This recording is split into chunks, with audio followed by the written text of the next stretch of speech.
Van shaped magic with his hand, forming a large mansion.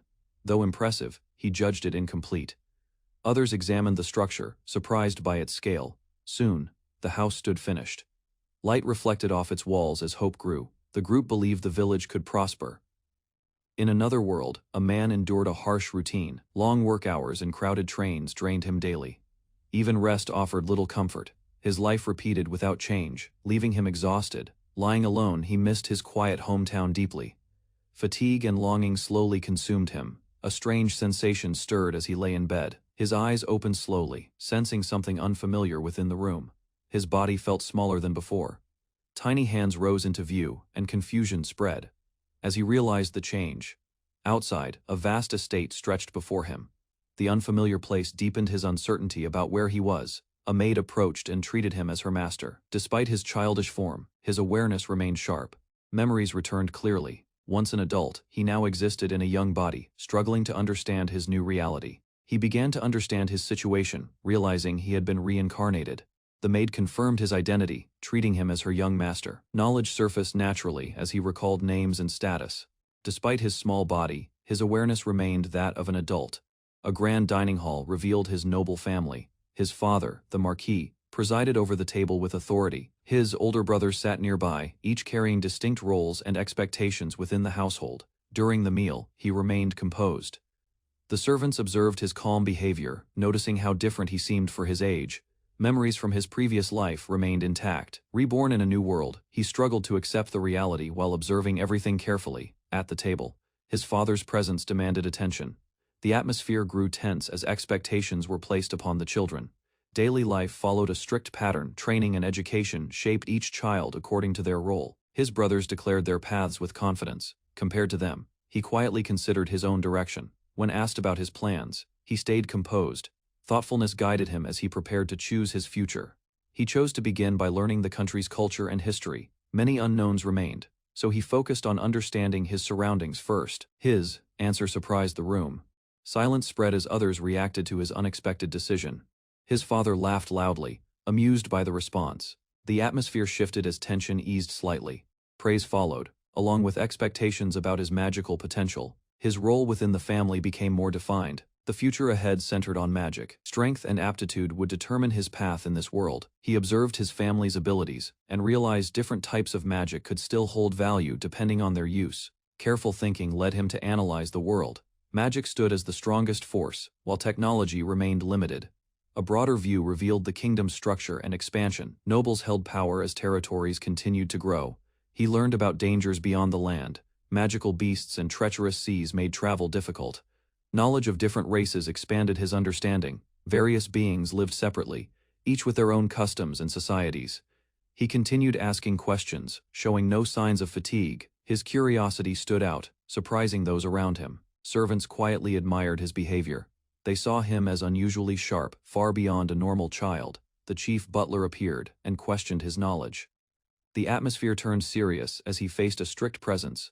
Despite pressure, he remained calm. Confidence allowed him to respond without fear. When tested, he admitted limited knowledge but showed understanding.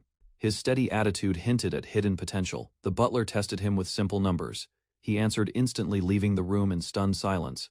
Without hesitation, the butler decided to personally teach him. His unusual ability had already been recognized. Harsh lessons followed.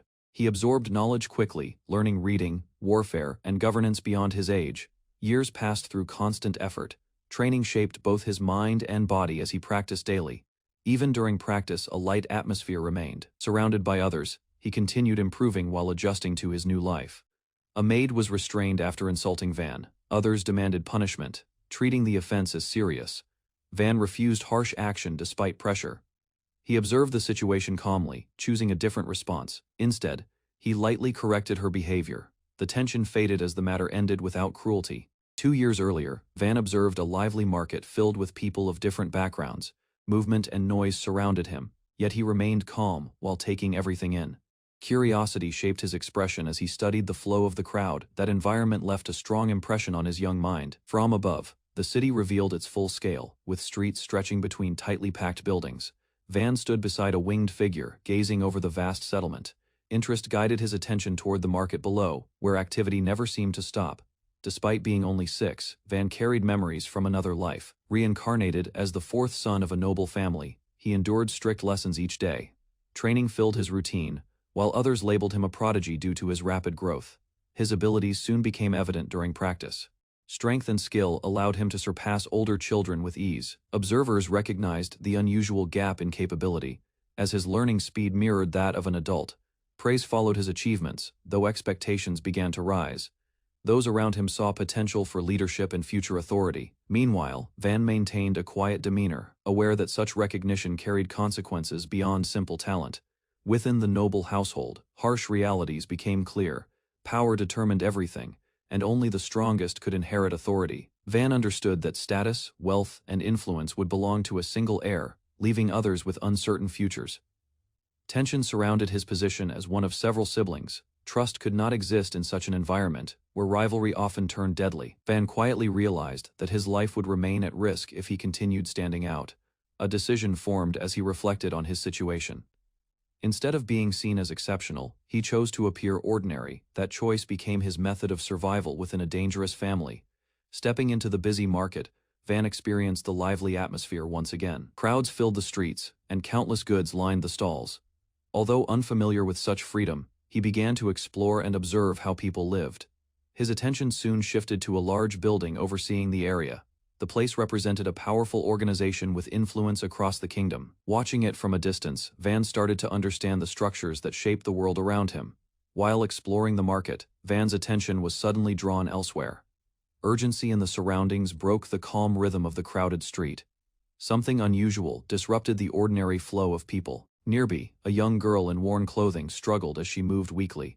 Her condition stood out among the bustling crowd, yet most people continued walking past without concern. The sight revealed a harsh side of the city. Not far away, a tense situation unfolded as a man restrained the child. Others gathered, but their reactions lacked intervention. Authority and fear seemed to control the scene, preventing anyone from stepping forward. From a short distance, Van noticed the girl bound by a rope. Confusion and concern filled his expression as he tried to understand what was happening. The situation clearly differed from anything he had expected to see. The truth soon became apparent as the man justified his actions. Debt and desperation had driven him to treat his own child as property. Faced with this reality, Van silently recognized the cruelty embedded within the world he now lived in. The system of slavery became clear as Van observed the situation. Laws allowed only certain types of slaves, yet poverty often forced families into desperate choices. Children from struggling households were treated as commodities under such rules. The man's actions followed that harsh structure, turning his own child into a debt slave. Around them, people showed little reaction, as if such scenes were common. Van recognized that cruelty had become normalized in this society. Attention soon shifted as a woman approached with interest in Van's identity. His presence drew notice, and his background as a noble child began to surface. Recognition spread quickly among those nearby. His name carried weight, revealing him as a well-known prodigy. That reputation contradicted his desire to remain unnoticed. Standing out once again placed him in a difficult position. The woman then guided him into a large establishment within the market. Inside, the place displayed wealth and organization on a grand scale. As she introduced herself, Van quietly observed, realizing this encounter might shape his next move. Van's identity as a noble became known to the man, shifting the atmosphere immediately. Fear and tension appeared as the situation gained unexpected attention. The presence of someone with status began to influence the scene. Details about the child emerged as the discussion continued. Her young age and circumstances made her situation even more severe. Observations around her revealed that she had been brought to be sold without hesitation. Attention turned to her abilities, as value depended on usefulness. The man revealed her skill, attempting to justify the transaction. However, the explanation only emphasized how little worth had been assigned to her life. Arguments about pricing followed, comparing her value to standard market rates. The man tried to defend his decision, while others pointed out inconsistencies. The difference between true value and what he demanded became clear. Further reasoning exposed how people were reduced to numbers within this system. Harsh logic dictated that some lives were considered less useful than others. Witnessing this, Van quietly understood how deeply flawed and cold this world truly was. The situation escalated as the man reacted violently, striking the child without hesitation. His anger silenced any attempt at interference, reinforcing the imbalance of power. Van watched closely, unable to ignore what was happening.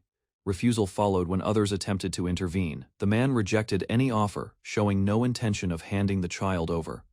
Tension spread through the scene as hostility grew stronger.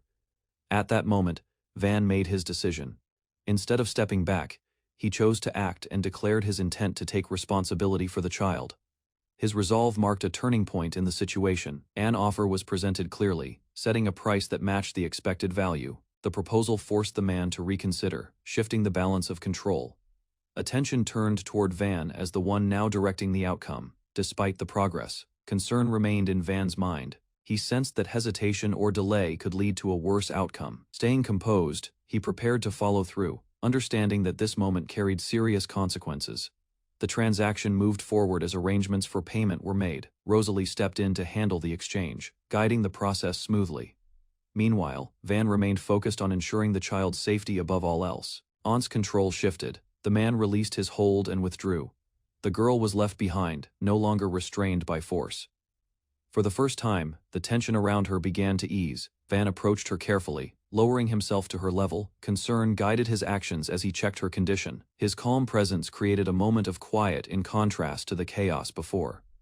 Slowly, the girl responded, revealing her name with hesitation. Her expression carried both fear and uncertainty, shaped by what she had endured. Even so, a small sense of relief began to appear.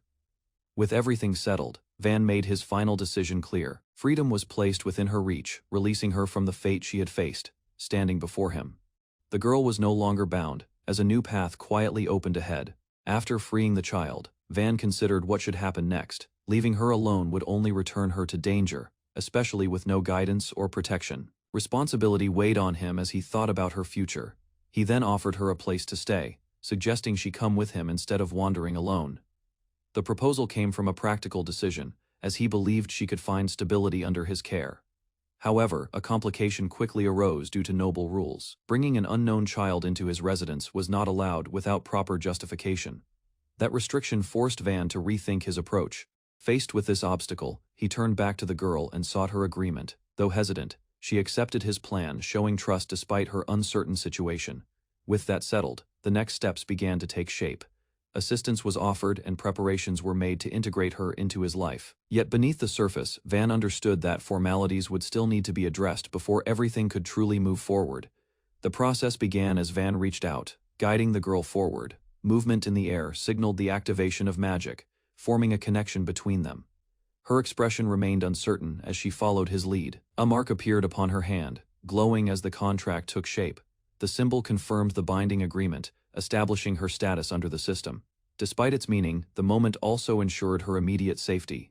With the contract completed, the exchange concluded without further cost. Relief spread across Van's face, knowing the situation had been resolved. The outcome secured her place under his protection. Rosalie reacted with surprise before quickly regaining composure. She shifted her attitude and guided them onward, returning to her role within the establishment. The atmosphere eased as the tension faded. Their attention turned toward the next step, focusing on providing proper clothing for the girl. Holding his hand, she followed quietly as they moved forward. A new beginning slowly took shape as they left the past behind, leaving the previous scene behind. Van guided Kamshin by the hand. Her steps were hesitant, yet she followed without resistance. A quiet sense of trust began forming between them as they moved forward. Inside the shop, rows of clothing surrounded them. Van carefully examined the options, choosing items that would suit her. The focus shifted from survival to providing comfort and dignity. Kamshin stood still as outfits were presented to her. Though unfamiliar with such attention, she accepted the process quietly. The change in treatment contrasted sharply with her earlier condition. More items were selected to complete what she would need. Van ensured that everything necessary was prepared, thinking ahead for her daily life. Small gestures reflected his intention to care for her properly. As the moment settled, Kamshin held her hands close, overwhelmed by the change. For the first time, relief replaced fear. In the distance, the city remained unchanged. Yet for her, everything had already begun to shift. After returning, Kamshin appeared in new clothes, standing more confidently than before. A message arrived for Van, signaling that someone important was searching for him. The atmosphere shifted as his situation began to draw attention again. Kamshin noticed the mark on her hand and chose not to hide it. Rather than covering it, she accepted its meaning as a connection to Van. That choice reflected her growing sense of belonging. She then wore the gloves he had prepared, showing care in how she presented herself. Small actions like this revealed her desire to adapt to her new life. Meanwhile, Van remained nearby, quietly observing. To avoid unwanted trouble, Van created a way to remain unnoticed. His actions allowed him to slip past attention despite others searching for him. This approach reflected his intention to stay out of unnecessary conflict. Soon after, a figure confronted Kamshin, questioning the situation. Suspicion arose as inconsistencies were noticed. Even so, Kamshin maintained composure, holding on to the calm she had begun to gain under Van's protection. Kamshin faced the man with firm resolve, declaring her position without hesitation. Authority was invoked against her, as he attempted to pressure her through rank and intimidation. Despite this, she remained steady, holding on to her role under Van. The man shifted tactics and forced a new direction, proposing that Kamshin be taken for training. His tone carried dominance, treating the situation as something already decided. Control of the moment began slipping from her hands. Uncertainty followed as Kamshin struggled to process what was happening. Confusion spread across her expression while the pressure around her increased. Hidden nearby, Van observed quietly, choosing not to reveal himself yet. From a distance, Van watched the situation develop while maintaining his plan. His decision to appear ordinary remained unchanged, even as events escalated. Still, he prepared himself, knowing he would act if Kamshin could no longer endure the situation. A peaceful town surrounds the young noble Van, who has just reached 8 years of age. People admire his kind nature and intelligence, believing he will become a great feudal lord. Expectations grow as the time for his magic appraisal approaches, and many anticipate a remarkable result. Confidence spreads among the adults, who assume Van will inherit strong elemental magic like others in his family. Fire and wind are expected, reinforcing the belief that his future is secure and powerful. Inside a grand hall, the ceremony begins. The 4 elements are presented as the standard measure of talent. Attention gathers around Van as the ritual proceeds, and the atmosphere becomes tense. The result shocks everyone. None of the known elements respond to him, breaking all expectations. Silence replaces earlier confidence as confusion spreads among those watching. An official reveals his ability as creation magic, a rare power considered useless among magic users. Disappointment rises in the room, and judgment quickly follows. Despite this reaction, Van remains standing, facing a future that has suddenly changed. The explanation of creation magic reveals its limits. It consumes large amounts of energy and depends on materials and imagination. Despite its flexibility, the ability is seen as inefficient, since ordinary craftsmen can achieve similar results without magic. Time passes as Van quietly adjusts to his situation. His life shifts away from expectations, and he spends years lowering his rank. Within his family, elemental magic remains the standard, especially fire and healing abilities. Among his siblings, those with fire magic gain recognition and respect. Van, however, is treated differently despite having wind compatibility. His efforts go unnoticed as others take important roles within the family. Tension rises when his father questions his worth. The value of magic among nobles becomes clear, and disappointment turns into open rejection. Van's existence is compared to what was expected from his lineage. Memories of his mother surface as the situation worsens. Her death after his birth and his father's expectations weigh heavily on him. In the end, his father cuts ties, marking a turning point in Van's life. The decision becomes final, as Van's father resolves to eliminate the shame brought by creation magic. The situation turns dangerous, and Van understands the severity of what lies ahead. Inside the hall, his father raises a weapon, choosing to erase the problem entirely. Van stands still, realizing that his life is being weighed against the family's reputation. Before anything can happen, Mercia steps forward and blocks the path. Her presence interrupts the moment, preventing the situation from escalating further.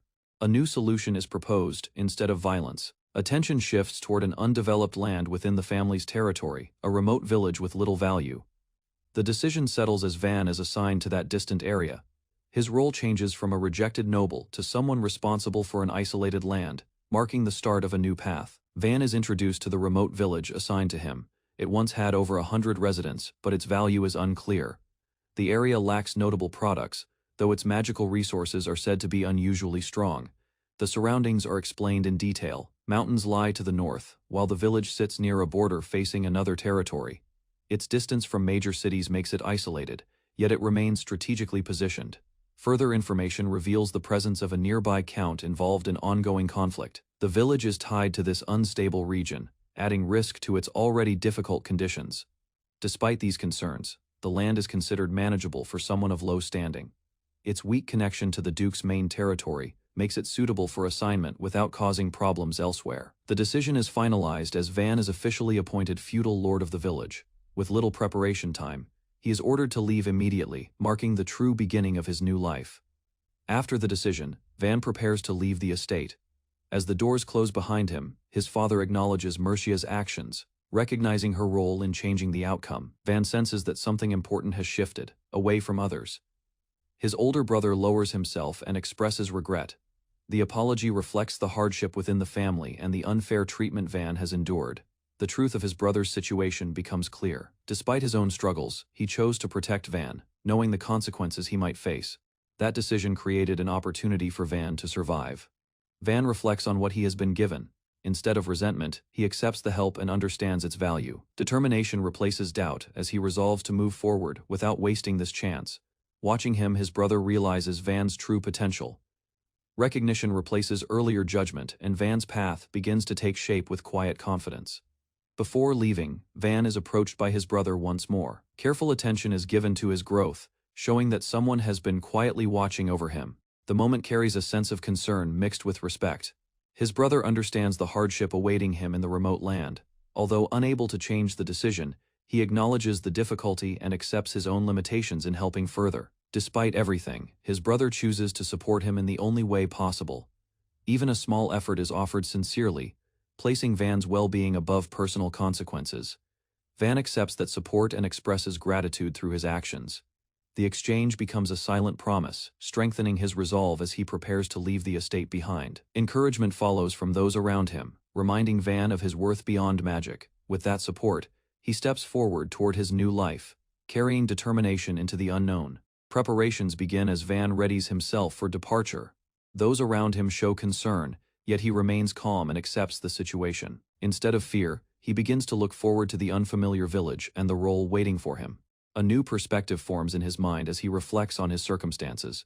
Being sent away no longer feels like punishment, but rather an opportunity. Freedom from strict expectations allows him to think differently about his future. His thoughts shift toward what lies ahead. Managing a quiet village seems manageable, and the idea of having space to act freely brings a sense of anticipation. The burden he once carried begins to fade. Determination takes hold as he decides to shape the village into a place where he can live comfortably. A clear goal replaces uncertainty, and he prepares to dedicate himself fully to building a better life. In a world ruled by status, nobles placed themselves above others while hiding their selfish priorities. Their actions often ignored the safety of common people, and adventurers were treated with even less respect. Such beliefs created a clear divide that few could cross. Orto, a seasoned adventurer, sat with a tired expression while reading his assignment. The task of protecting a noble's child brought little enthusiasm. Past experience had already shaped his view of people in power. Within the group, similar thoughts surfaced. Liana and Dargo understood the risks of dealing with royalty, yet refusal was not an option. Because the request came from the Fertio family, they accepted it as a duty rather than a choice. Soon, the one they were assigned to guard appeared. Van near Fertio introduced himself with calm confidence. His demeanor showed respect, instead of pride, surprising those who had expected arrogance. As the meeting continued, Van's attitude began to ease their doubts. His sincere presence stood in contrast to their assumptions. Gradually, the tension faded, and the group prepared to move forward with a different outlook. Van observed Ordo with clear curiosity, noticing his weapon and presence. The seasoned adventurer remained calm, giving only a simple response. Despite the difference in status, the young noble showed genuine admiration toward him. Around the table, the group gathered as Dargo demonstrated strength, while Liana watched quietly. Attention shifted to the idea that power often came with weight, reflecting the experience of those who fought on the front lines. Ordo paused in thought, studying Van's behavior from a distance. The boy moved with energy and optimism, showing no signs of arrogance. That unusual attitude began to leave a subtle impression. As the group interacted further, small gestures revealed their dynamic. Ordo remained cautious, while Liana kept a composed stance. Dargo, on the other hand, reacted more openly, noticing how different the young noble seemed from expectations. Preparation soon followed, as they gathered their belongings near the carriage. Van sat calmly with his luggage, ready for the journey ahead. The introduction had gone smoothly, and the group set off with a slightly changed perspective. Preparations continued, as Van expressed gratitude toward those assisting him. What began as a simple escort had grown into something larger, with multiple carriages arranged for the journey. The scale of the plan showed how seriously the mission was taken. At the same time, Van reflected on his hidden ability. His magic, different from the common elements, remained known to only a few. Nearby, Till firmly insisted on accompanying him, unwilling to leave his side despite the circumstances. Soon, Dargo stepped forward with strong determination. His presence added reassurance, as he declared his intent to protect Van without hesitation. The group's resolve began to solidify, as more support gathered. Activity increased around the carriage as final arrangements were made. Orders were given, and preparations moved quickly. Van observed the situation with a quiet smile, watching everyone take their roles seriously. Not long after, an older noble appeared, speaking of stepping away from his duties. With his responsibilities nearly complete, he looked toward a peaceful life ahead. As the journey approached, everything was set in motion for their departure. As departure neared, Van reflected on the presence of Esparta. The man had long served his family, and replacing someone so trusted was not simple. Watching him step away brought a quiet sense of unease. Esparta, however, remained composed. Even as he spoke of retirement, he still intended to guide Van from a distance. Around them, the group continued preparing, their laughter and movement filling the space with energy. Soon attention turned toward Van, as others checked on him, concern mixed with curiosity. Yet he responded with calm appreciation. The growing number of companions made the situation feel less isolating. A soft expression formed as Van considered everything around him. What once seemed uncertain now appeared steadier. The support surrounding him began to ease his earlier worries. In the end, relief became clear on his face. The journey to the border no longer felt like a burden. With everyone gathered, he accepted the path ahead with quiet confidence. As the group settled, several maids gathered around Van with bright expressions. Many had wished to accompany him, but only a few were chosen. Their excitement created a lively atmosphere, though it also hinted at quiet competition. Among them, it became clear that Van was treated differently from other nobles. While others kept distance, he had earned genuine affection. His attitude left a lasting impression on those who served in the household. Memories of the past surfaced through their actions.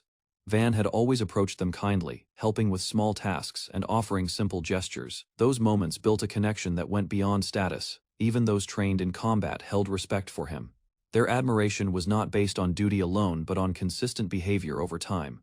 Van, however, seemed slightly overwhelmed by the attention. As the conversation continued, the topic shifted toward freedom of choice. The possibility of changing their circumstances was mentioned, yet Van remained unsure. Despite everything, the situation left him quietly embarrassed, while others waited for his decision. Kamsin expressed unwavering devotion, declaring a firm resolve to remain by Van's side. Her determination was clear and absolute, leaving no room for doubt. Van, however, reacted with visible surprise at the weight of her commitment. The meaning behind her words became even clearer as her feelings were laid bare. Admiration turned into something deeper, catching Van off guard. Embarrassment quickly replaced his composure as he struggled to process the situation. Soon after, the carriage began to move, signaling the start of their journey. The group set off together, while a quiet remark noted how much Kamsin had grown.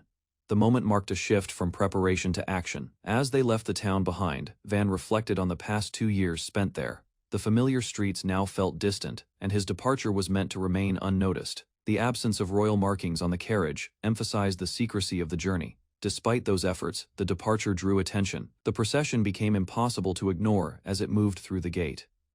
What was meant to be discreet instead turned into a noticeable and somewhat overwhelming scene.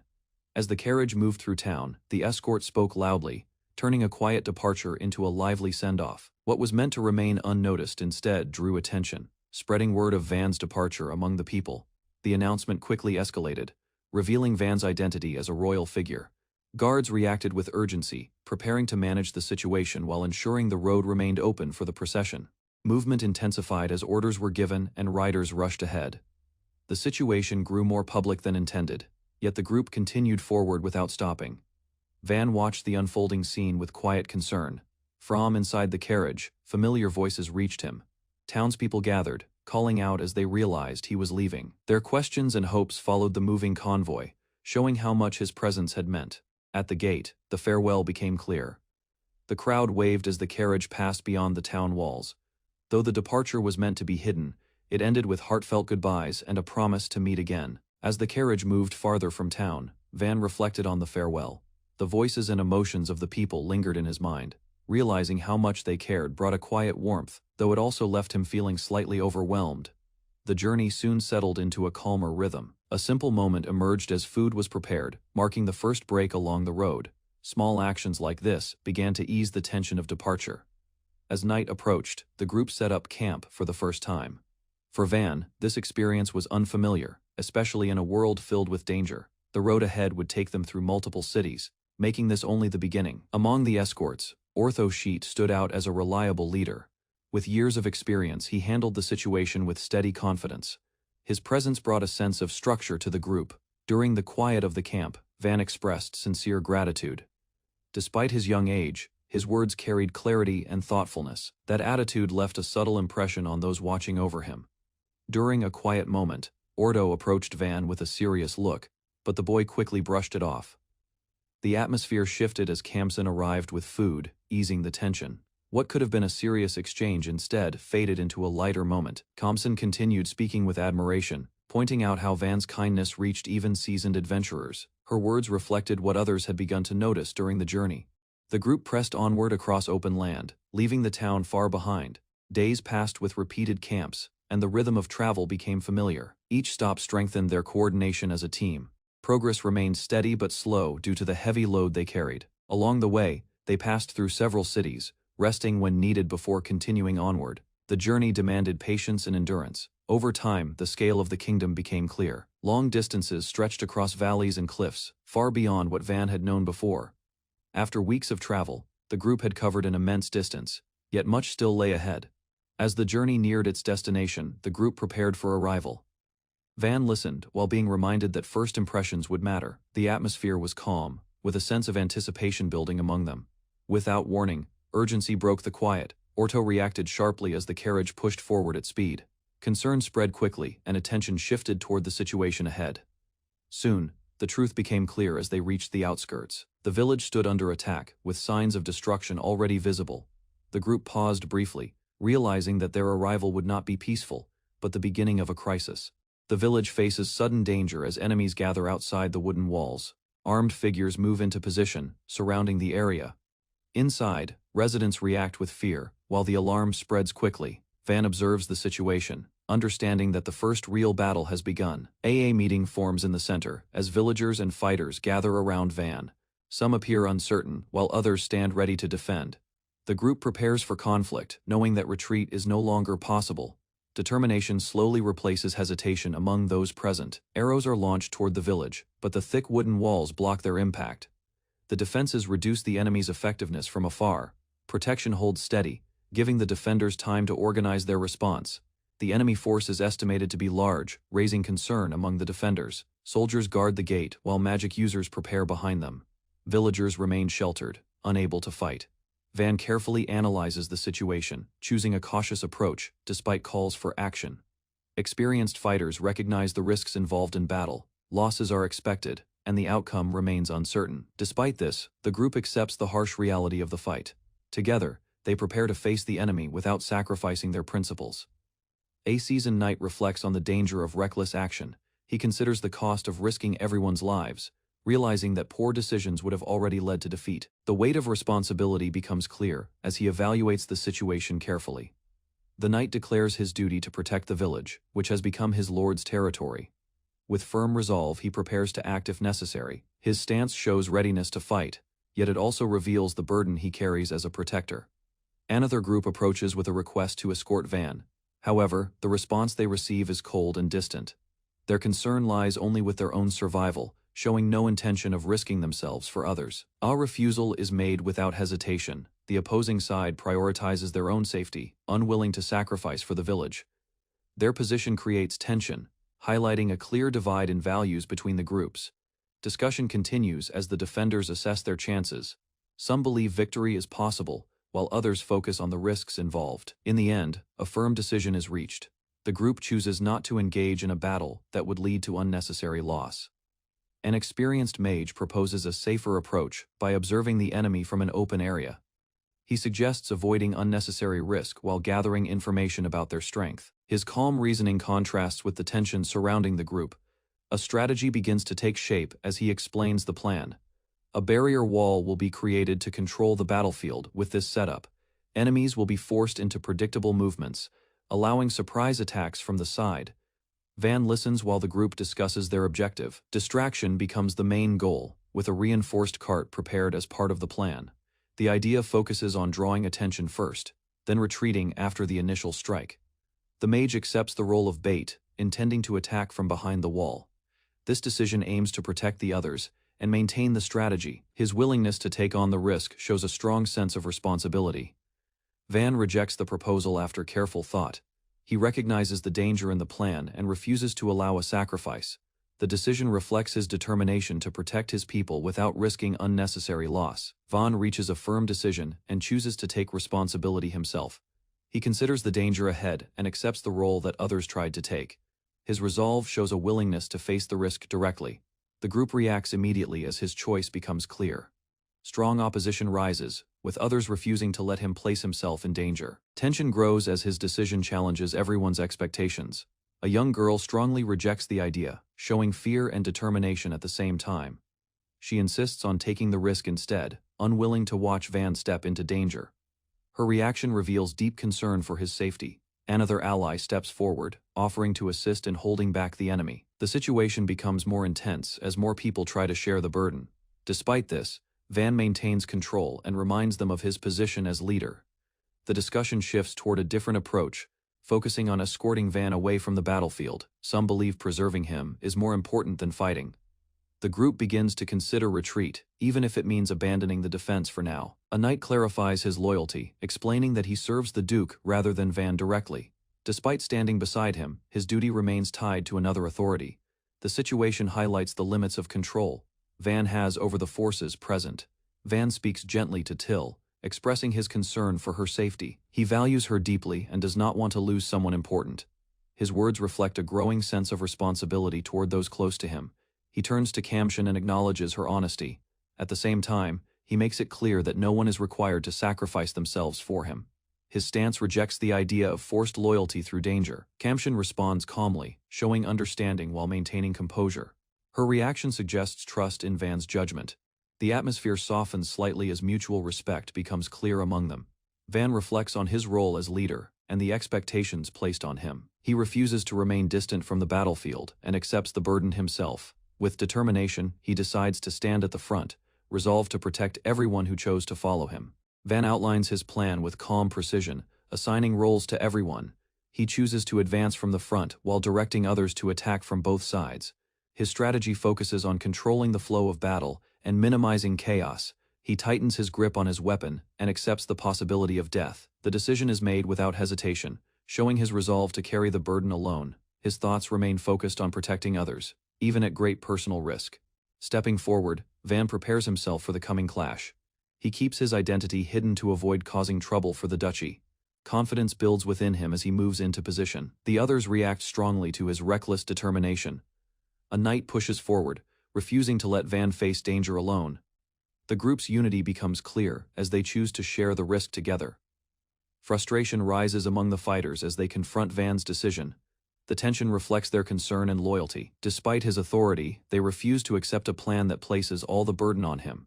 A mage reflects on past experiences with nobles, expressing doubt toward empty words. Despite that, attention shifts toward Van as someone different. His actions begin to change their perception. She raises her weapon with calm determination, showing her willingness to fight. Her decision is not forced, but chosen with full awareness of the risk. Trust in Van's leadership becomes clear. The group moves together, united in purpose. Each member prepares for battle without hesitation. Their shared resolve removes the earlier uncertainty. The knights declare their duty, shifting their loyalty toward protecting Van and the future he represents. Their stance shows recognition of his role and the path ahead. Authority begins to gather around him. As the moment settles, expectations are placed on Van's shoulders. He is reminded of his responsibilities as a noble. The coming battle is no longer just a fight, but a test of his leadership. Esparta reassures the group with confidence, stating that the battle will end soon. Van listens quietly, feeling the weight of the coming fight. The moment signals the start of their plan in motion. Orders are given clearly as the strategy is finalized. A barrier will be created, while different groups prepare to attack from both sides. Those not involved remain ready to respond if needed. The signal is given, and the plan begins immediately. Esparta moves forward and activates his magic, shaping the battlefield. The ground shifts rapidly under his control. Large walls rise from the earth, forming a barrier that cuts through the battlefield. The sudden change forces the enemy into a confined space. The defenders advance, using the terrain to their advantage. The newly formed wall stands firm as the battle unfolds. Fighters recognize the value of the strategy and the mage's skill. With the battlefield now controlled, the defenders gain a strong advantage moving forward. A knight reflects on his recent experiences, realizing his view of nobility has changed. Van's actions leave a strong impression, unlike anything he has seen before. Respect begins to grow within him. He admits that Van remains difficult to fully understand. Even so, interest replaces doubt as he considers the boy's actions. A sense of trust starts to form, despite the uncertainty. The knight recalls the responsibility he carries as an adventurer. Protecting people without unnecessary sacrifice becomes the ideal he values. Van's strategy aligns with that belief, strengthening his resolve. In the midst of battle, danger suddenly closes in on Van. Two allies move quickly, stepping forward to shield him from harm. Their actions show how deeply they value his life. Relief follows as Van remains unharmed. His companions express strong concern, unwilling to let him face danger alone. Their loyalty becomes clear as they choose to stand beside him, no matter the risk. Van stands between his companions as they lean on him for support. Their exhaustion shows the strain of battle, yet he remains steady. In that moment, he begins to see them not as followers, but as people he must protect. He quickly shifts into action, directing the injured to receive treatment. Supplies are prepared while others move to assist. The situation changes from combat to recovery as Van takes control of the aftermath. The group regains focus and prepares for what comes next. Some remain ready to fight, while others stand by to support if needed. With unity restored, they continue forward under Van's leadership. Bandits surrounded the village walls, advancing with confidence as arrows rained down. Defenders struggled to resist while nearby settlements had already fallen. The attackers believed the fight would soon end, expecting an easy victory as they pressed forward. Without warning, a sudden strike pierced one of the bandits from behind. Shock spread across the group as they turned toward the source. A solid wall stood in their path, blocking movement. Confusion replaced their earlier certainty as attacks came from an unexpected direction. Pressure increased from both sides as more strikes followed. Fighters lost their formation while fear began to take hold. Awareness grew that they were no longer in control. The battlefield shifted as defenders gained momentum. Amid the chaos, a knight stepped forward with steady focus. His strength was evident through his controlled movements.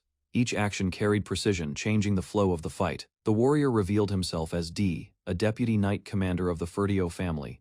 His presence overwhelmed the remaining bandits. Fear spread quickly, breaking their will to continue as the battle turned completely in favor of the village. D advanced through the battlefield with speed, cutting down enemies while maintaining control. A fleeing bandit tried to escape, but the pressure from behind forced him to panic. The situation shifted as the attackers began losing their ground. Another strike followed as D pushed forward, forcing an enemy to collapse. His focus remained steady while he scanned the area. Movement along the ground revealed weakened resistance among the bandits. The remaining attackers attempted to regroup and counterattack. Several rushed toward D, hoping to stop his advance.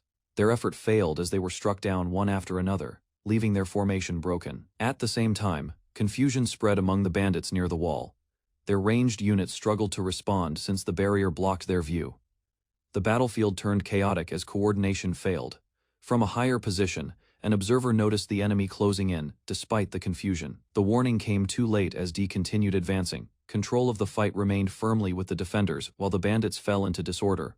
A large enemy warrior pushed forward, swinging his weapon with overwhelming force. His presence created pressure across the battlefield, while nearby observers watched from a distance. The defenders sensed danger as his strength became clear. The enemy closed in rapidly, targeting a weakened defender. At the same time, the support mage struggled after using magic, unable to act immediately. The situation turned critical, as no one could respond in time. The incoming strike threatened to end the fight instantly. The target could not escape, and the gap between them continued to shrink. Danger reached its peak as defeat seemed certain. Suddenly Van rushed forward, intercepting the attack. His movement was fast and direct, placing himself between the enemy and the defender. The unexpected action disrupted the enemy's advance. Van countered with precision, deflecting the attack and forcing the enemy back. The powerful opponent staggered as control shifted again. With the immediate threat stopped, the defenders regained a chance to continue the fight. the powerful enemy continued pressing forward, forcing the defenders back. From above, the mage observed the situation, recognizing the growing danger. The heavy strikes created pressure that threatened to break their defense. Van quickly assessed the battlefield and gave clear directions. His attention shifted to the enemy's movement, predicting their next approach. The team responded as they repositioned to guard the front. After the clash, the fight settled as the attacking group was eliminated. A few enemies managed to escape, but the village remained secure. No serious damage was reported among the defenders. With the battle over, the group gathered and reviewed the outcome. The mission reached completion, and the results were considered successful. Attention turned toward the reward and the next steps. Despite the outcome, Dee chose to remain behind for a short time. Others prepared to move on to another task in a different territory. The group parted ways, leaving the village safe after the conflict. After the battle, the group discussed the situation around the village. The area remained dangerous due to nearby forests and mountains. Some considered staying longer, while others thought about leaving soon. Dee reflected on the recent events and made his decision. He chose to remain in the village, recognizing something unusual about Van. His thoughts focused on the boy's actions during the fight. Van approached the others with a calm and polite attitude. At first glance, he appeared like a normal, noble child. However, his behavior suggested something different beneath that image. Dee continued to observe him closely. The boy did not match the expectations of a typical noble. His actions raised curiosity and interest. The group shared their impressions of Van. They acknowledged his willingness to protect others, despite claiming he was not suited for battle. His actions left a strong impression, marking him as someone unusual among nobles. The group continued discussing Van's actions during the battle. His movements did not resemble those of a child, leaving a strong impression on everyone. The mage acknowledged the help received and recognized the unusual skill he displayed. Dee showed clear interest as he reflected on Van's future. Thoughts formed about what kind of lord the boy might become. Others agreed that despite his age, his ability surpassed many nobles. After a brief silence, the group reached a decision. Agreement spread among them as they chose to support the situation moving forward. Confidence returned as the outcome of the battle settled in their minds. Van interacted with the others calmly, maintaining his usual composed attitude. The atmosphere lightened as tension faded. His presence brought a sense of stability after the conflict. Meanwhile, determination grew among the group. One member resolved to become stronger after witnessing the battle. As the moment passed, preparations began for what would come next. Van spoke calmly about his actions, showing sincerity toward those around him. His attitude remained gentle, especially toward someone important to him. Nearby, emotions surfaced as one of the girls struggled to hold back tears. The group observed him closely, trying to understand his nature.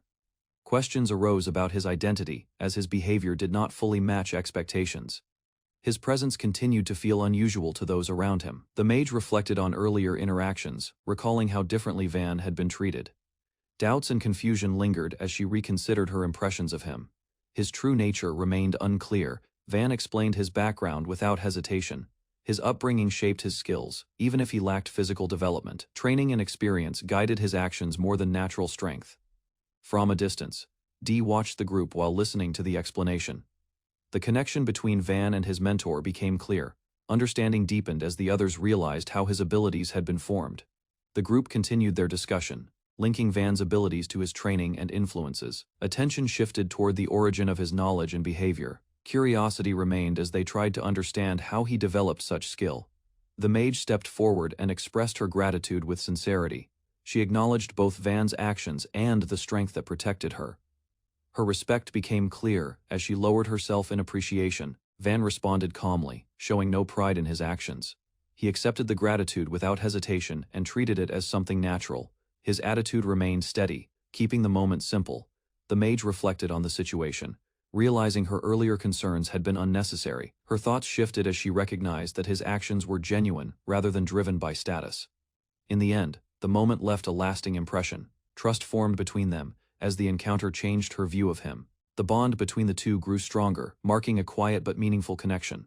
The group arrived at the village despite changes in their schedule. Information spread that villagers had gathered near the entrance. Attention shifted toward the next step as they prepared to meet the people waiting ahead. Van stepped forward with confidence, ready to face the villagers for the first time. Determination showed in his posture as he led the group. The moment marked the beginning of a new phase where his actions would shape their impression of him. A remote village rests within a wide open field surrounded by simple wooden defenses. Small houses scatter across the land while villagers gather quietly. a group of armed men approaches, signaling the arrival of authority. Among them stands a young noble, introduced as Van Nefertio, stepping into unfamiliar territory. The young lord presents himself with confidence and composure. As a member of the Fertio family, he takes responsibility for managing the village. Despite his youthful appearance, his posture shows determination as he accepts his new role. An elderly man steps forward as the village representative, known as Rhonda. He carries the weight of experience and leadership. Gratitude is expressed for the arrival of support, suggesting the village has endured hardship without proper guidance. Van observes the surroundings and acknowledges the village's neglected condition. No lord or defensive force has protected it until now. He recognizes the gap in responsibility and begins addressing the situation with a serious mindset. With both sides facing each other, mutual understanding begins to form. Van commits himself to protecting the village as its lord. The villagers accept his presence, marking the start of a new chapter under his leadership. Vaughn maintains a calm expression while presenting himself with a composed attitude. His behavior reflects careful control, resembling someone experienced in negotiation. Meanwhile, a guard nearby reacts with confusion, showing that such formality is unexpected in this setting. The village elder leads Van toward his home, offering hospitality. Inside, the condition of the village becomes clearer. A statement reveals that the population has already declined, hinting at ongoing hardship and instability. Details of recent events are explained as the group sits together. Multiple bandit groups have repeatedly attacked the village. Within a month, 3 separate incidents have occurred, reducing the number of residents significantly. The situation expands beyond simple raids. Changes in leadership left the territory without protection. Nearby border forces, once responsible for patrols, are no longer maintaining security, allowing threats to reach the village freely. Van listens as responsibility is placed on his house. The elder points out that the current suffering traces back to failures in governance. A tense silence follows, as the weight of that statement settles over the room. Van listens carefully as the elder explains the lack of protection. The territory had been neglected, with no proper forces assigned.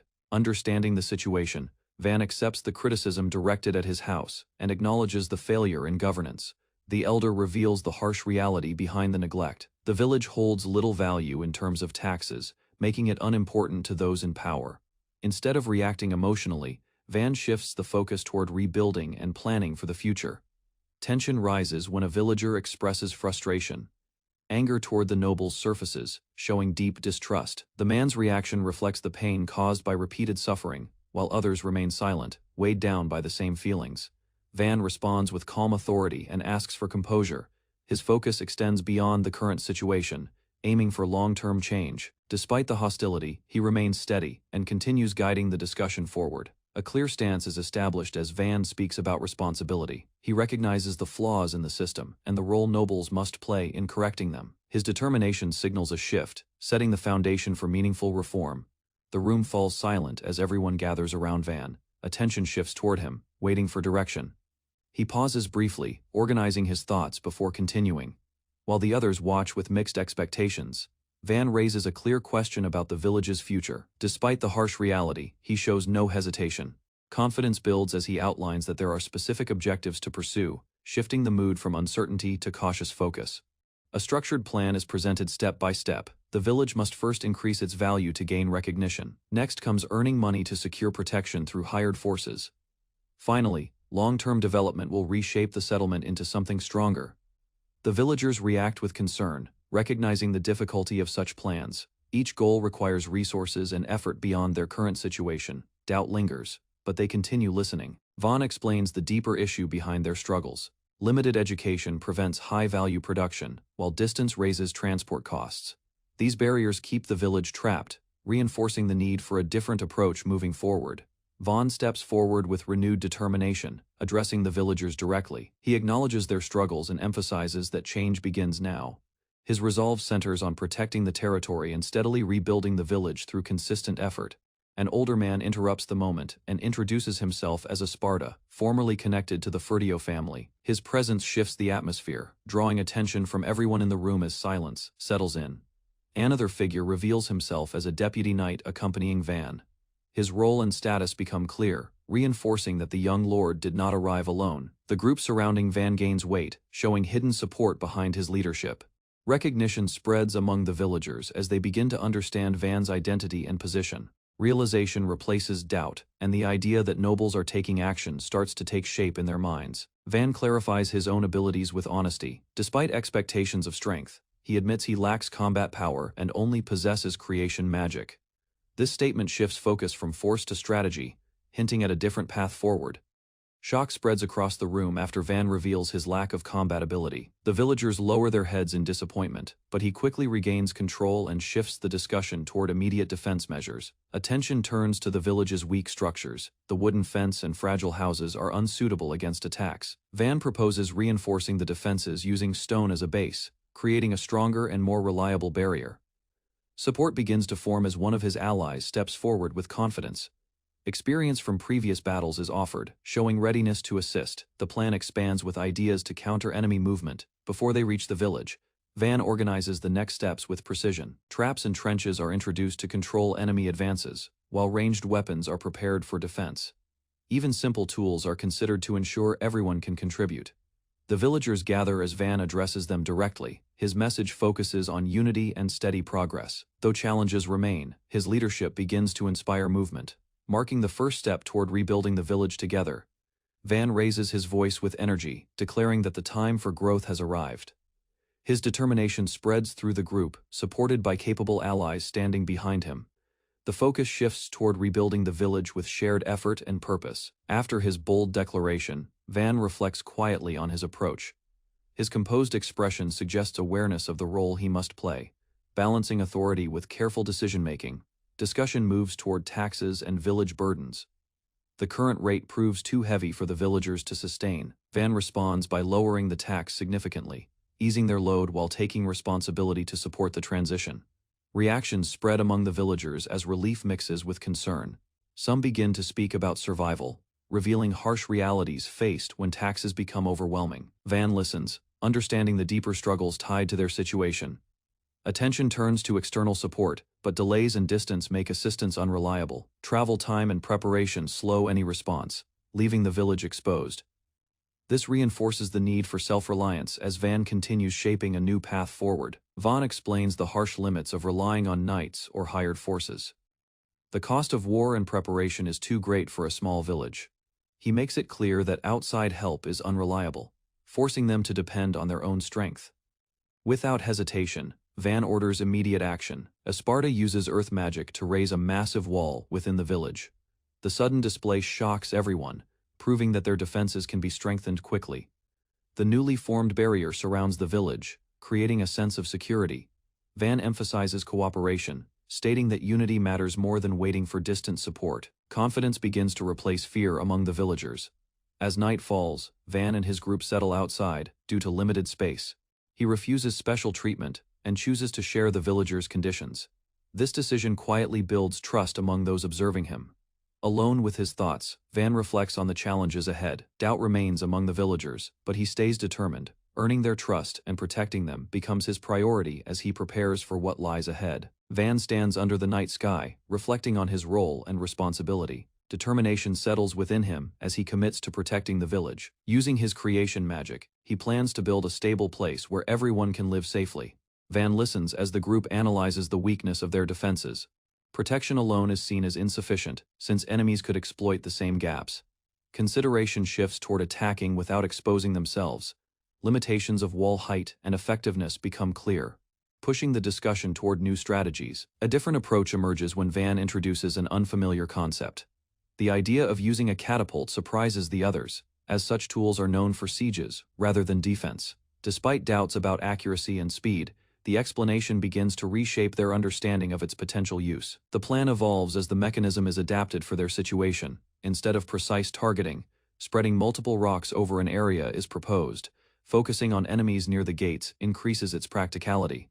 The strategy turns from direct destruction into a method of controlling enemy movement. Momentum builds as the idea expands further. Additional enhancements are considered, increasing the impact of the attack. Reactions range from curiosity to disbelief. Attention then centers on identifying who could create such a mechanism. Van confidently presents himself as the creator of the idea. Recognition follows, yet a quiet doubt lingers within him. His creation magic, often dismissed as useless, stands behind the entire plan, leaving him uncertain about its true worth. Van reflects on his progress while training his ability. Materials like wood, stone, and iron respond to his control, bending and shaping under his will. Although his power has improved, uncertainty remains. Determination grows as he prepares to test what he has learned.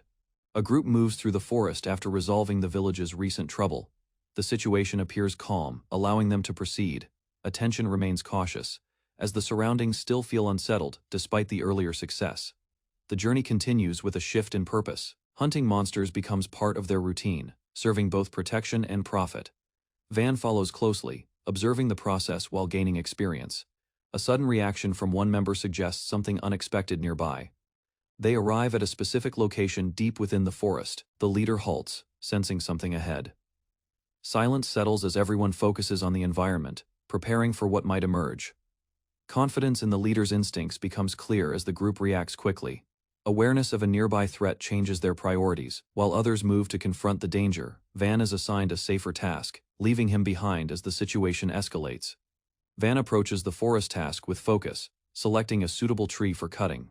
Others observe while he examines the material carefully. Despite the situation, his thoughts drift to the gap between skill and recognition, realizing his efforts have yet to be fully acknowledged. Attention shifts to the difficulty of the task. The tree's size and thickness make it impractical for ordinary methods. A clear limitation appears, forcing Van to rely on his own ability instead of physical tools. He begins concentrating on his magic, recalling the conditions required for success. Control depends on forming a precise mental image, while energy flows steadily through his body. Any lack of clarity risks producing unstable results, reinforcing the need for careful focus. His thoughts narrow as he refines the process. Each fiber of the wood is imagined in detail, with attention given to structure and alignment. Gradually, the concept shifts from simple cutting to reshaping the material at a finer level. The technique takes form as the fibers intertwine into stronger strands. Van observes the result with quiet relief, recognizing steady improvement. His ability, though difficult to master, begins to show clear potential through careful control. Van completes his process and reveals the result of his effort. The wood transforms into a clean, solid block with an unnatural smoothness.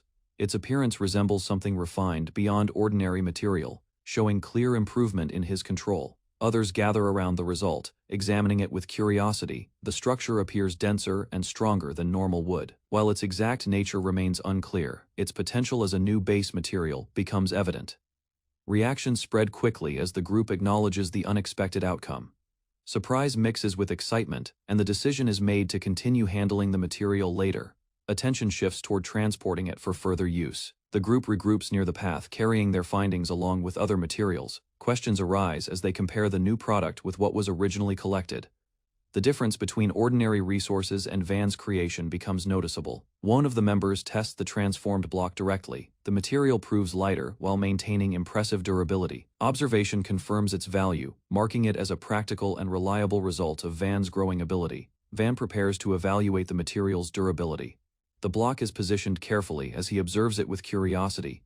Interest grows as he considers how strong the transformed wood might truly be. Powerful strike is delivered by one of the group's strongest members. The impact lands with full force, sending shockwaves through the ground. Others watch closely, expecting the block to shatter under the blow. After the dust settles, the result becomes clear. The surface shows damage around it, yet the block itself remains intact. Surprise spreads as the outcome defies expectations, revealing an unexpected level of durability. The comparison between materials becomes the focus. Ordinary stone is acknowledged as breakable, yet this new substance challenges that assumption. The question of which material is stronger remains unresolved, highlighting the uniqueness of Van's creation. Attention returns to the value of the result. The group recognizes the material as something reliable and useful. While the full potential is still unknown, the success confirms that Van has produced something far beyond ordinary wood. Van continues experimenting with his ability, shaping detailed objects with careful precision. Despite the complexity, his magic remains stable, allowing him to create intricate forms without exhaustion. This unexpected efficiency raises questions about the true nature of his power. A new attempt begins as he focuses on forming a weapon. The image in his mind becomes clearer, guiding the transformation of material into a refined blade. Control and sharpness are prioritized, showing a higher level of mastery than before. The finished weapon draws attention from the group. Its quality stands out immediately, reflecting both craftsmanship and strength. Admiration appears as the blade is examined, revealing its practical value beyond simple experimentation. Van offers the weapon without hesitation. The recipient accepts it with visible excitement, recognizing its worth. The exchange marks a shift as his creations begin to serve others directly. More items are distributed among the group, each crafted with similar care. Reactions vary from surprise to delight, while Van observes quietly. His ability, once doubted, now proves useful in supporting those around him. Van presents a newly crafted weapon to one of the group members. The item appears sturdy and versatile, reflecting his careful design. However, hesitation arises as the recipient reacts with uncertainty toward the choice. A sudden shift in attitude follows as the weapon is reconsidered. Appreciation replaces doubt, and its quality becomes clear. The craftsmanship and strength of the item earn genuine approval. Van reflects quietly on his ability while observing the reaction. His production magic, once underestimated, proves useful in practical ways. Confidence begins to build as he recognizes its growing value in supporting others. A new idea forms as he examines another creation in his hand. Possibilities expand beyond simple tools, suggesting unexpected applications. His ability, though still developing, hints at broader potential yet to be explored. A massive wall stood firmly around the village, its structure completed in an unusually short time. The scale of the construction surprised those who saw it, as such work normally required far more effort and manpower. Attention shifted to the young Lord Van, whose abilities drew quiet admiration. Observers noted that his use of magic differed from common standards, producing results that surpassed expectations. Beside him, his butler Esparta remained a steady presence, known for long service and reliability.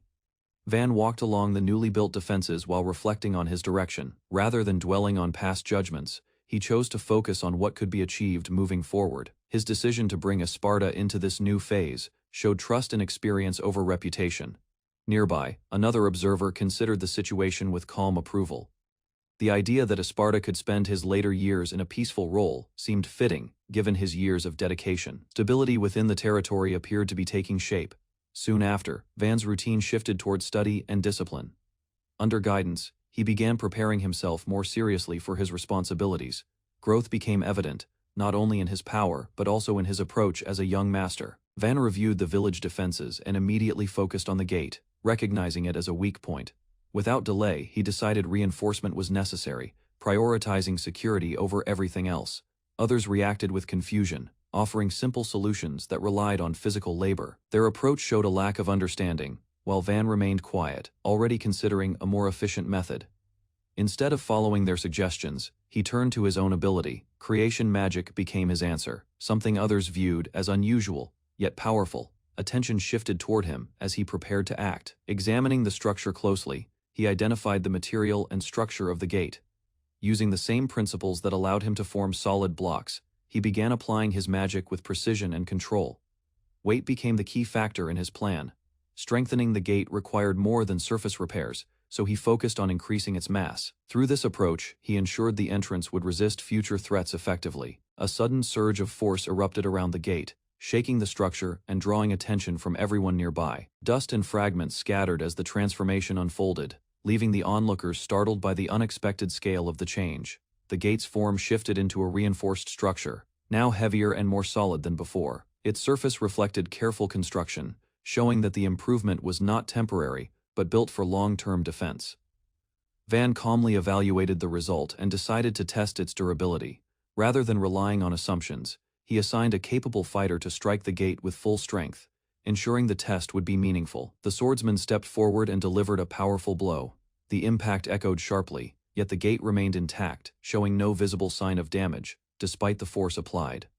Observers reacted with surprise as the result became clear. While the others struggled to process what had happened, Van showed little concern, already accepting the outcome as expected from his method. Van observed the result of the test while the swordsman checked his blade and arm.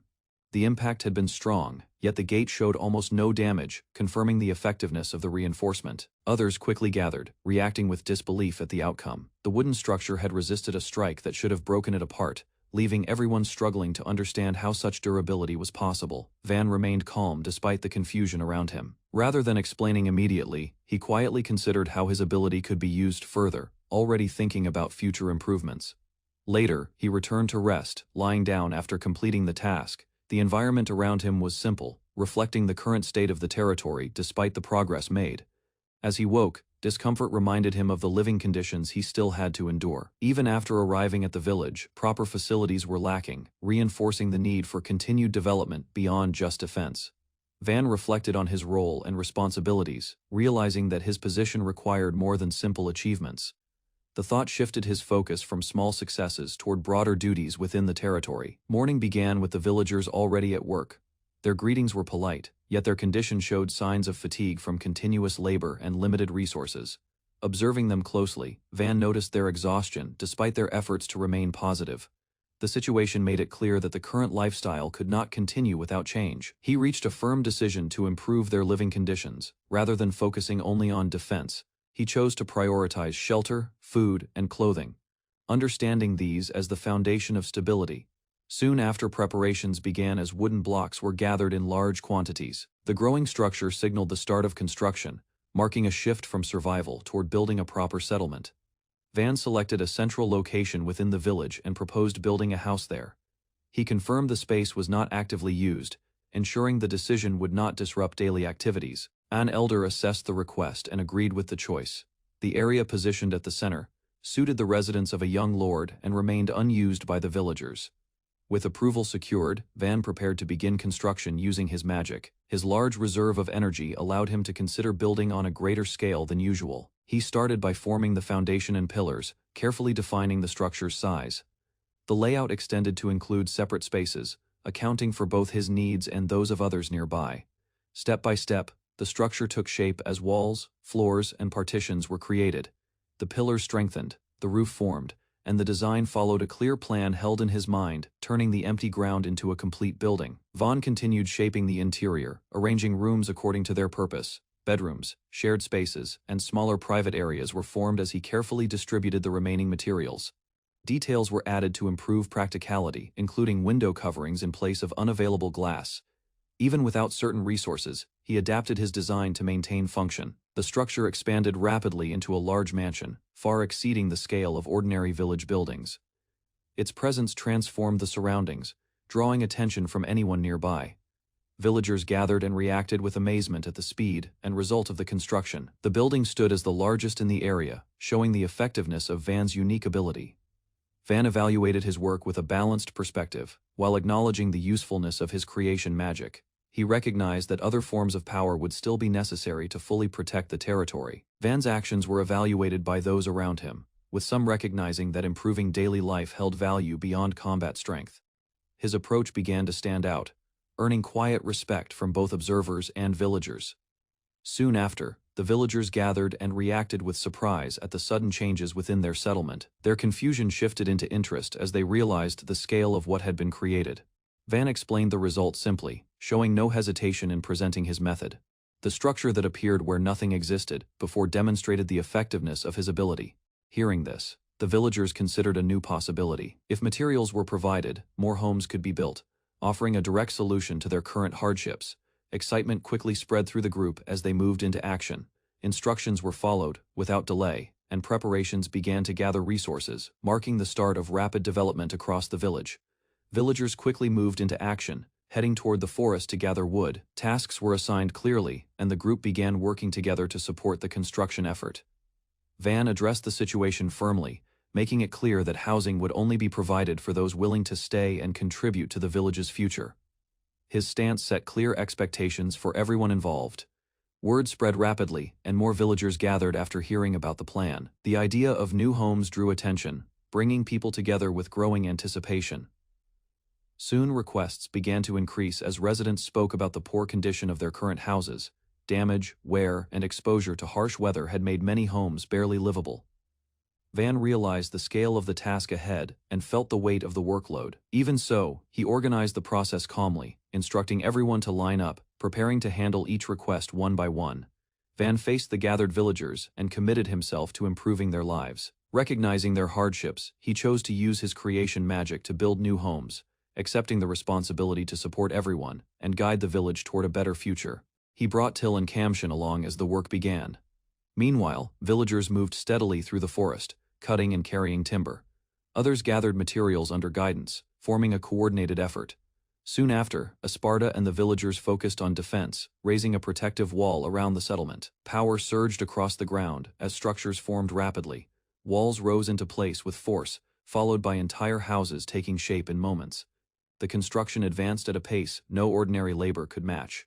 He refined his use of magic while observing the results. Logs transformed into clean wooden blocks, which then became solid walls. With growing control, the process became faster and more precise, allowing efficient production of building materials. The expanding village began to resemble a proper town. One large house stood out, showing the scale of what could be achieved. Although the repeated work felt routine, the progress brought steady satisfaction. Others nearby continued assisting, recognizing the effectiveness of his abilities.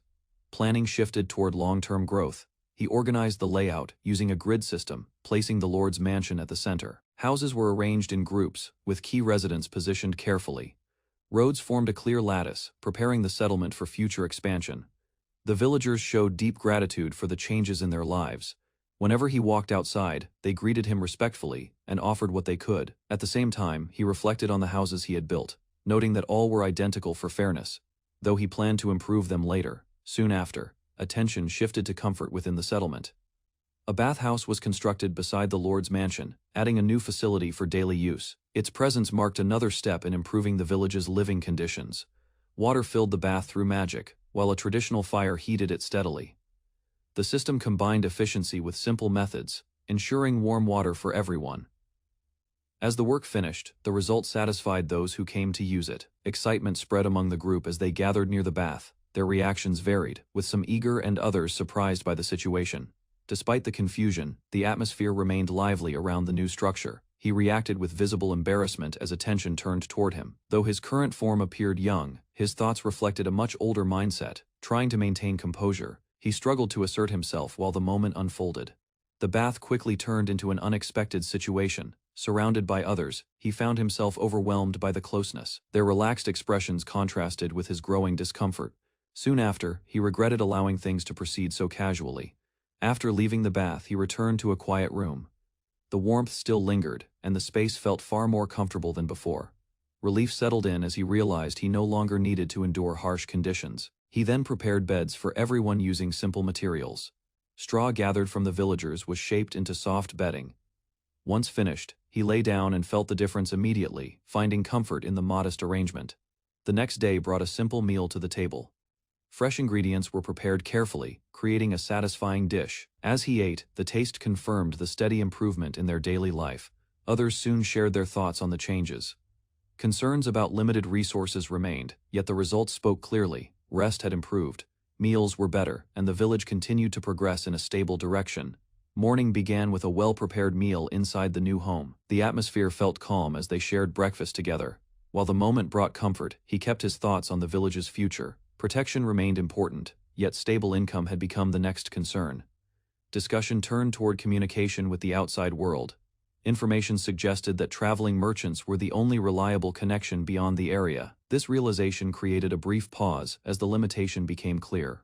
Fatigue showed as he considered the growing responsibilities. Even so, he reviewed what could already be managed within the village. Housing, clothing, and food production were under control. With those secured, attention shifted toward strengthening defenses. However, missing resources became obvious. Basic ingredients and spices were unavailable, limiting what they could produce. The gap highlighted a weakness in their current situation. A sudden idea broke through his thoughts. Rather than waiting for outside help, he focused on creating value within the village. Determination followed as he concluded that producing goods for trade would solve their problem. Suggestions were exchanged during the discussion, yet none met the village's needs. Ideas involving hunting or simple materials were quickly dismissed. Each option lacked efficiency or could not be sustained within the current conditions. Careful thought followed as the group evaluated their situation. Immediate profit seemed difficult, and common solutions did not suit the village's environment. Despite this, everyone continued searching for a better approach. Attention shifted toward existing equipment within the group. A weapon carried by one member drew interest, showing signs of quality and care. Its presence suggested a possible direction for crafting useful goods. He examined the equipment closely and considered its limitations. Understanding those limits became important for survival and defense. Others watched with concern, unsure how far the idea would go. A new creation soon took form through his magic. Using available materials, he produced a sturdy shield with flexible properties. The result demonstrated both durability and practicality, marking the beginning of a new path for the village. A test began as one of the villagers struck the newly made shield. The impact produced a sharp sound, showing its solid construction. Despite holding back, the force still caused visible strain, proving the shield's durability. Another attempt followed with a stronger swing. This time, the weapon met the shield with greater intensity.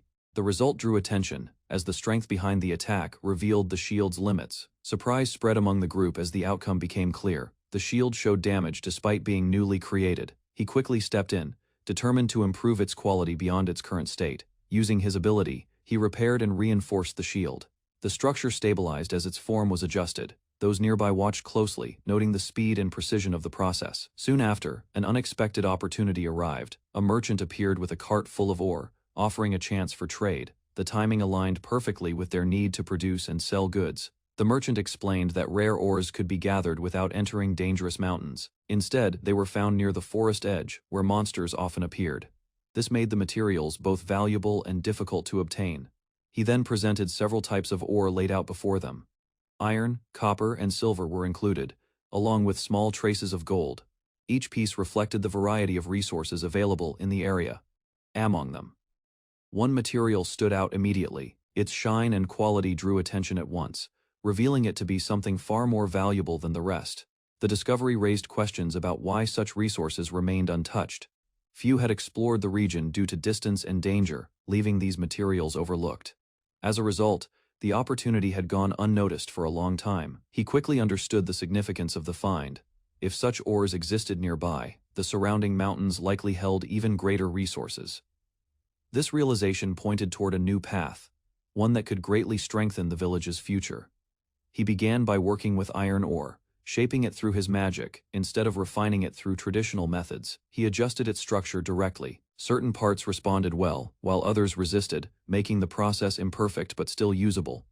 Interest quickly grew among the others as they watched the result. One of them eagerly requested a weapon, seeing potential in the material. The idea of forging swords soon became the focus. Requests increased as confidence in his ability spread. Different types of blades were suggested, showing trust in what he could create. He accepted the task, preparing to craft weapons for practical use. Careful planning guided his first attempt at forging a sword. He focused on balance, density, and sharpness, shaping the blade with precision. The structure formed step by step, resulting in a solid and well-defined weapon. The finished sword was presented without delay. Its design reflected attention to detail, showing clear improvement over earlier creations.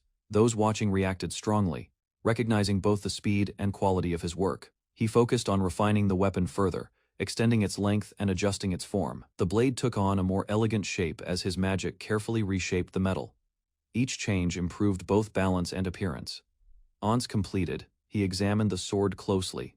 The weight felt right, and the edge appeared sharp and reliable. Satisfaction followed as the result matched his expectations. Excitement quickly spread among the group. Several people gathered around, each wanting a weapon of their own. Their strong reactions showed growing trust in his craftsmanship. Evaluation of the weapon began from a practical perspective. Its quality suggested high value, though proper testing was still needed. Even without full assessment, its potential was clear. Further discussion revealed how unusual the material truly was. Ores found in forest areas, rather than mountains, were considered rare.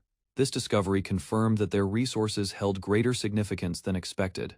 Stories emerged about creatures near hidden ruins. Stone and iron golems were said to produce valuable ore, leaving behind rare materials. The possibility connected the unusual resources they had found to something greater. The group questioned whether any remains had been discovered. No clear evidence existed, and nothing had been confirmed. Despite that, the idea of golems still lingered in their minds. Attention shifted toward the possibility of a dungeon nearby. Little exploration had been done in the area, leaving many uncertainties. Even so, the chance of such a place existing could not be dismissed. He considered what it would mean if a dungeon were found. Increased activity would follow, bringing both people and trade into the village. Such a discovery would transform their situation entirely. A clear conclusion formed as he looked ahead. Finding a dungeon would raise the village's importance significantly. With that realization, a new goal took shape, guiding their next steps forward. A newly discovered dungeon appears, filled with treasures, weapons, and valuable resources. Such places are known to attract attention because they provide materials that shape entire nations. Rules require that any discovery must be reported to the guild, which will quickly establish control over the area. Recognition follows those who uncover a dungeon, granting status and opportunities. Despite the benefits, Van hesitates, realizing that reporting it would bring outsiders into the village. Careful thought leads him to question whether the reward is worth the risk. Current conditions remain unstable as the village struggles with limited food and supplies. Increased activity from adventurers and merchants would strain what little they have. At the same time, such attention could change the balance of power around them. Speculation grows about possible threats from neighboring territories. Knowledge of the dungeon could trigger conflict, as stronger forces may attempt to seize it. Some consider secretly observing the dungeon, but danger surrounds any careless move. Understanding his situation, Van accepts his position within the Ferdio family. Instead of rushing, he focuses on strengthening the village first. With preparation and the use of his magic, he aims to secure the land before revealing the dungeon. Van reflects on the importance of the dungeon, understanding that it holds value equal to noble authority. While others suggest narrowing its location and gathering resources, he chooses patience, deciding that claiming it too early would bring unnecessary trouble. Thoughts of his family weigh on him as he considers the consequences. Claiming the dungeon now would only invite interference, and stronger relatives would likely take control. His position remains uncertain within the household. Determination forms as he resolves to act on his own terms. Protecting the village becomes his priority, and he decides to rely on his power to ensure that no one else can take what belongs to the land. Progress begins to show across the village. New houses are built, and living conditions improve for the residents. At the same time, attention turns toward strengthening defenses and preparing for future threats. Exhaustion follows his continuous efforts, yet the work continues without pause. Even while feeling tired, he recognizes that each step brings the village closer to stability and security. Van focuses on strengthening defenses as the village continues to grow. He plans to prepare weapons and shields before merchants arrive, but a lack of skilled labor slows progress. Meanwhile, the outer wall nears completion, marking a key step in securing the area. Using his magic, he reinforces the structure with abundant stone, turning it into a solid and durable barrier. What once seemed weak is transformed into a strong defensive line, ensuring better protection for the village. Additional defenses take shape as he creates simplified ballistae. These weapons are designed to fire safely from behind protection, allowing attacks without exposing those operating them. Watchtowers rise around the village, each equipped with siege weapons to guard against threats. Daily work continues steadily, and those assisting him carry out their roles as the defenses expand. Observing the rapid transformation, others begin to realize the scale of his abilities. What started with simple materials has become a fortified settlement, built through consistent effort and effective use of magic. Van continues his duties as lord, directing work and relying on those around him. While gathering materials, he begins to consider the thoughts and motivations of his companions, especially Kamshin, who supports him closely. The question of purpose arises as Van reflects on goals beyond survival. His position carries responsibility, yet the meaning behind his actions remains something he continues to define. Kamshin reveals a strong resolve, showing clear dedication to protecting Van. His determination reflects loyalty built through shared effort and trust within the growing village. Their bond strengthens through daily work and mutual understanding. Van acknowledges Kamshin's sincerity and effort, while continuing to lead without losing focus on the village's future. Days of steady labor transform the settlement into a fortified stronghold. Defensive structures and weapons line the walls, creating a secure environment. With this progress, Van prepares further support, ensuring those who protect the village are equipped for the dangers ahead. The village stands transformed into a fortified stronghold, with tall walls and guarded gates. Observers recognize that it can no longer be called a simple village as its defenses now rival those of a small fortress. Attention shifts to Van's growing influence as leader. His abilities have rapidly strengthened the territory, causing concern among those who understand how much power he now holds. Debate arises over how his strength should be used. Some see potential in battle, while others question relying solely on combat ability. The difference in views highlights uncertainty about the future direction of the territory. Van's approach focuses on protection rather than aggression. He understands that survival depends on coordination between offense, defense, and supply, ensuring stability against external threats. Calm acceptance guides his mindset as he continues leading. Rather than dwelling on limitations or circumstances, he moves forward with steady resolve, prioritizing the safety and growth of the people under his care. Laughter spreads among the group as tension briefly fades. Some react with surprise at Van's unusual thinking, while others struggle to keep their composure despite the moment. Attention soon returns to the situation at hand. Confidence rises within the group as they accept the challenge ahead. Rather than fearing possible exile or pressure from powerful families, they focus on rebuilding their strength and continuing forward under Van's leadership. Work resumes with a steady pace as the village expands its defenses. A moat is dug around the walls, adding another layer of protection. The atmosphere becomes calmer as each task is carried out with purpose. Consideration shifts toward improving the moat, recognizing that it must be reinforced and filled with water. Securing a reliable source becomes necessary, both for defense and for sustaining daily life. A new concern emerges as Van realizes the urgency of the situation. Without a stable water supply, the village remains vulnerable. Determined to solve this issue, he begins planning the next step to secure their survival. A sudden alarm spreads through the village as bandits approach from beyond the impasse. Panic rises among the residents, and urgency takes over as everyone is ordered to move behind the walls for safety. Van immediately takes control of the situation, issuing clear commands to secure the gates and raise the bridge. While others rush to confirm the number of people still outside, he ensures the defenses are activated without delay, despite their fear. The villagers follow his orders without resistance. Their actions show trust in his leadership, even as uncertainty remains about facing a real threat for the first time. Fear spreads quietly among the people, yet Van suppresses his own hesitation. He understands that showing doubt would weaken morale, so he focuses on maintaining composure while relying on the strengthened defenses. Standing before the villagers, Van accepts responsibility for their safety. He resolves to lead them through the coming battle, knowing that protecting their future now depends on his decisions and actions. Van steps forward and calls for unity, urging everyone to protect the village together. Although he feels the weight of responsibility, he recognizes that he cannot face the threat alone and seeks the strength of those around him. The villagers respond with determination, standing together despite their fear. Encouraged by their support, Van quickly assigns roles, organizing defenses and positioning people at key points along the walls and gate. Without hesitation, he moves across the fortifications, checking positions and ensuring preparations are complete. Others follow closely, ready to act as the situation develops. As the tension rises, Van prepares to step forward, but one of his companions stops him. Concern for his safety becomes clear, showing that his role is too important to risk unnecessarily. Responsibilities are divided among trusted allies. Orders are given to investigate the enemy's movements while maintaining defense within the walls. Remaining calm, Van chooses to lead carefully from behind, guiding the battle with steady judgment. A confident warrior steps forward, taking responsibility for the fight. His presence brings energy to the front lines, showing readiness to face the incoming threat without hesitation. Trust in leadership shapes the battlefield as he believes in his ability to command effectively. Careful planning and trained soldiers become the foundation of his confidence. Even in uncertain conditions, his loyalty to Van strengthens his resolve, pushing him to act with purpose. Past experiences and repeated surprises from Van's decisions reinforce his commitment to serve and protect the village.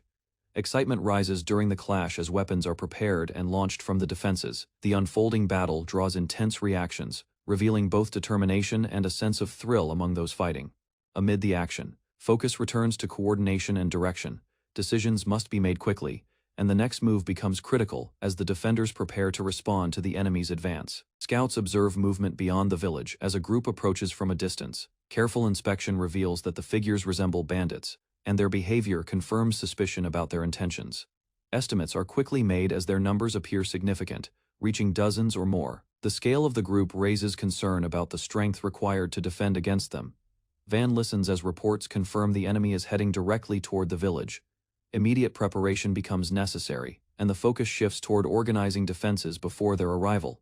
Further analysis suggests unusual behavior among the approaching group. Possibilities arise that they may not be acting alone, and attention turns to whether another force is influencing their movements. Additional observations reveal signs that the bandits might be fleeing rather than advancing with intent. This leads to the conclusion that they could be pursued by another group, raising new questions about the situation beyond the village walls. A strange movement catches attention beyond the battlefield. Sharp eyes notice an unusual shape trailing behind the fleeing group, raising suspicion that something far more dangerous is approaching. The truth reveals itself as massive creatures emerge with armored bodies and destructive force.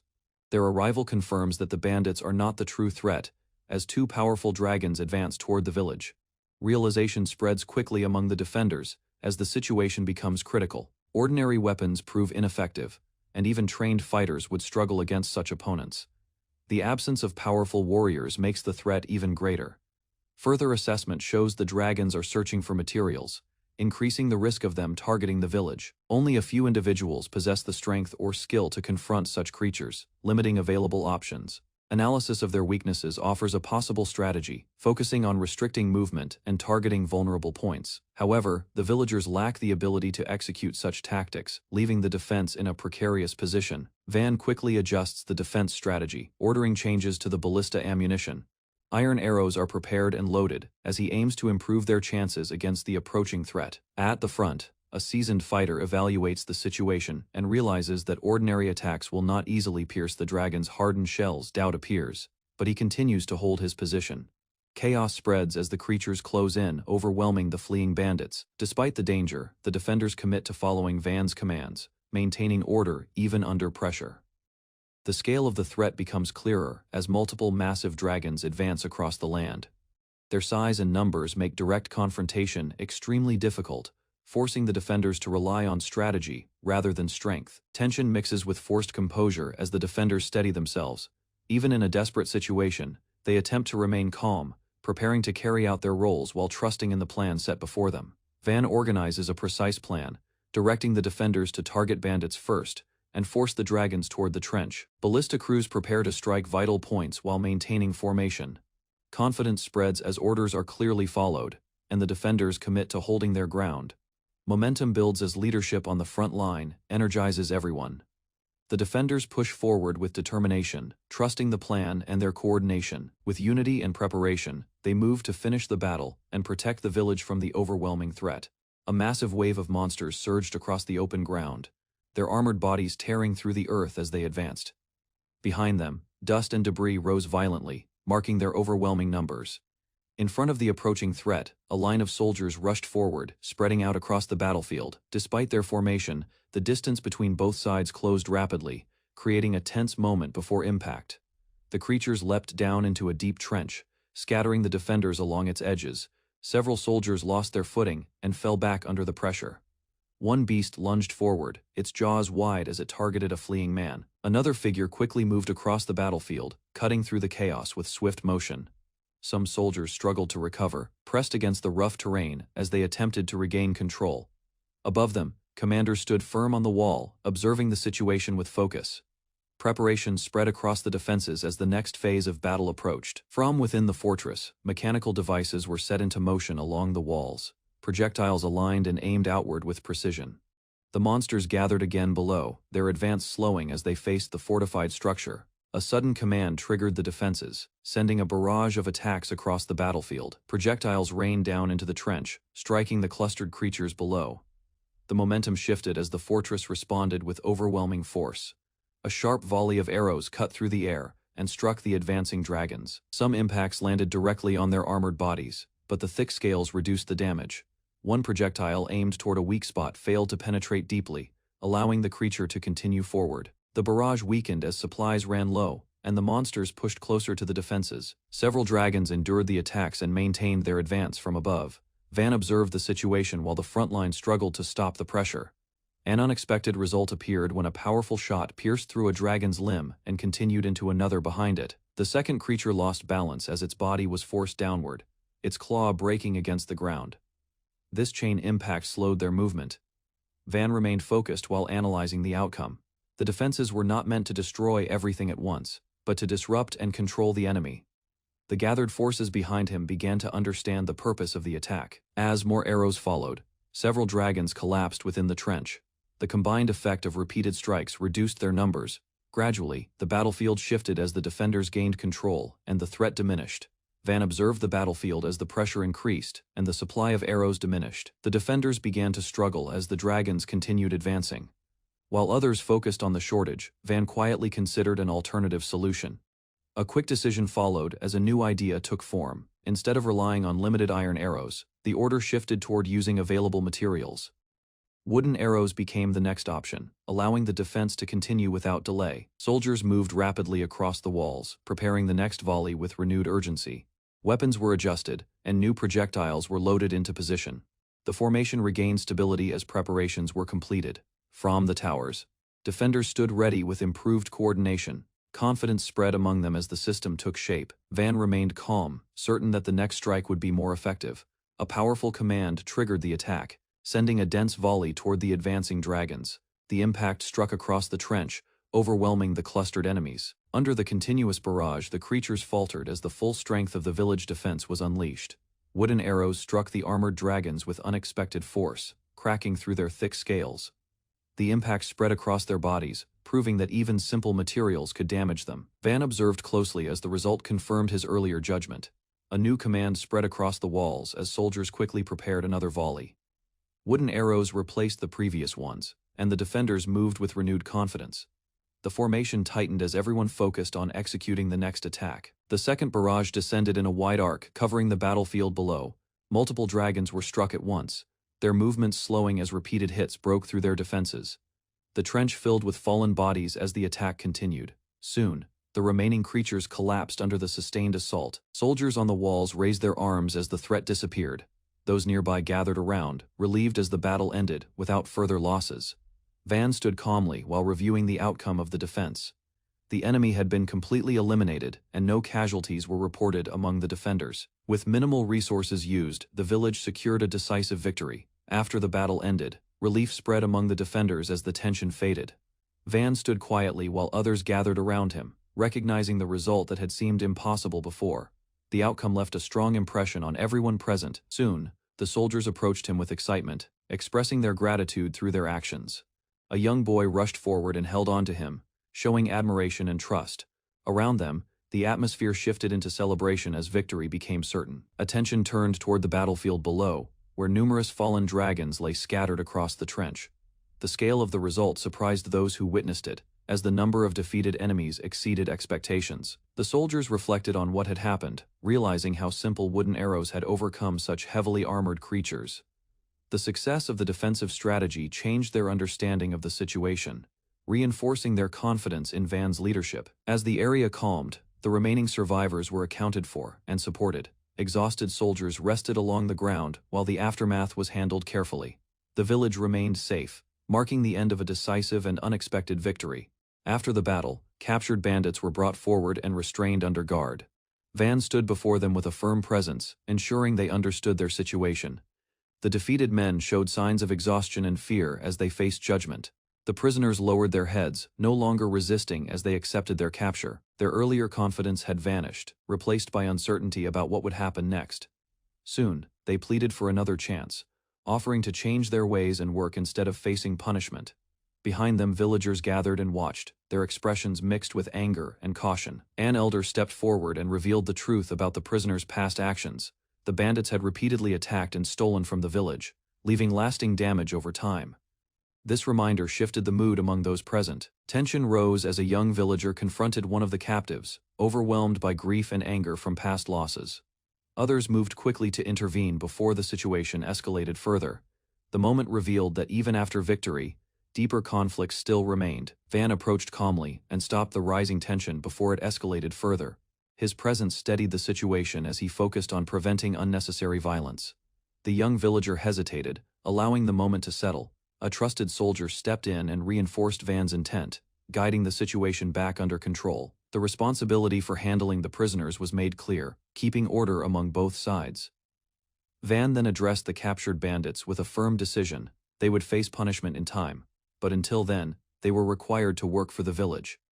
This choice balanced justice with practicality, ensuring stability after the battle. Attention soon shifted to the aftermath of the fight. Workers began processing the fallen dragons, carefully separating useful materials from what was unnecessary. The village turned the battlefield into a source of resources. As the day progressed, the mood eased into a quieter rhythm. Villagers discussed the events while continuing their tasks, reflecting on how much had changed in a short time.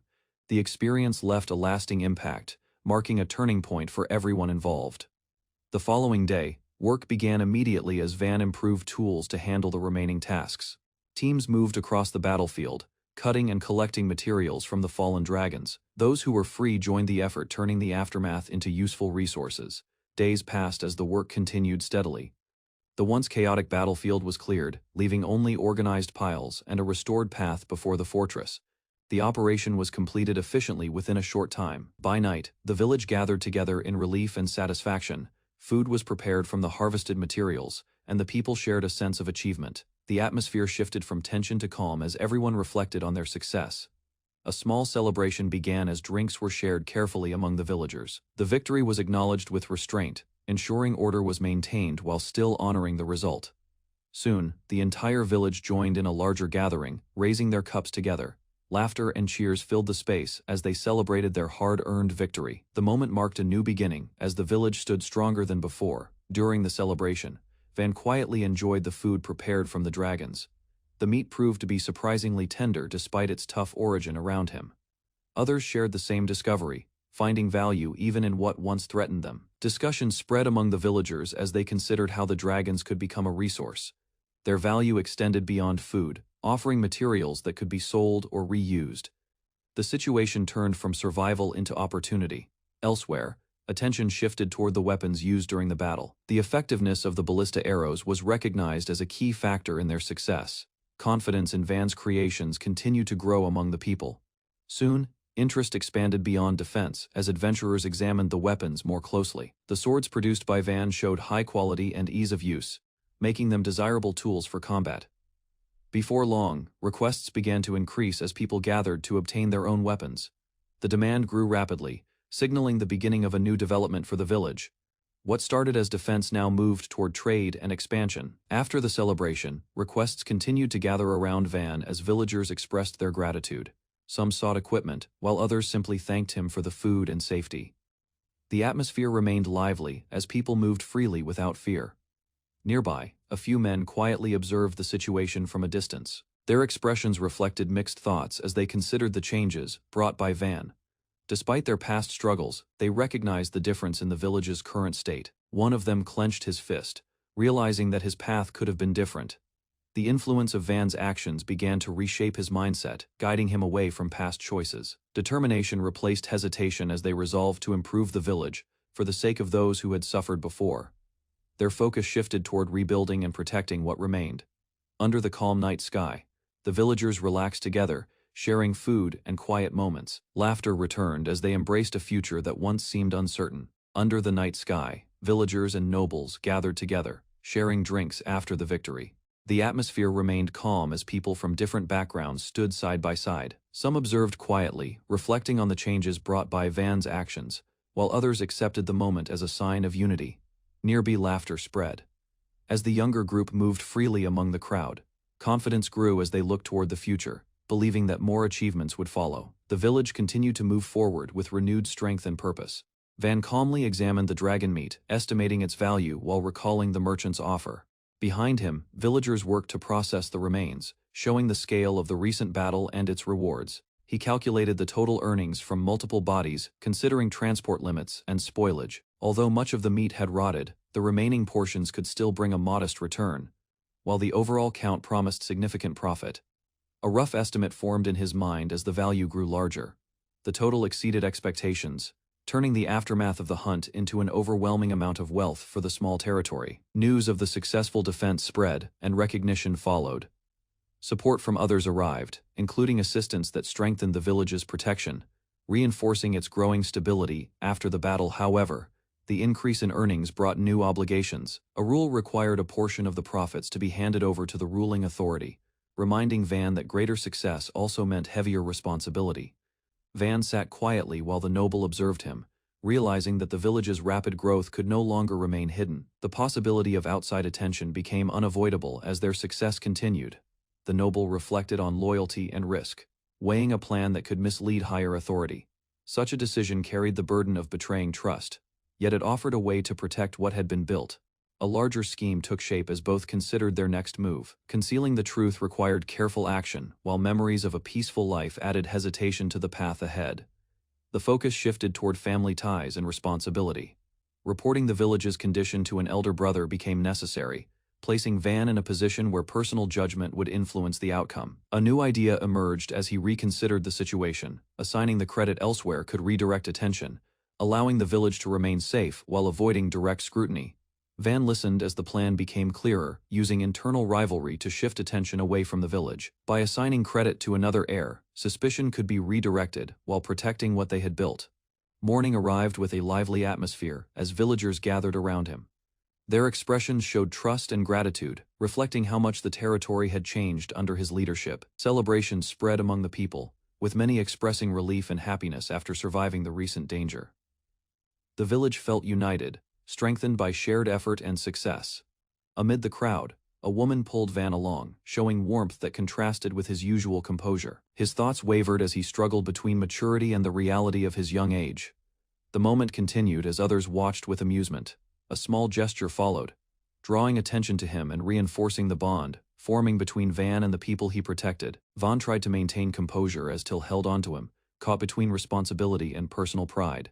The closeness unsettled him, yet it also revealed how strongly she relied on him. A quiet thought crossed Till's mind as she considered the future. She understood that time would eventually separate them, but for now, she chose to value the happiness she could hold on to. Van reflected on what others might expect from him, aware that attention from outside could change his path. The weight of those possibilities began to shape his thoughts. Till expressed her feelings through actions rather than restraint, staying close, as she showed her desire to support him. Her presence brought warmth, making the moment feel calm despite his inner conflict.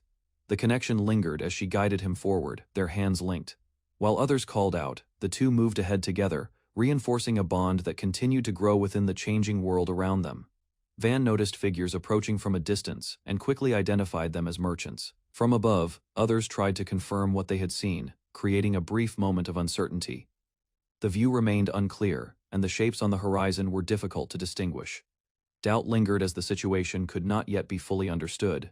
Van reacted immediately, giving orders to prepare defenses despite the confusion. Caution guided his actions, as he chose to treat the unknown presence as a potential threat. A plan formed as he organized the response, balancing readiness with restraint. Protecting the village required careful judgment, and every decision now carried importance. Meanwhile, the approaching group struggled along the road, their wagon slowed by rough terrain. Unaware of the tension ahead, they continued forward toward the village. Inside the wagon, the merchants discussed their misfortune, realizing the breakdown had caused losses and damaged much of their goods. The situation left them burdened with unexpected costs. As the journey continued, the weight of their losses became clear. Profits had nearly disappeared, and frustration grew as they tried to make sense of their failed trip. Soon, a massive structure appeared ahead, far beyond what they expected. The sight of solid walls and fortified gates made them question whether they had reached the correct place. Confusion spread among them as they compared the view to what they had known before. The simple village they remembered no longer matched what stood before their eyes. From above, Van observed their arrival and addressed them with authority. While the merchants approached cautiously, the transformed settlement stood firm, revealing the extent of its rapid development. The merchants observed the fortress-like settlement, comparing it to their own stronghold. Rumors about a young prodigy managing the land began to feel real as they approached. From above, Van appeared before them, his presence confirming their suspicions. Despite his age, the scale of the village under his control left a strong impression. The group quickly introduced themselves, presenting their roles and intentions to avoid misunderstanding. Their cautious attitude showed respect for the unexpected authority before them. Van assessed them calmly, recalling shared connections through the Adventurers Guild. Familiar links reduced tension, allowing the situation to shift toward cooperation. With permission granted, the gates opened, and the merchants entered the village. The once isolated place now welcomed outsiders, marking another step in its transformation. The merchants entered the village and were greeted by a peaceful row of houses. The calm scenery contrasted with the imposing walls they had seen outside, easing some of their earlier tension. Van welcomed them warmly, showing courtesy despite their delayed arrival. His calm attitude reassured the group, allowing the meeting to proceed without hostility. The merchants quickly shifted to business, expressing interest in the dragon materials. Their surprise grew as they learned more, realizing the scale of what the village had obtained. Expectations of loss turned into relief as they understood the value available. The situation changed from concern to opportunity, and their enthusiasm became clear. Inside the warehouse, towering stacks of dragon parts filled the space. The overwhelming quantity left the merchants stunned, revealing just how far beyond normal this village had grown. Van explained the scale of their recent hunt, describing how many dragons had been subdued and how their remains were being managed. His focus remained on how to efficiently handle the overwhelming resources. The merchants reacted with shock as they grasped the quantity involved. Thoughts quickly shifted toward trade opportunities, realizing that such volume required broader connections to distribute. Van remained calm and suggested delaying major decisions. For the moment, he prioritized stability, allowing time before committing to large transactions. Concerns arose regarding preservation, as the amount of meat exceeded what the village could consume. The risk of waste became a pressing issue that required immediate planning. Attention turned toward nearby settlements, considering whether sharing resources could solve both surplus and need. The idea balanced practicality with responsibility, reflecting Van's approach to leadership. Van made a firm decision, choosing to give part of the resources away instead of prioritizing profit. His choice surprised the merchants, revealing a different approach to leadership. The merchants quickly understood his intention, recognizing that the decision could help others beyond the village. Although it reduced earnings, the outcome carried broader value. Van continued by proposing future cooperation, offering opportunities that extended beyond the current trade. His focus shifted toward long-term growth, rather than immediate gain. Attention turned to the skills the merchants brought with them, as Van identified potential benefits for the village. Their arrival began to represent more than simple commerce. Excitement spread among the group as new possibilities became clear. What began as a difficult journey transformed into a promising partnership for everyone involved. Van presented a piece of dragon skin, allowing the merchants to examine its durability. The material resisted ordinary handling, showing its exceptional quality. They tested it with weapons and were amazed by its toughness. Even simple blades performed well against it, revealing new potential for crafting and trade. Excitement grew as they imagined future uses and profits. The possibilities expanded beyond simple goods, turning the material into a valuable resource. Van managed expectations by limiting immediate sales, choosing to control distribution carefully. His decision ensured stability rather than overwhelming supply. As they explored the village further, the merchants observed its defenses and daily life. Their impression deepened, realizing the place was far more advanced than it first appeared. Van discussed future trade arrangements, considering regular merchant visits and coordination with larger trade groups. Expanding connections became the next step for the village's growth. He also thought about improving daily life, suggesting supplies and small comforts to raise morale. Simple ideas began to shape a more stable and lively community. While reflecting on the merchants' behavior, Van recognized their intentions and the opportunities they brought. Their presence hinted at wider possibilities beyond immediate trade. The discussion shifted toward strategy, focusing on how to attract more travelers and increase exchanges. Plans formed around routes, promotion, and consistent activity. A clear direction emerged as Van reached a conclusion. Establishing a village shop became the foundation for sustained growth and future development. The merchants grew eager as the idea of direct negotiation took shape. Securing a stable partnership with the village promised consistent trade and future opportunities. Van considered the proposal carefully, recognizing the benefits of establishing a shop.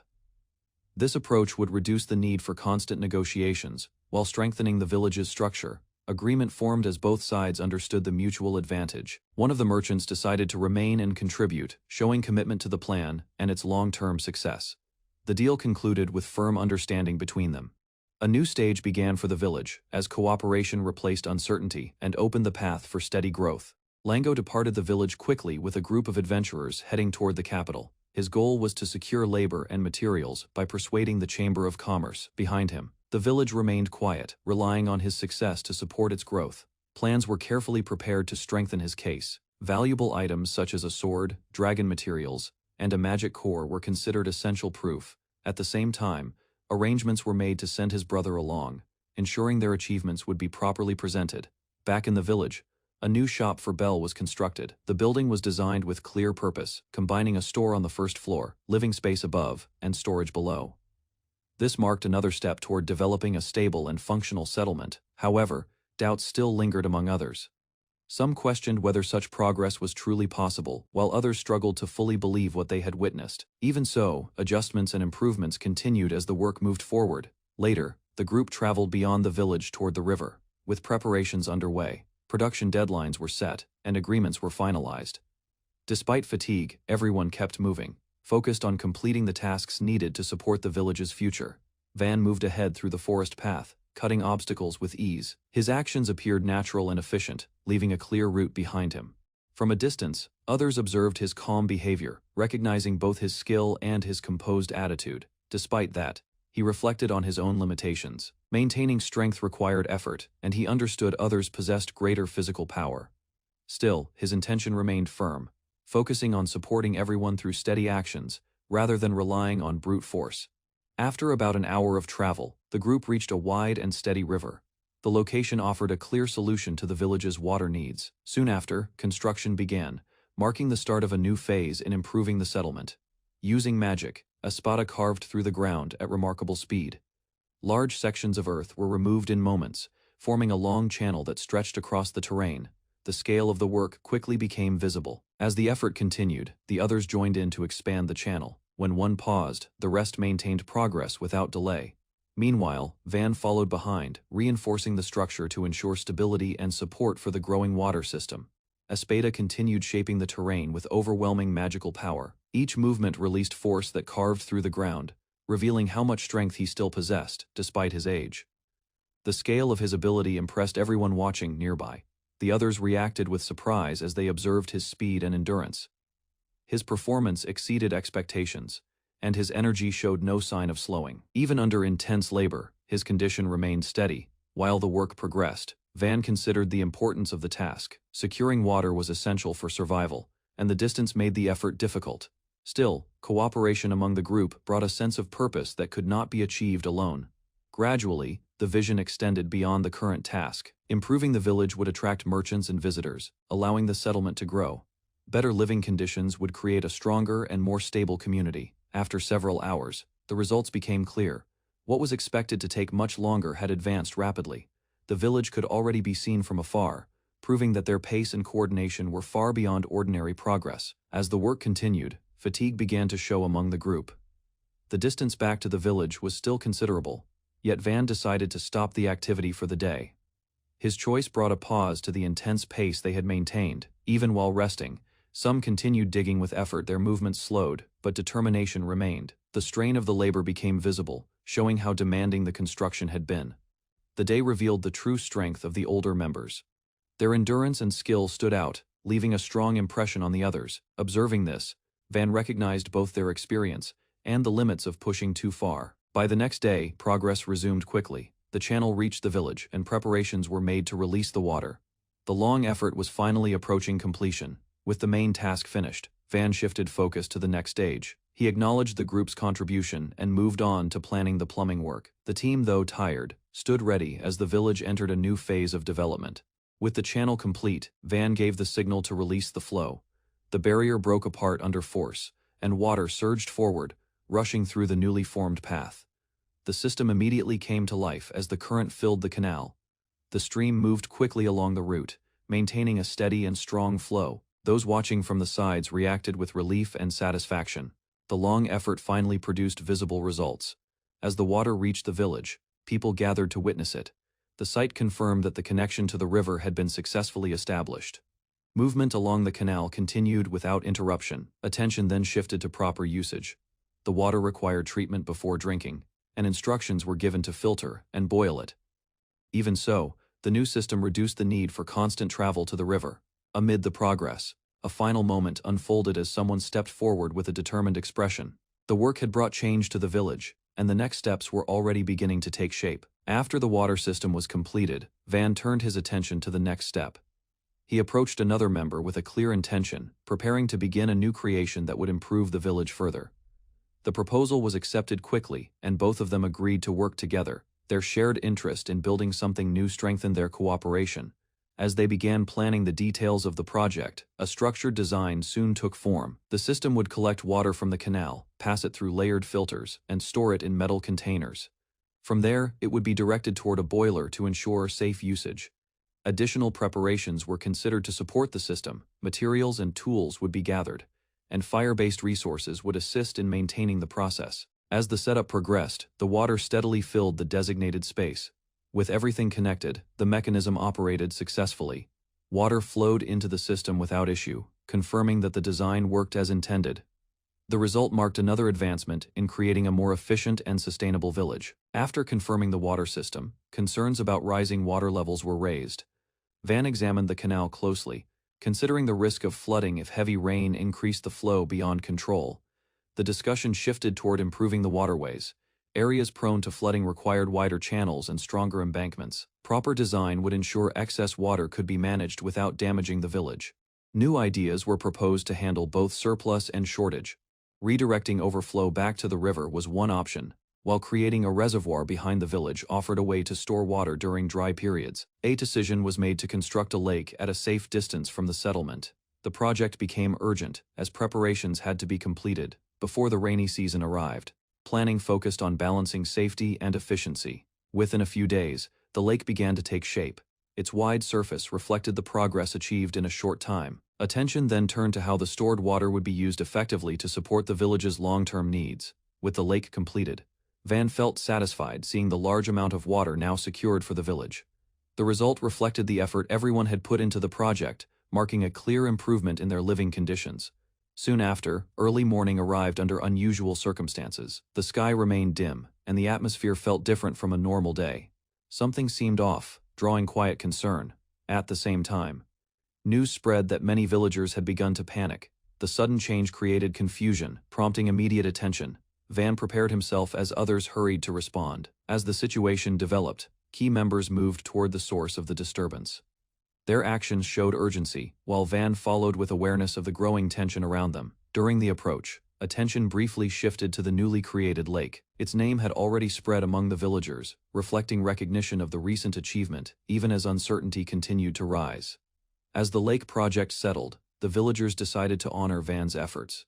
The lake received his name, and soon after, the village itself was renamed as well. The sudden recognition left him uneasy, as the attention felt overwhelming. Before he could process it fully, a voice urgently called for him. The situation shifted quickly, and Van moved with others toward the source of the disturbance, leaving behind the moment of celebration. A large crowd had gathered near the lake, their attention fixed on something unusual. Van studied the layout and realized the disturbance seemed to come from the far side of the water. Reaching the shore, he looked across the surface, while the villagers waited anxiously. The calm water hid something beneath, creating tension as everyone focused on the same point. Slowly, a figure emerged from the lake. Only the upper part was visible, but its presence was unmistakable. Van observed it carefully, recognizing that this unexpected appearance marked the beginning of a new problem.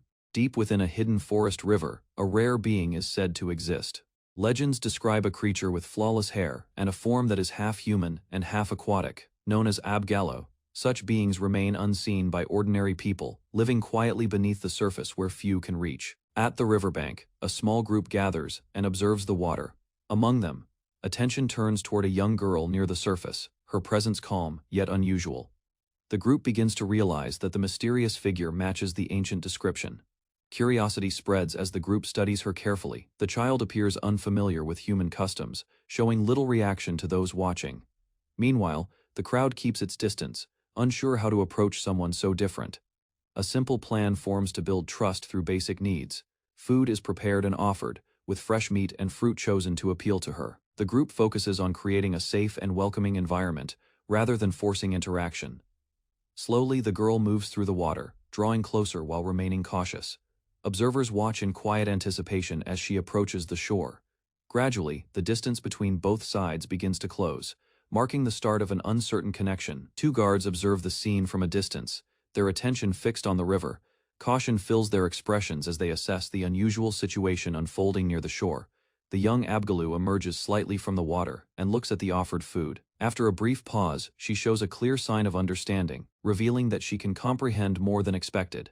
Suddenly, she retreats into the river with incredible speed. A sharp splash follows as her figure disappears beneath the surface, leaving the group startled by her swift reaction. Moments later, she returns and approaches again, this time closer to the edge. The boy carefully presents the food, guiding the interaction with simple gestures while maintaining a calm presence. She accepts the offering and begins to eat while remaining partially submerged. Nearby, the guards continue to watch closely, their focus sharp as they evaluate whether the encounter will remain peaceful or shift unexpectedly. The Abgaloo examines the meat with interest while remaining in the water. Its origin draws her attention, and curiosity replaces earlier caution as she studies the unfamiliar food. Nearby, the guards and attendants identify the source of the offering. Their focus shifts toward the young lord, recognizing that the unusual food was made possible through his abilities. Agreement spreads among the group as they quietly acknowledge his role. The crowd's attention gathers around him, reinforcing his importance in the unfolding situation. The boy accepts responsibility and steps forward calmly. In response, the Abgalu processes this information and begins to understand the connection between him and the offering in her hands. Without warning, she slips back into the river, disappearing beneath the surface once more. Silence follows as the onlookers watch the empty water, uncertain whether she will return again. Confusion spreads among the gathered crowd as the girl disappears without a trace. The boy remains seated near the river, left alone with uncertainty. Time passes and the strange encounter lingers in everyone's thoughts into the next day. Morning breaks abruptly as a maid rushes into the room. Urgency fills the space, pulling the boy from rest and forcing him to react to the sudden disturbance. News of an attack reaches him quickly. Reports describe villagers in panic, and the situation grows tense as the threat becomes clearer. The peaceful moment from before is replaced by growing danger. Further details reveal that enemies have already reached the water channel. The distance between the village and the threat is dangerously short, leaving little time to respond. The boy's expression hardens as he processes the situation. Outside, preparations begin without delay. Workers operate large weapons, aiming toward the approaching danger. The defense of the territory is set in motion as tension builds across the area. A large number of figures emerge across the water, filling the river with unfamiliar faces. Their presence turns the quiet channel into a crowded scene, while guards immediately raise their weapons and prepare for a possible clash. From above, the boy observes the situation and studies the group carefully. The connection between the earlier encounter and this sudden appearance becomes clear, leading him to reconsider what the Abgalu truly represent. Among them, individuals of different ages can now be seen, no longer just a single child. Their forms appear more human than expected, suggesting a deeper nature behind their existence. Recognizing the shift, the boy decides to approach the situation directly. Despite the tension, he prepares to meet them while others remain cautious and ready to intervene if necessary. As the group gathers near the river, attention turns toward opportunity rather than conflict. The unusual visitors are seen not only as a threat, but also as a possible source of rare value, changing the direction of the encounter. At the edge of the structure, a mature Abgalu emerges from the water and addresses the group. His focus settles on the boy, revealing that the girl from before holds a close connection to him. Recognition spreads among the gathered Abgalu as they react to the mention of the boy's actions. Their attention sharpens, acknowledging his strength and the impact he has already made. The guards and attendants exchange uneasy glances while observing the situation. Doubt and caution linger as they assess whether the boy truly possesses the power being attributed to him. The Abgalu leader expresses approval and acknowledges the boy's courage. Without hesitation, he presents a proposal that shifts the situation from simple contact into a deeper form of relationship. Confusion immediately follows, as the meaning of the proposal becomes clear. The boy stands frozen while those behind him react with surprise, struggling to understand the sudden suggestion that has been placed before him. The Abgalu leader continues, explaining his daughter's identity and her importance. Confidence fills his tone as he presents her future, expecting the boy to accept the proposal without hesitation.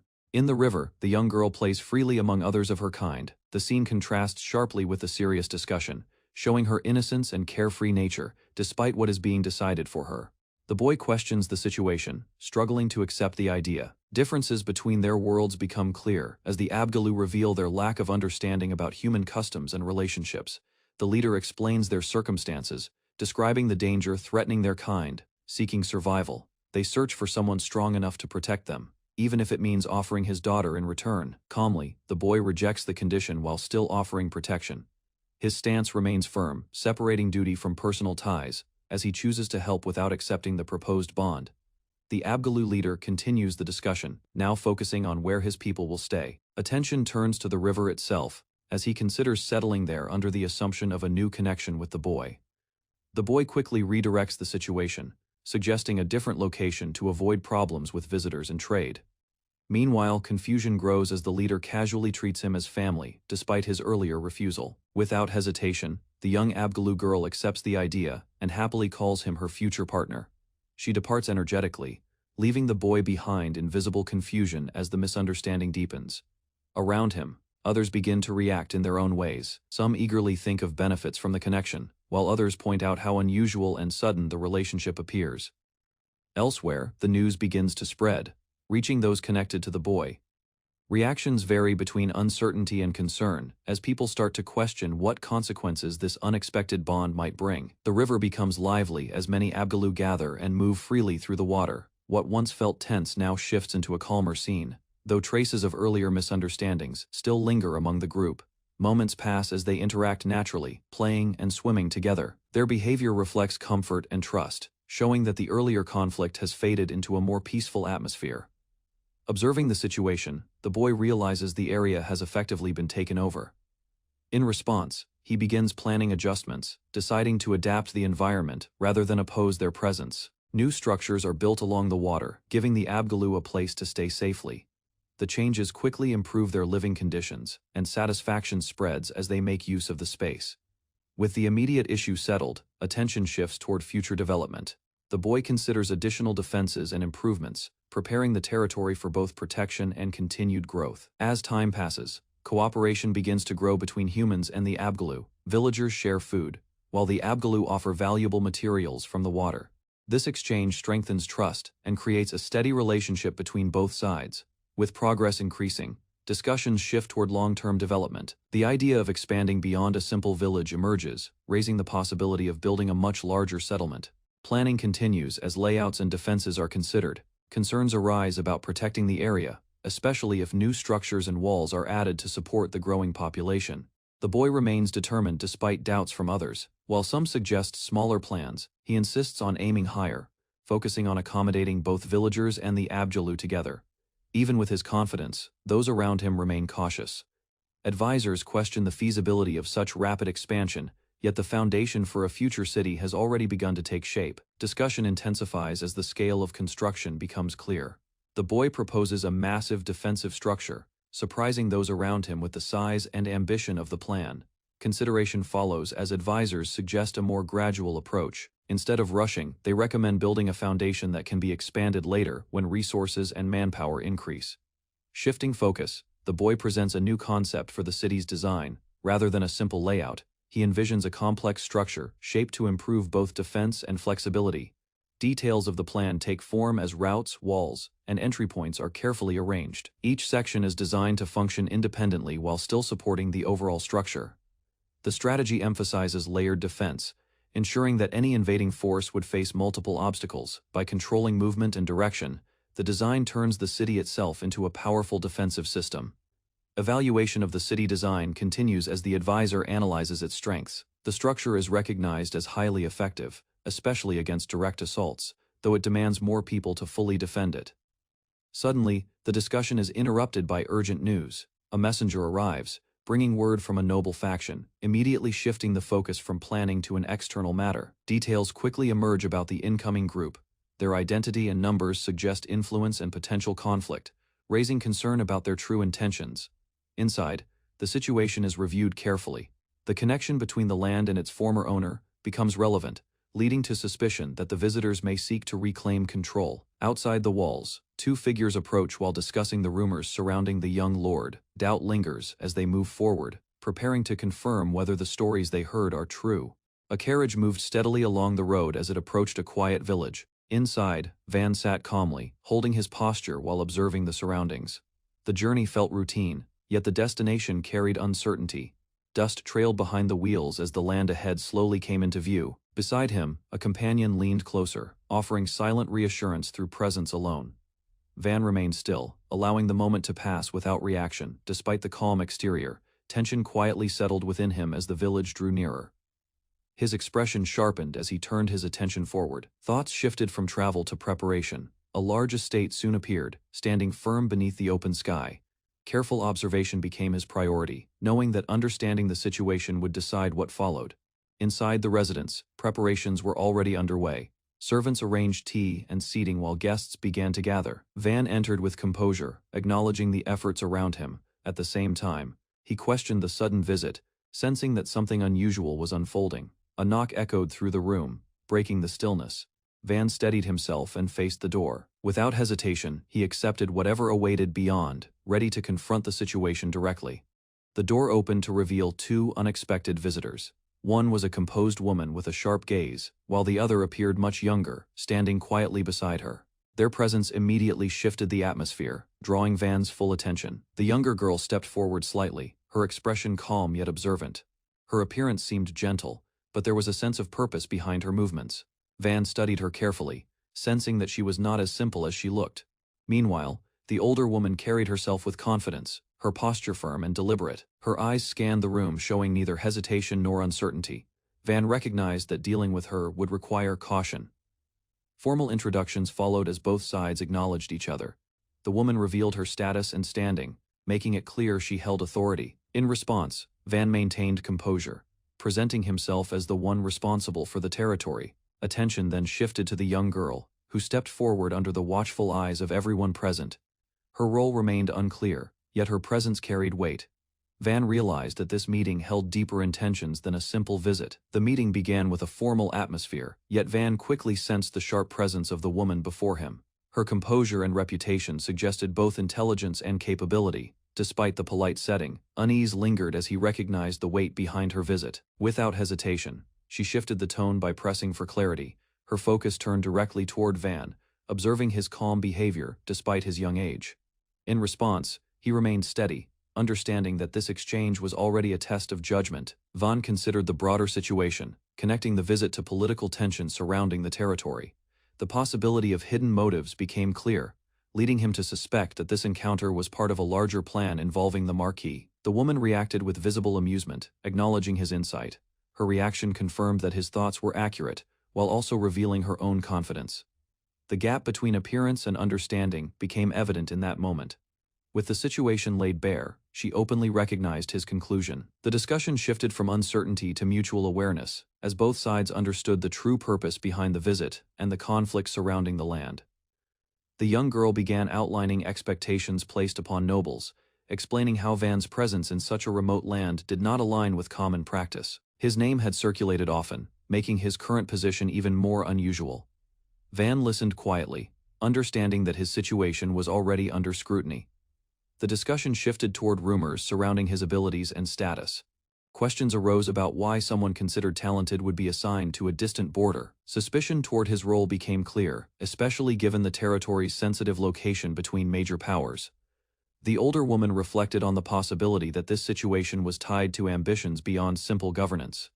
Her thoughts suggested that larger political motives might be at play, extending beyond Van himself. Van responded calmly, denying assumptions while acknowledging the situation.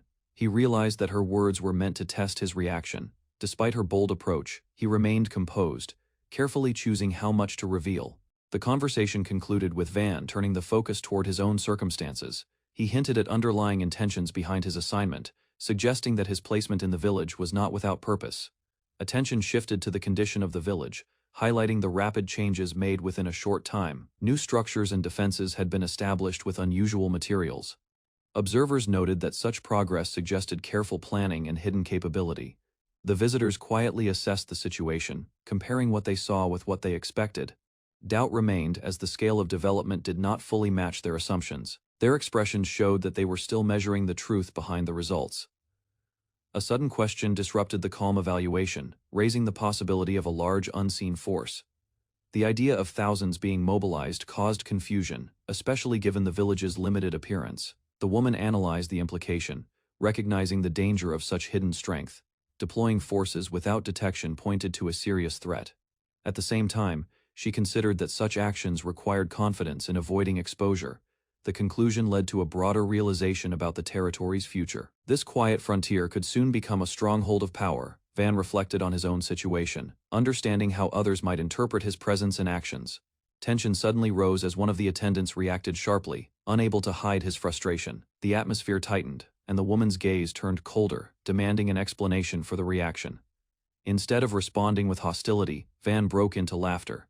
The unexpected reaction disrupted the tension, catching everyone off guard. He quickly regained composure, signaling that the situation had been misunderstood.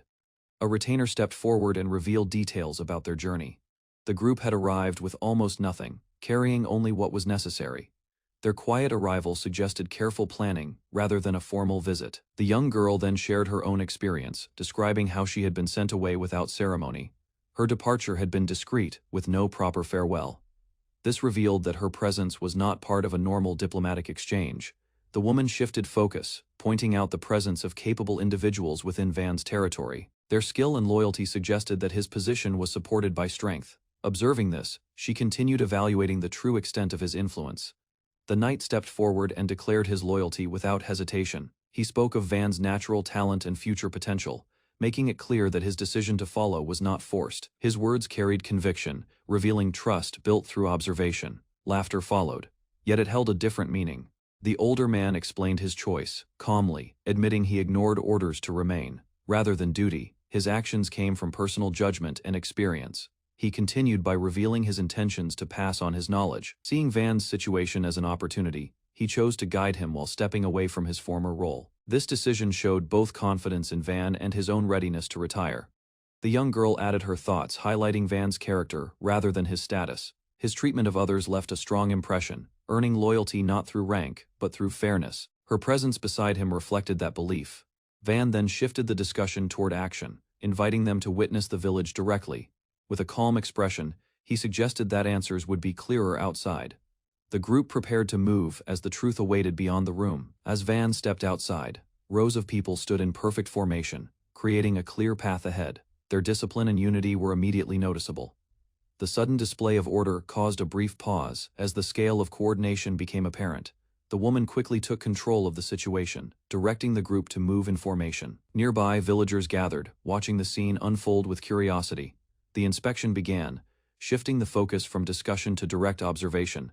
They moved through the village, where work was already in progress. Van guided the process, assigning simple tasks, while others followed without hesitation. The environment showed steady activity, reflecting careful organization rather than chaos. The group continued further outward, leaving the center behind. The open land ahead revealed the extent of ongoing development. The woman grew more cautious, questioning how far this inspection would go. At the edge of the area, plans were discussed with precision. Measurements and adjustments were made calmly, showing experience in construction. Van observed quietly, aware that their reactions would shape what came next. Van calmly decided to begin construction immediately, despite the others' hesitation. Without delay, he prepared to demonstrate his method, showing confidence in his ability to act rather than explain. A massive wall suddenly rose from the ground, forming with overwhelming force. The scale and speed of the construction shocked everyone present. What had been empty land transformed in an instant into a solid barrier. Van examined the structure while explaining its limitations. The wall was strong, yet not permanent, as it relied on his magic to maintain its form. Even so, it combined various materials into something far more durable than ordinary construction. Attention turned to the materials used throughout the village. The same method had been applied to houses and structures, shaping simple resources into reliable forms. This revealed that his work extended far beyond basic improvements. Without stopping, Van continued building, shaping the next part of the defense. He focused on forming a proper gate, ensuring both strength and function. The others watched closely, realizing that his abilities could reshape the entire territory. The newly formed gate stood tall against the open land, completing the demonstration. Van turned back with a relaxed expression, as if the result required no further explanation. Behind him, the others remained focused on the structure, still processing what they had witnessed. The group gathered near the entrance, their attention fixed on the finished work. The scale and precision of the construction left little room for doubt. Each observer quietly reassessed their earlier assumptions. Van simply summarized the result, presenting it as a straightforward outcome of his method. His calm attitude contrasted with the magnitude of what had just been created, emphasizing how natural the process seemed to him. The young girl stepped forward, her curiosity no longer hidden. She focused on Van directly, seeking to understand the source of his ability. Others nearby reacted with visible surprise, unable to ignore what they had just seen. The woman followed with a sharper question, directing attention to the nature of his power. Her expression remained composed, yet her interest had clearly deepened. The demonstration had shifted her view, turning observation into genuine inquiry. Van revealed his ability without hesitation, presenting it as simple production magic. He explained that his power focused only on creating objects, nothing more. His calm expression suggested that he did not view it as anything remarkable, despite what others had witnessed moments before. The young girl reacted with clear surprise as she recalled its reputation. In society, such magic was considered weak and undesirable. This contrast between expectation and reality deepened the confusion surrounding Van's true capabilities. Van revealed that his ability was production magic, a skill limited to creating objects. In a society that valued combat and powerful spells, such magic held little importance. His explanation carried a quiet acceptance, as he understood how others judged his potential. Childhood passed without warmth or attention. His mother showed no care, and his father remained distant due to constant duties. Raised by others, he grew up isolated, eventually believing the harsh judgment placed upon him that he had no real worth, lacking talent in study or physical activity. Van found a small escape through puppetry magic. His hands could guide a doll with precision, even if his own body lacked coordination. This unusual control gave him a fragile sense of achievement. Motivation grew from a desire to be acknowledged. Each day, he trained with focus, repeating movements and refining his skill. Effort replaced natural talent as he imagined creating something that could finally gain recognition. Reality shattered his expectations. Instead of approval, harsh criticism fell upon him. Fear and confusion filled his thoughts, and the small confidence he built began to break under the weight of rejection. Vaughn later discovered that puppetry magic was feared and despised among nobles. What he believed to be harmless was instead seen as something dark. Confusion filled him as he failed to understand the reason behind the anger directed at him. Even the one ability he relied on lost its meaning. After that day, silence surrounded his life. His mother ignored him completely, and no one else showed concern. Days passed without purpose, as he remained alone in his room, doing nothing. The absence of attention slowly deepened his isolation. Painful thoughts began to grow within him. He blamed himself for disappointing those around him, believing he had failed their expectations. Although he wished to do something right, regret and guilt continued to weigh heavily on his heart.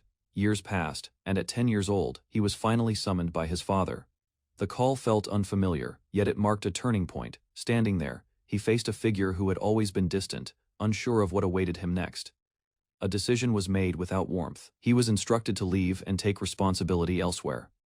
Confusion mixed with quiet acceptance as he realized his place within the household had never truly existed. Van was introduced to a noblewoman connected to his future. Her presence carried authority, and her words suggested that his fate would depend on his own actions. For the first time, someone acknowledged him directly. The noblewoman revealed a decision already made for him. A marriage had been arranged without his knowledge. Confusion filled his expression, as the sudden change left him unable to understand his own situation. Soon after, his father's judgment became clear. He was to leave the household and accept this path. The arrangement would determine his future, and resistance held no meaning. His position in the family was quietly dismissed once again. The noblewoman observed him with calm confidence. She treated the situation as something ordinary, guiding him forward without hesitation. Though her approach was firm, it lacked the harshness he had grown used to. A small change began within him as he noticed her kindness. Unlike others, she reached out without rejection. That simple gesture created a new feeling, as he realized someone was finally willing to see him. Travel began soon after, lasting for weeks across rough terrain. During that time, Lady Panamera showed both strictness and care. Whenever Van spoke poorly of himself, she corrected him, yet followed it with warmth. Those days became the most peaceful he had ever known. Gentle moments filled their journey. She often rested her hand on his head and stayed close, offering quiet attention. Unlike the silence of his past, her presence brought comfort and steadiness to his heart. At times, emotion overwhelmed him, yet she never reacted with anger. Instead, she continued to treat him kindly, reassuring him without hesitation. Her touch felt soft and dependable, creating a bond he had never experienced before. Even her laughter carried no cruelty. It came naturally, without judgment, and showed a side of her that felt genuine. Through these small moments, Van began to see her as someone he could trust. As their destination approached, unease returned. The future ahead remained uncertain, tied to obligations he did not choose. Despite that, a single wish stayed within him, as he hoped to remain by her side for as long as possible.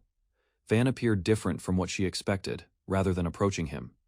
She kept her distance and chose to observe quietly. His presence stood out, yet she treated it as something unrelated to her. As time passed, his abilities became clear. He carried confidence, earned respect, and handled situations with ease. Compared to her own struggles, his achievements felt distant and unreachable. Memories of her own past surfaced. She had been sent away without support, forced to leave everything behind. Watching him now only deepened her confusion about the difference between them. Gradually, curiosity replaced hesitation. She questioned whether his experiences had truly been different, or if he had endured similar hardships. Witnessing what he accomplished with a disregarded power stirred emotions she could not ignore. Thoughts continued to linger as she reflected on her choices. She had abandoned her magic long ago after rejection. A quiet doubt remained, as she wondered if her path might have changed had she continued forward like Van. Van revealed that his production magic had once caused his exile. The power was seen as dangerous, and its potential remained misunderstood. Despite that, he now stood in a new land, preparing to build something meaningful. Lady Panamera reflected on his ability with mixed thoughts. What others dismissed as worthless held remarkable potential. She recognized that his power could have greatly expanded a noble domain, yet it had been wasted through ignorance. Work continued steadily under Van's direction. Plans moved forward without hesitation, and construction advanced day by day. His calm leadership showed a growing confidence shaped by experience. The scale of his achievements became impossible to ignore. Structures, materials, and even defensive systems were created through his magic. Each detail revealed how far his ability could reach when used properly. Though doubts remained, understanding slowly replaced skepticism. Lady Panamera could not fully accept everything she saw, yet she acknowledged its value. Meanwhile, Van remained composed, continuing his work without seeking recognition. Vaughn explained the situation surrounding the arranged marriage and the visit of Lady Arte. The matter was handled carefully to avoid conflict, as tensions between families could easily rise. At the same time, he remained aware of the risks present in the surrounding land. Rather than focusing on personal matters, his attention stayed on developing the territory. Strengthening defenses and improving the village took priority. The arranged marriage felt secondary compared to the responsibilities he carried. Lady Panamera observed his actions with growing interest. His approach to leadership and development showed clear direction. What began as curiosity gradually shifted into genuine recognition of his potential. Concern then surfaced regarding the marriage itself. She questioned whether the situation would truly benefit him. Doubt lingered, especially when considering the background of the noblewoman involved. Careful reflection followed as she considered the broader implications. The marriage connected to a powerful family with uncertain intentions. Whether Van was seen as a promising figure or a discarded child, the outcome would shape both his future and the village's fate. The risks surrounding the marriage became clearer. A fragile future awaited, where survival depended on uncertain conditions. Van understood the situation calmly, acknowledging the dangers without resistance. Lady Panamera revealed her true intention. She had come seeking a way to stop the engagement, believing it would only lead to hardship. However, her thoughts began to shift as she understood both sides more deeply. Her view of Van changed significantly. She recognized his strength, not only in magic but also in character. His growth, judgment, and leadership stood far beyond what others had expected from him.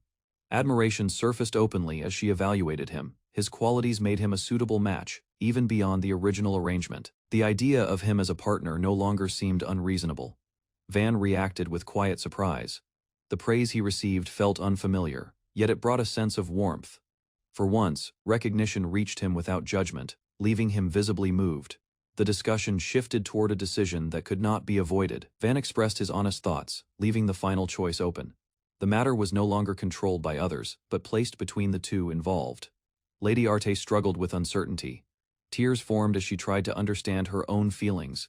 While she recognized Van's character, hesitation remained, shaped by everything she had experienced before. Van responded with unexpected sincerity, rather than forcing the arrangement. He offered her freedom. Staying in the village without marriage became a possible path, showing his consideration for her situation. The weight of the decision grew heavier. Lady Panamera emphasized the importance of careful thought. The choice would influence not only personal futures, but also the development of the land around them. Attention then turned back to Van's potential. His ability and growth marked him as someone who could shape the future. Support, alliances, and risks surrounded him, as his path continued to expand beyond what anyone had predicted. The situation was reviewed from a broader perspective. Though the arrangement seemed unusual, it offered advantages by reducing conflict and stabilizing the region. What first appeared uncertain now held practical value. Van carefully considered the implications. Political balance, alliances, and long-term benefits came into question. The discussion revealed that circumstances had shifted, placing him in a stronger position than before. Lady Panamera decided to remain for a while longer. Time was given for reflection, allowing both sides to think without pressure. The atmosphere softened as the urgency of the decision eased. A lighter mood followed as she observed Van more closely. His reactions revealed a more natural side, contrasting with the responsibilities he carried. That change made her view him differently. Small details about his behavior became more noticeable. Beneath his role and achievements, there were still traces of youth. Those traits reminded others that he was still growing, despite everything he had already accomplished. Lady Panamera spoke about risk and strategy, choosing to remain close to allies for safety. Her words carried both caution and trust, as she acknowledged Van's strength and reliability in an uncertain situation. The topic shifted to living arrangements, creating unexpected tension. Lady Arte reacted with visible embarrassment, unable to accept certain suggestions. The situation revealed her inexperience and hesitation. Panamera calmly assessed the situation and adjusted the plan. Recognizing Art's youth, she ensured a more appropriate arrangement. Consideration replaced pressure, allowing the matter to settle without conflict. Van responded by preparing proper accommodations with steady effort. He arranged a place for them to stay, ensuring comfort and safety. His actions reflected responsibility rather than hesitation. The day concluded with a sense of order. Guests were welcomed, given rest, and treated with care under Van's guidance. Even small matters were handled smoothly, reinforcing the stability he had built. Daily life in the village continued to improve under Van's leadership. Meals were prepared from rare ingredients obtained through recent hunts, showing how the territory had grown stronger. Even dangerous magical beasts became a resource rather than a threat. Support from those around him also increased. The maid expressed her determination to contribute, showing enthusiasm toward both the village and the future arrangement. Her efforts reflected the growing unity within the group. Loyalty became more visible among his followers. Those who had stayed by his side continued to support him without hesitation. Their trust created a stable foundation for everything he was building. Some began to imagine a peaceful future centered around him. The idea of a harmonious environment formed as people considered what his leadership could bring. Hope slowly replaced uncertainty. At the same time, expectations grew higher. His role expanded beyond survival as others looked to him for strength and protection. With each step forward, Van moved closer to becoming a figure others could rely on completely. A new figure arrived and began analyzing the situation with a strict, logical view. He acknowledged Van's circumstances and the arranged engagement, but saw little benefit in maintaining it. His words reflected political calculation rather than emotion. Attention shifted to the wider implications. Van's territory, resources, and influence were evaluated carefully. The visitor recognized that Van's power had already drawn attention, making future interactions with nobles inevitable. The discussion moved toward authority and family ties. The engagement could still be cancelled depending on future decisions. Uncertainty remained, especially with the involvement of distant relatives and political interests. A broader perspective on power and conflict was revealed. Expansion, rivalry, and control over territory defined the actions of nobles. The reality of constant struggle made the situation more dangerous than it first appeared. Despite everything, Van maintained a clear stance. He placed Lady Arte's wishes above all outcomes. Whether she chose to stay or leave, he would support her decision, showing a resolve shaped by both kindness and responsibility. Van looked toward the sky in silence, reflecting on recent events. Communication with Lady Arte remained limited, leaving uncertainty between them. Determined to resolve it, he prepared himself to approach her during dinner and move the situation forward carefully. A quiet meal takes place inside a well-prepared room. Several dishes are arranged neatly across the table, showing careful effort in both cooking and presentation. The atmosphere remains calm, yet a sense of anticipation lingers as the guest begins tasting the food. Van watches attentively while continuing his meal. Confidence appears in his expression as he considers future improvements. Thoughts about gathering more ingredients and expanding possibilities begin to form, hinting at plans beyond this simple gathering. The guest samples each dish one by one, carefully observing the flavors and textures. Every bite reveals satisfaction, yet a trace of nervousness remains. A quiet determination grows as the guest prepares to give a proper response. Emotions begin to settle as the guest reflects on the experience. Embarrassment mixes with relief, realizing the meal was received without judgment. Van's calm demeanor eases the tension, allowing a more natural understanding to develop between them. In the end, a sense of approval emerges. Recognition of kindness and sincerity shapes the outcome of their meeting. From this moment, trust begins to take root, marking the start of a stronger connection. The conversation shifts as Van asks about her preferences. The girl hesitates at first, then quietly expresses her fondness for cute things. Despite the simple answer, a deeper feeling surfaces within her, as she begins to realize how rare such a moment is. Van responds with ease, imagining small animals and harmless creatures. His relaxed attitude creates a lighter mood, making the topic feel natural rather than awkward. The atmosphere softens as his understanding continues to grow. She carefully clarifies her thoughts, explaining her interest in gentle and delicate items. Objects like dolls and flowers come to mind, revealing her true preferences. Van listens closely, showing curiosity towards something unfamiliar to him. A quiet request follows as she gathers her courage. Nervousness appears, yet she manages to express a wish to share more next time. The moment feels fragile, shaped by hesitation and hope. As time passes, her thoughts settle into quiet reflection. She recognizes his patience and steady presence, which eases her unease. Remembering what she left behind, she looks ahead to tomorrow, where another meeting may continue this growing connection. Van continues his meal with a gentle smile, showing clear satisfaction. His reaction brings a quiet sense of relief to the girl beside him.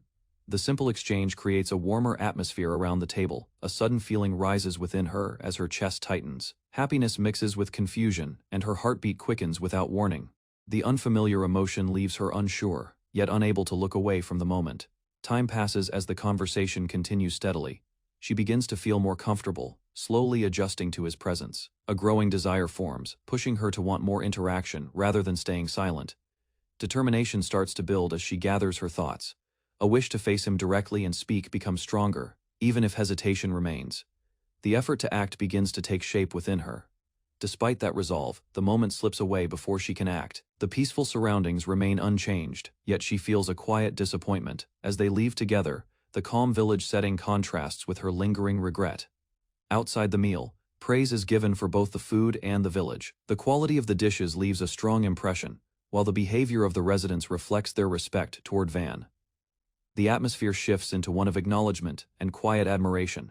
Van responds modestly, directing attention away from himself. Credit is placed on those who prepared the meals and supported the village. His attitude reveals a steady mindset, focused more on results than recognition. The discussion continues as future growth of the village is mentioned. Confidence rises as expectations expand beyond the present. A sense of ambition begins to form, supported by the foundation already built. As the meeting comes to an end, a light farewell is given. The moment carries a gentle tone, leaving behind a lingering impression. Nearby, the girl watches quietly, her emotions becoming harder to contain. A final opportunity appears, yet hesitation takes hold once again. Time passes without action, as she struggles to speak. In the end, her thoughts remain unspoken, leaving only silence and a growing sense of regret. At last, she gathers her courage and expresses her feelings. Relief follows as her thoughts are finally released, shaped by her earlier worries. The tension she carried begins to fade, replaced by quiet honesty. Without waiting for a response, she quickly ends the moment and turns away. The sudden farewell leaves Van standing in place, unsure but not displeased. His reaction remains calm as he reflects on what just happened. Distance grows as she walks off, her thoughts becoming restless again. Doubt returns, questioning her actions and how they might be seen. Regret settles in as she wonders if her behavior appeared strange or rude. Her focus shifts as she tries to regain composure. Searching for her room becomes a small distraction, helping her move forward. The earlier moment lingers, but she continues on with steady steps. Upon arriving, a new scene greets her. Surprise replaces her previous worries as she faces an unexpected sight. The encounter shifts her attention completely, pulling her away from lingering thoughts of earlier events. Inside the room, the mood becomes lively as the older woman speaks casually. The girl reacts with surprise, unable to keep up with the sudden energy. Despite the confusion, the tension from earlier begins to ease. Attention turns to their plans, originally set for departure the next day. A new option is considered as staying longer, becomes possible. The change introduces a quiet sense of opportunity. She listens carefully while thinking about fairness and responsibility. Consideration is given to how they should repay the kindness they received. Her thoughts grow more organized as she tries to act properly. Later, determination forms as she prepares herself for tomorrow. A clear goal takes shape, focused on speaking more openly. The decision feels small, yet meaningful to her. Night falls as she lies awake, unable to sleep easily. Thoughts drift toward the next meeting, filled with quiet anticipation. In the stillness, she begins to look forward to tomorrow with hope. Morning arrives with a formal announcement regarding construction. A large group gathers as plans for building the rampart are introduced. The scale of the work is emphasized, along with the need for careful execution. Attention shifts to the people supporting the effort. Contributions from different groups are acknowledged, showing that progress depends on cooperation. The atmosphere reflects both responsibility and readiness. Nearby, another group observes the gathering with curiosity. Their presence stands out, raising questions about their purpose. The situation draws attention as interest grows around them. Their intentions become clear as they explain their activities. Hunting and resource gathering are mentioned, along with recent changes in behavior. Order begins to form among them, replacing earlier disorder. Clear instructions are given to guide future actions. Emphasis is placed on proper handling of materials and maintaining quality. With direction established, the group responds with confidence, ready to carry out their roles. The gathering concludes with clear instructions for the day. Work is emphasized, but attention is also given to a planned event that will follow. The mention of a shared meal creates a lighter mood among the group. Energy rises as the crowd responds with enthusiasm. Their voices unite, showing strong motivation and readiness. The atmosphere shifts from formal to lively in an instant soon after. The villagers embrace the excitement fully. What began as a simple plan turns into a spirited celebration. Their behavior reflects growing unity and comfort within the community. Later, the situation is discussed more calmly. The approach is explained as a way to maintain morale, rather than enforce strict discipline. Balance between work and relaxation becomes part of the strategy. Further details are shared, adding incentives to encourage effort. Rewards are introduced to motivate participation, especially among those eager to enjoy the benefits. With this structure, both productivity and enthusiasm continue to rise. Morning begins with an unexpected encounter between them. Both appear slightly nervous, yet the greeting proceeds without issue. A small shift occurs as the distance between them feels less rigid than before. She makes an effort to continue, guiding the moment forward with simple observations. The atmosphere becomes lighter as her energy shows more clearly. Van notices the change, recognizing her growing confidence. Encouraged by the flow, she steadies herself and holds on to that feeling. Doubt still lingers, but it no longer controls her actions. A quiet determination begins to take shape within her. Finally, she expresses what she truly wants. Her intention focuses on staying near him and understanding his world. With that step, her hesitation turns into a clear desire to move closer. A calm day surrounds the territory as two residents question the next task ahead. Attention shifts from routine patrol duties to a different responsibility, hinting at a change in priorities within the settlement. Van kneels beside an opening in the ground, introducing a new concept. Rather than focusing on defense, he directs attention to sanitation, revealing a system meant to handle waste beneath the surface. An explanation unfolds through diagrams and gestures. Underground pipes connect buildings across the land, using flowing water from the moat to clean the system. Without this process, the area would face severe health risks, but the design ensures waste is carried away safely and returned to the river. Movement leads toward the water source, where the system functions. Observers encounter unfamiliar aquatic beings near the flow, causing surprise as the connection between the pipes and the river becomes visible. The creatures living beyond the village reveal their presence in the water. Their relationship with the territory becomes clear as they benefit from its resources. Through this encounter, the impact of Van's system extends beyond the land, influencing even those hidden nearby. A misunderstanding arises as the visitors react to the aquatic residents. Assumptions about relationships quickly form, creating tension before the situation is clarified. Van shifts focus back to the system, asking for assistance with controlling the water flow. The creatures struggle to manage the current, while others nearby react to the confusion and earlier assumptions. With instructions given, the mechanism is adjusted. Water pressure is controlled as the system responds, showing how the flow can be managed directly at the source. The process continues smoothly as the group maintains the flow. Regular operation becomes clear, requiring repeated effort throughout the day to keep the system functioning properly. Attention returns to the broader situation.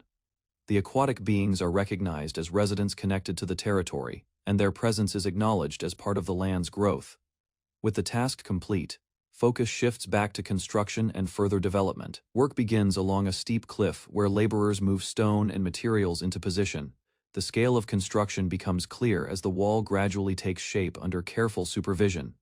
Van evaluates the progress and considers the structure's design. Instead of continuing without direction, he decides to organize the layout using a geometric plan to improve stability and efficiency. He studies his notes while recalling basic knowledge, attempting to apply it to the terrain. Although uncertain at first, he settles on a hexagonal structure, believing it will suit the village at the center. Measurements begin across the ground as ropes and markers define the structure. Step by step, the plan turns into a visible outline, allowing workers to follow a clear and consistent design. As preparations continue, attention briefly shifts to those nearby. With the guards absent, concern arises about safety, yet the work proceeds as the group focuses on completing the foundation of the new wall. With measurements underway, Van entrusts others to continue the work. He chooses to observe from the rampart, maintaining oversight while allowing the process to move forward smoothly. Attention shifts upward as a large mechanical structure stands atop the wall. Its complex design draws curiosity, revealing a device built for more than simple construction. The purpose becomes clear as Van explains its role. In defending the village, modeled like an oversized bow, the machine is designed to launch massive projectiles against distant threats. Details of its function emerge through careful observation. The reinforced frame allows repeated firing, while the widened rampart provides enough space to operate it effectively.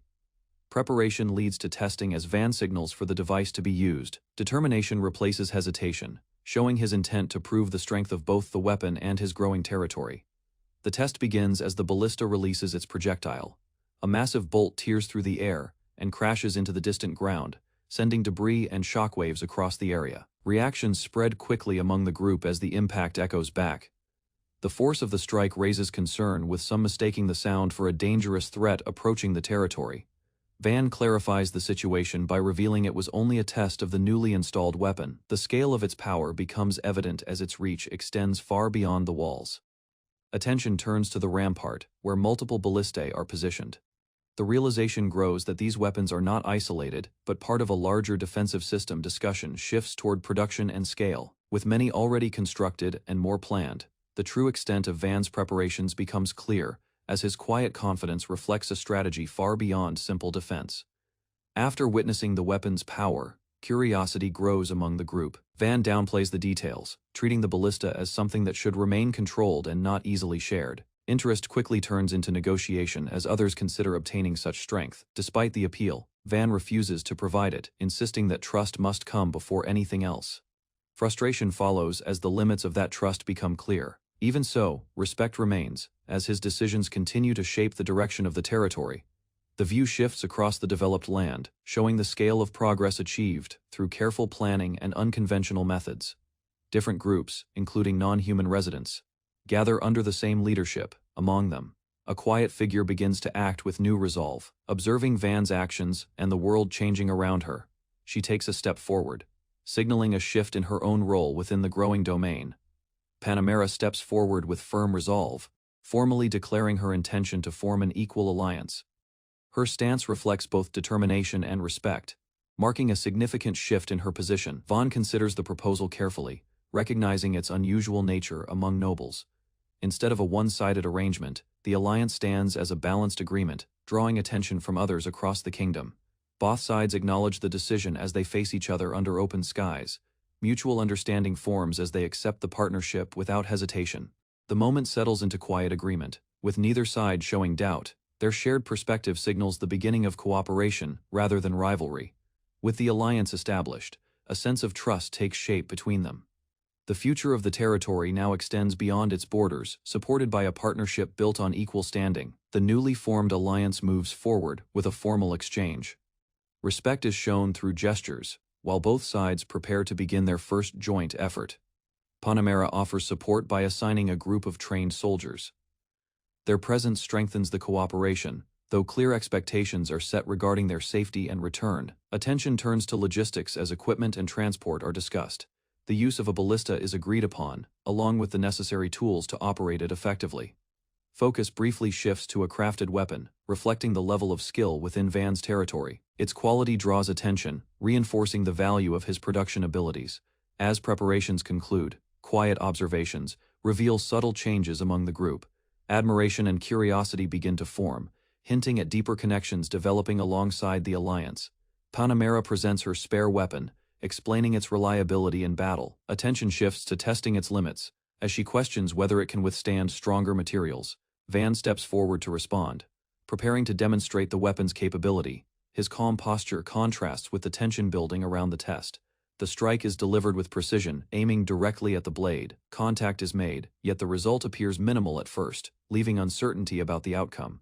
A second motion follows immediately, carrying greater force. The impact travels through the weapon, producing a sharp break that echoes across the area. The result becomes clear as the blade separates cleanly, rather than shattering. Observers recognize the difference in quality, understanding that the cut reveals a level of craftsmanship beyond ordinary steel. Panamera examines the materials more closely, questioning the true nature of the weapons. Van explains that the strength does not come from rare resources, but from the method used to create them. Realization spreads as the effectiveness of the bolts becomes clear. Their ability to pierce powerful creatures highlights the gap between ordinary equipment and what Van produces. Determination replaces hesitation as Panamera makes her decision.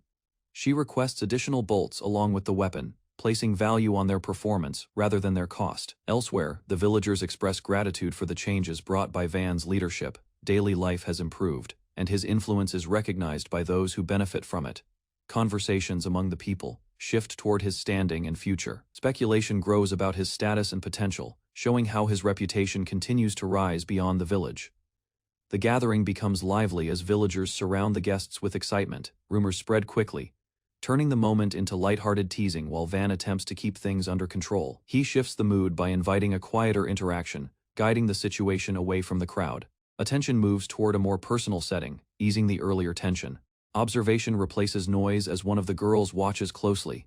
The atmosphere changes as others fall silent, sensing the weight behind her gaze. Discussion returns to construction as plans are reviewed over a meal. The scale of the project is outlined, with estimates suggesting steady progress over the coming weeks. Further explanation reveals the full scope of the work. What would normally take years is being completed far faster, showing that the development of the territory continues to exceed expectations. Construction continues as workers shape the foundation of the wall. Despite the use of magic, progress still depends on labor and coordination, with most of the effort carried by those assigned to the task. Later, Van reviews the plan while seated with others. He decides to complete part of the walls before an approaching merchant arrives, aiming to present a more developed territory. Curiosity arises regarding the visitor, but Van remains composed. His expression suggests confidence, indicating that the situation is under control rather than a cause for concern. Night falls as the group gathers in a quieter setting. Thoughts turn toward the upcoming meeting, with anticipation building as preparations continue and expectations for the future steadily grow. Sharp stakes burst from the ground as magic is triggered. Soon after, a group moves through the forest, cutting paths and preparing the land, while pushing forward with urgency. Meanwhile, the workers continue steadily, checking measurements and correcting mistakes. Others assist villagers and carry materials, showing organized effort across the area. Their combined work supports rapid construction. Once materials arrive, the young lord completes his task by shaping the wall and installing a ballista. Exhaustion follows immediately, and his body weakens from overuse of magic as the day ends. Time passes quickly over the next 2 weeks. Large triangular ramparts rise beside the main road, forming a strong defensive structure that stretches across the open land. New weapons are placed along the walls, including standard and double-barreled ballistas. Despite the growing workload, he continues developing the village, satisfied with the steady progress and expanding defenses. The completed ramparts draw attention as their height exceeds expectations. A noblewoman observes the structure with interest while standing beside the young lord, acknowledging the surprising results. Later, the main defensive walls are recognized as complete. With the fortifications finished, attention shifts toward future growth, including housing for incoming residents and merchants. Despite the progress, concerns arise over resources. Limited funds and support create uncertainty, especially for those who have already lost much of their territory. Still, ambition remains strong. Plans are made to gain land through future battles, relying on merit rather than wealth. Cooperation is expected when that time comes. Suddenly, a loud explosion echoes across the area. In the distance, destruction spreads rapidly, signaling danger approaching. Panic follows as the presence of a dragon is reported, forcing everyone to prepare for immediate evacuation. A massive dragon descends suddenly, its claws tearing through the ground as shockwaves spread outward. The force of its landing cracks the surrounding terrain and sends debris flying. The creature continues its rampage, striking the surface with overwhelming strength. Each movement creates deeper fractures, showing its destructive power across the area.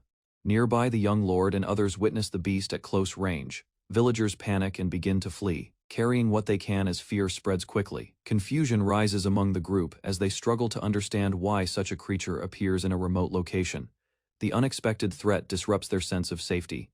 A quick decision is made as some choose to distract the dragon. Meanwhile, the young lord is urged to retreat toward the village, leaving others behind to buy time and prevent greater loss.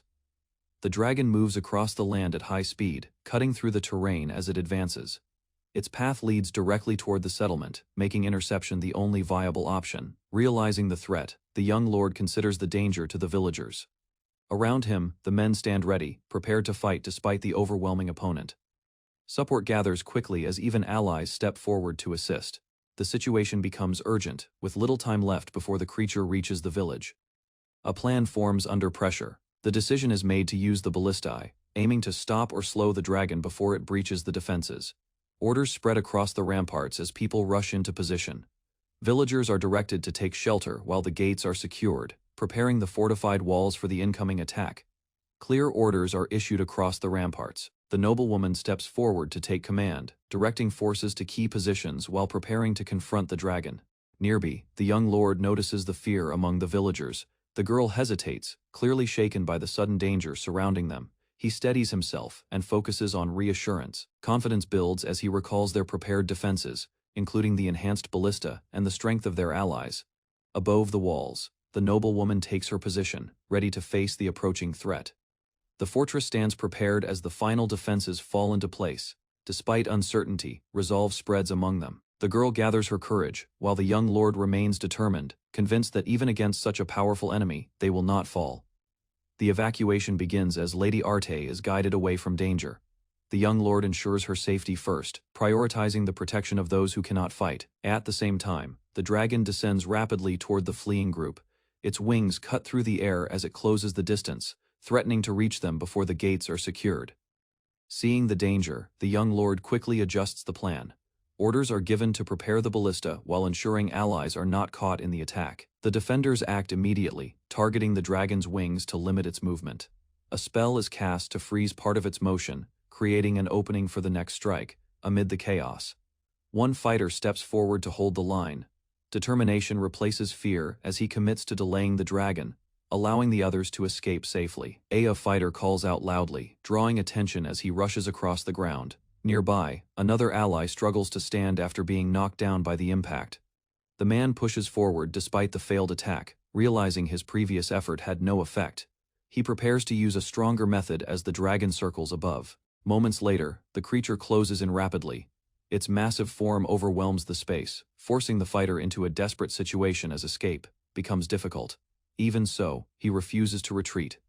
Determination drives him to stay behind, choosing to hold the dragon's focus, while urging everyone else to move. Taking advantage of the distraction, the others begin to withdraw toward the ramparts. The group retreats quickly, leaving the lone fighter behind to delay the advancing threat. A firm decision is made as the fastest runner is ordered to retreat. Trust is placed in him to survive, while others remain behind to face the dragon. The young lord watches as the situation unfolds, recognizing the seriousness behind their actions. The sacrifice becomes clear as tension rises across the battlefield. At the ramparts, preparations intensify. The defenders ready the ballista, waiting for the right moment to strike as the dragon continues its approach. Above the walls, the noblewoman steps forward without hesitation. She prepares to engage the dragon directly, moving ahead of the others to initiate the attack. As debris scatters through the air, the young lord observes the unfolding clash. Confidence builds as he acknowledges her strength, believing the outcome will follow his expectations. A powerful surge of magic gathers above the ramparts. The noblewoman raises her arm, forming a massive swirling force as her control over the elements becomes clear. The attack is released without hesitation. A concentrated stream of fire crashes toward the dragon, striking its body with overwhelming intensity. Flames spread across the battlefield as the impact expands. The force of the strike engulfs the area, pressing the dragon back under the continuous assault. Despite the direct hit, the creature resists and shifts its movement. Its body twists through the attack, avoiding complete damage while maintaining its advance. Moments later, the dragon surges forward again. Explosions erupt around it, yet it breaks through the assault, pushing toward the defenders with renewed aggression. A barrage of bolts rains down from the ramparts, striking the dragon repeatedly. Explosions erupt across its body as the force drives it into the ground. Several hits land on its wings and limbs, slowing its movement. Even so, the creature avoids many of the attacks, showing sharp awareness and quick reactions. Another command spreads through the defenders as they prepare a second volley. While smaller weapons fire continuously, the larger ballista struggles to reload in time. The next wave is unleashed, but the effect is limited. Despite the damage already inflicted, the dragon withstands the assault and continues to move forward. Relief briefly appears among the retreating group as they reach safety. At the same moment, another surge of magic forms, signaling that the battle is far from over. The noblewoman unleashes another powerful attack while ordering everyone to retreat. Her actions focus on delaying the dragon, buying time for the villagers to escape safely. Flames surge forward in a concentrated wave, colliding with the dragon's body. The impact forces the creature back, momentarily disrupting its advance. A massive explosion follows, sending debris and fire across the battlefield. The scale of the attack shocks those watching from a distance. The dragon becomes engulfed in intense flames as the full force of the magic takes effect. Its body is surrounded by fire, showing the overwhelming power of the spell. Even so, doubt remains. The young lord realizes that despite the destructive strength of the attack, such power alone may not be enough to defeat a dragon. The noblewoman withdraws from the front lines, deciding to prepare a counterattack from the village. Her movement is swift as she leaves the battlefield to reorganize. At the same time, the young lord urges everyone to keep moving. The group runs along the path towards safety, while the dragon remains close behind. The creature crashes onto the ramparts, its damaged wings forcing it to continue on foot. Unable to fly, it relentlessly pursues the fleeing group. Its presence grows more threatening as it climbs over the defenses. The difference in strength becomes clear, far beyond ordinary magical beasts. Watching this, the young lord recognizes his earlier mistake. Confidence fades into focus as he realizes the battle requires far greater effort than expected. The dragon looms over the ramparts, its presence overwhelming everything nearby. Its strength surpasses other magical beasts, forcing the group to recognize the danger immediately. Realizing direct combat is impossible, the defenders shift their focus to escape. One warrior steps forward, choosing to hold the rear while urging the young lord and others to continue toward the village. As they move, another figure appears calmly approaching the battlefield. His arrival signals a shift in the situation, drawing attention from both allies and enemies. The dragon stands atop the wall, watching as the man advances alone. While others retreat in urgency, he moves forward steadily, positioning himself between the creature and the fleeing group. A dragon stood atop the fortress wall, its massive form threatening the city below. Espada stepped forward with calm determination, positioning himself between the danger and the others. Behind him, Van hesitated, watching the scene unfold while tension filled the air. Van suddenly rushed forward, refusing to leave Espada alone. His small body strained as he tried to keep up, showing strong resolve despite the overwhelming threat. Espada glanced back briefly, maintaining a composed expression while assessing the situation. Espada lowered himself and prepared to act, choosing to face the dragon directly. His posture showed careful control, prioritizing time and safety. At the same moment, he directed Van to move ahead, placing responsibility on himself to hold the line. The dragon launched forward with force, its wings pushing it rapidly across the battlefield. In response, the ground shifted violently as a massive wall of earth rose upward, forming a defensive barrier in its path. The collision struck with great impact, shattering stone and sending debris in every direction. The barrier absorbed the attack, holding firm as the surrounding area cracked under the pressure. The defense stood against the dragon's advance. Espada maintained his composure after the clash, observing the battlefield with steady focus. In the distance, the dragon's movement appeared slower, giving a brief opening while others struggled under pressure.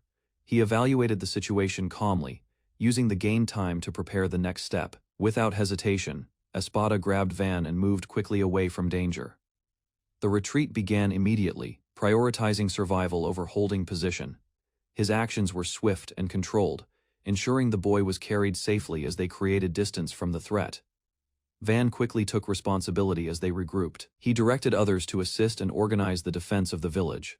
Meanwhile, Espada acknowledged the limits of his strength, but remained determined to contribute. The group shifted from reacting to preparing for the next stage. Van pushed forward at full speed, racing toward the village, despite the growing exhaustion around him. Behind him, the others struggled to keep pace, showing signs of reaching their limits. Still, he continued, focused on returning before the situation worsened. At the fortress, preparations were already underway. Soldiers positioned themselves along the walls, readying their defenses. From above, a figure observed the progress, signaling that everything had been set in place for the coming confrontation. From atop the wall, Panamera looked down at the battlefield, calling out for direction below. Van quickly assessed the situation, recognizing that the villagers were already preparing for defense. He focused on coordination, ensuring each action would follow a clear plan. Van gave precise instructions, directing Panamera to prepare the next attack. He planned to restrain the dragon's movement first, using magic to slow it down.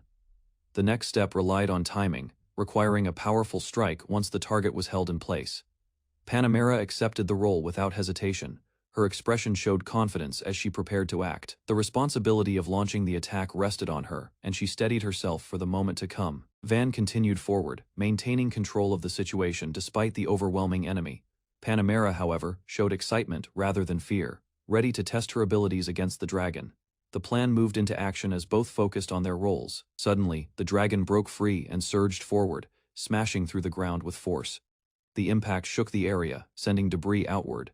The situation escalated instantly, forcing everyone to react as the threat regained its momentum. The dragon surged forward with renewed speed, tearing across the battlefield and closing the distance to the fortress. Its movements were faster than before, breaking through the earlier restraint and threatening to overwhelm the defenses. Van stepped forward despite the danger, focusing on delaying the enemy. He understood that more time was needed for the plan to succeed. While keeping his distance, he prepared to protect Espada and the others, relying on his magic to slow the advance. Suddenly, a group of soldiers rushed in to intercept the dragon, leading them. A knight charged ahead with confidence, supported by others equipped with gear prepared under Van's direction. Their formation showed coordination, aiming to hold the enemy in place. The knight engaged the dragon directly, meeting its charge head-on.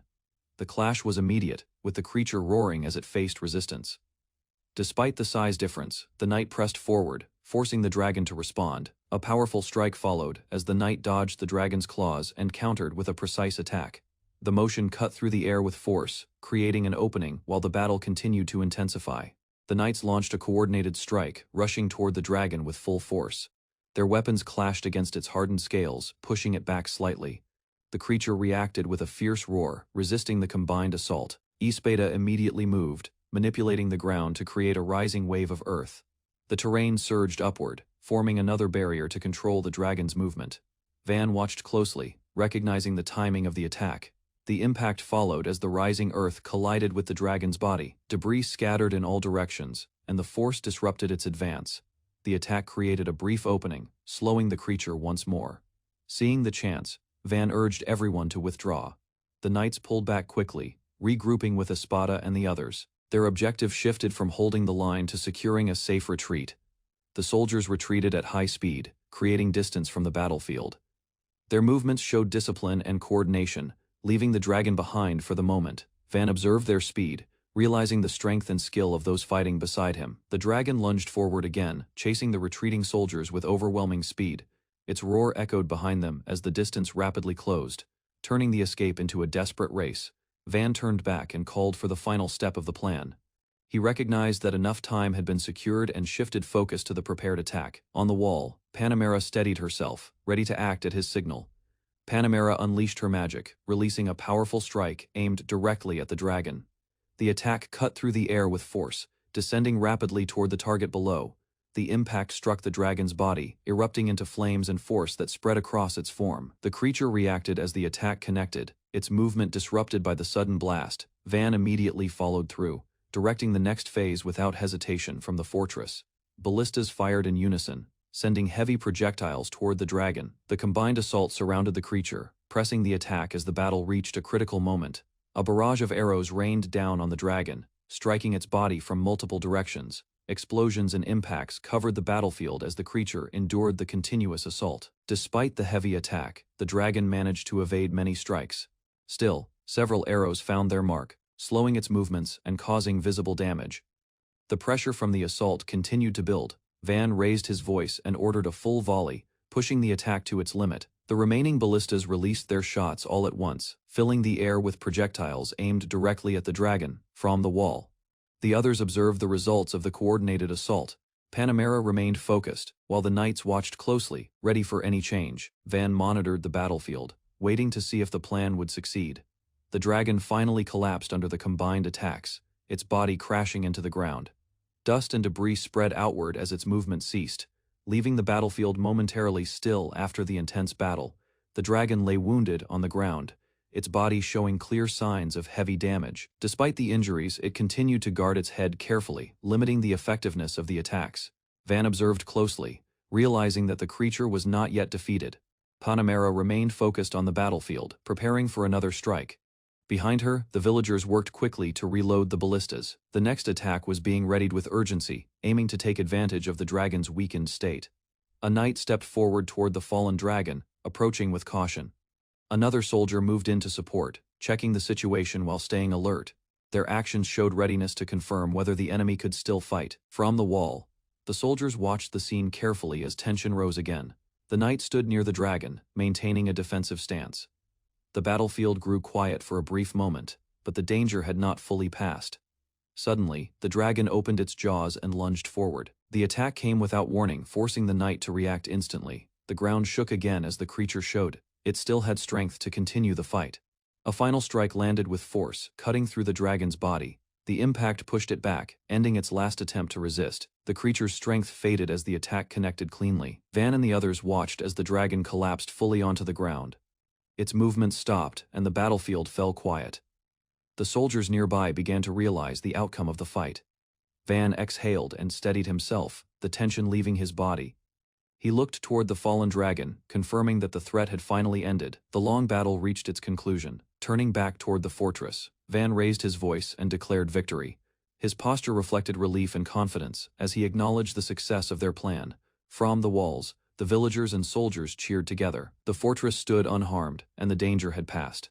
Their combined effort had secured the victory and protected the land. The fortress erupted in celebration as soldiers and villagers cheered together. Relief spread through the group, and the tension from the battle finally lifted. Espada stood calmly among them, while Panamera showed quiet satisfaction after the victory.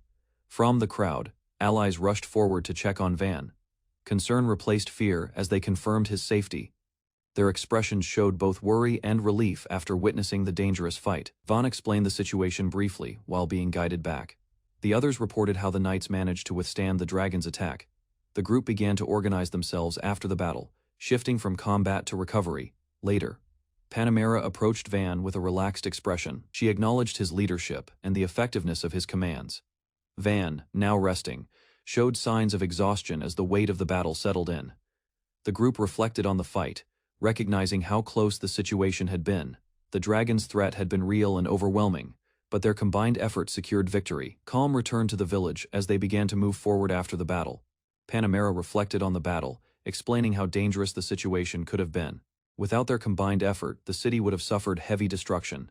She acknowledged the contributions of everyone, noting that the outcome was not achieved by one person alone. Van responded calmly, recognizing the strength of his allies. He spoke of those who fought on the front lines, especially the knights who endured the dragon's attacks. Their efforts ensured the victory, and their actions would be remembered. Panamera pointed out a key detail of the battle. Most attacks had only damaged the dragon's outer scales, showing how durable the creature was. Still, the coordinated strikes had gradually weakened it. Van considered the limitations of their current methods and thought about improvements. Increasing the power of their attacks became a clear priority. The discussion shifted towards strengthening their defenses for future threats. Panamera concluded by outlining the next steps after the battle. Rewards and recognition would be given to those who contributed.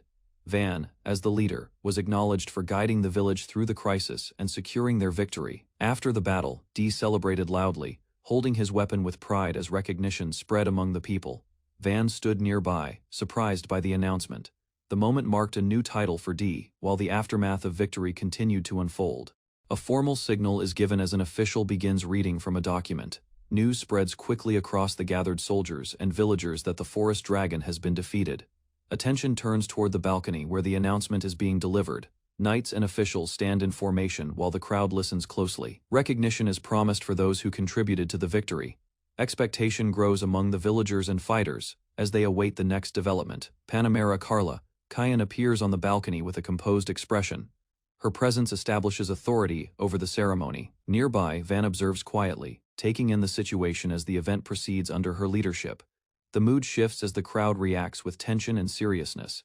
Expressions harden, and the earlier excitement fades into focused attention. The atmosphere becomes more formal as the recognition nears. Details of the defenders are clarified, highlighting the knights and wizards who protected the village.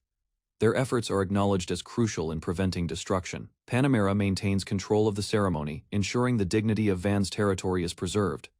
Panamera Carla Kyan continues the ceremony with a composed tone, acknowledging the victory over the forest dragon. She highlights the minimal damage and absence of casualties, emphasizing the strength and coordination of the defenders. Recognition begins with D, a deputy chief knight of the Feltio family. His role in leading the battle and delivering the decisive blow is acknowledged. The crowd responds with growing excitement as his achievements are brought forward. Next, Espada is introduced as a powerful four-element wizard. His actions in restraining the dragon played a critical role in the fight. Attention remains fixed on the balcony as the list of contributors continues. The ceremony approaches its final stage as Panamera shifts focus to the last individual. Her expression softens slightly while the atmosphere becomes more expectant. Nearby, Van remains calm, unaware of the reaction about to unfold.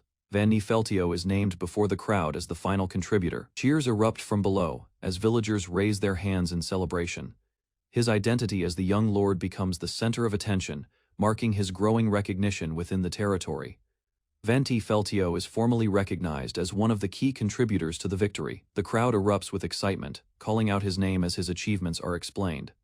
Despite his young age, his leadership and strategy are acknowledged as decisive in protecting the village. Van responds with a modest gesture, waving toward the cheering villagers. The ceremony concludes as the atmosphere softens, recognition transforms into admiration, and his presence begins to symbolize hope for the people.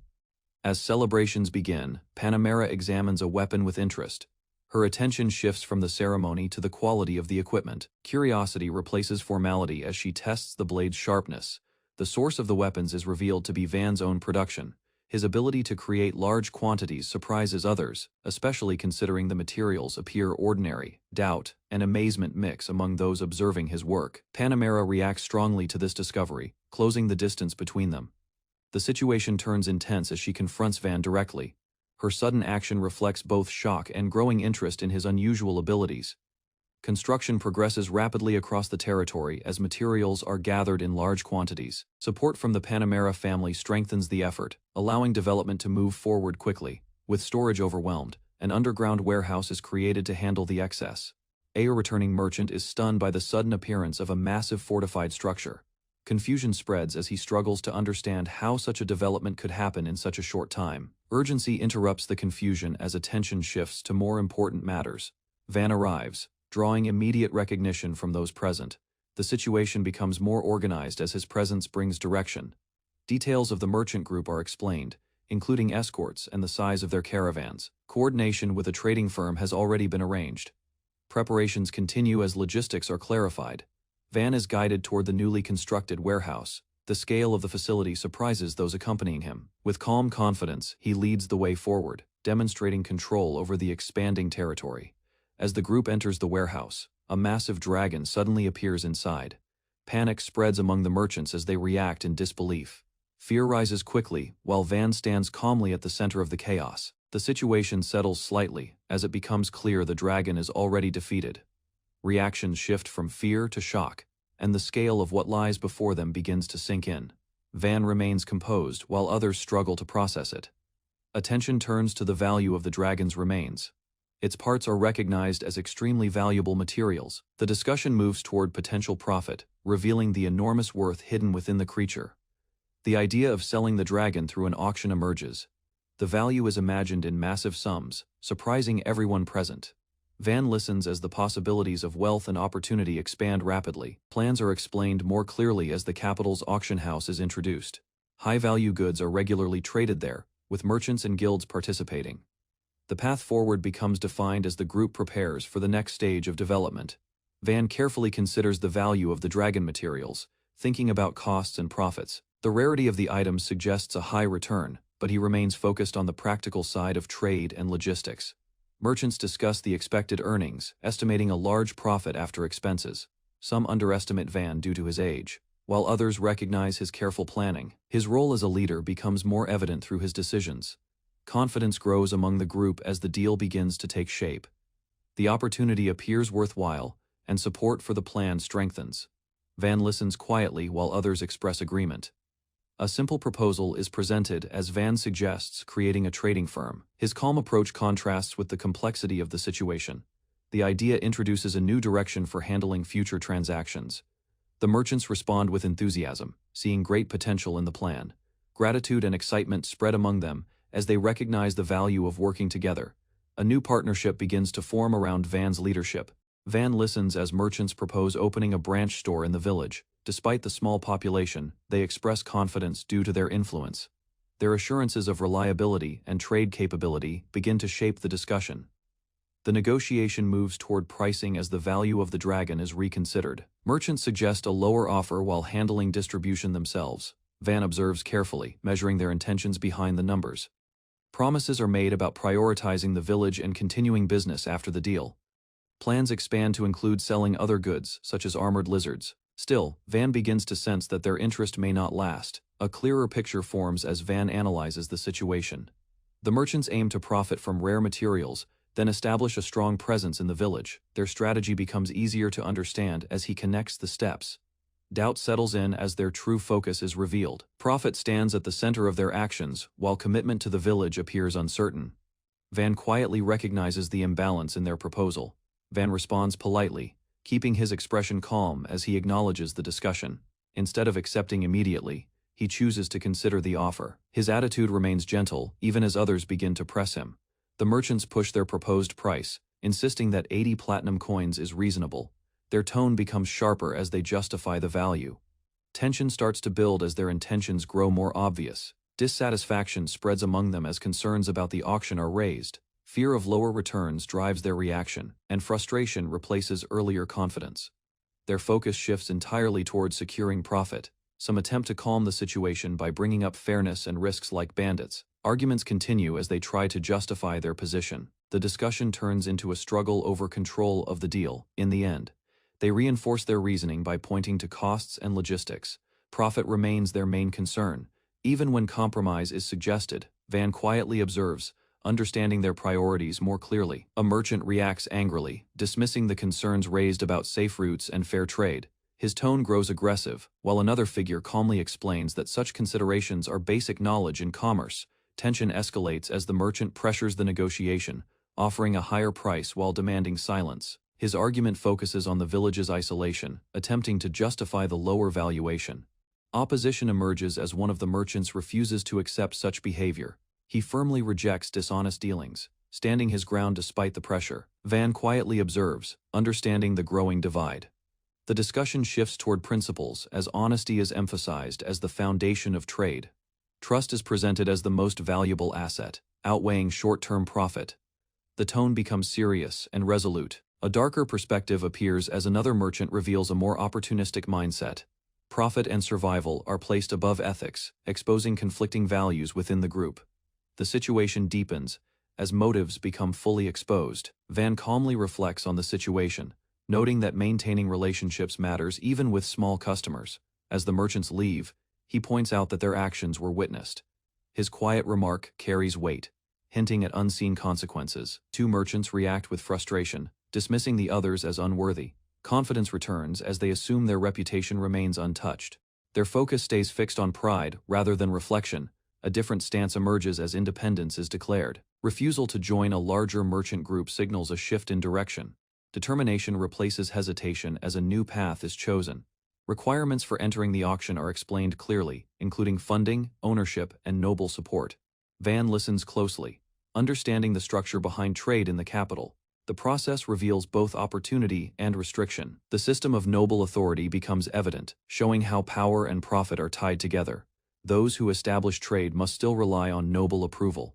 Van recognizes the imbalance, quietly considering how to move forward within these rules. Van calmly questions the cost of selling the dragon, shifting the discussion toward profit distribution.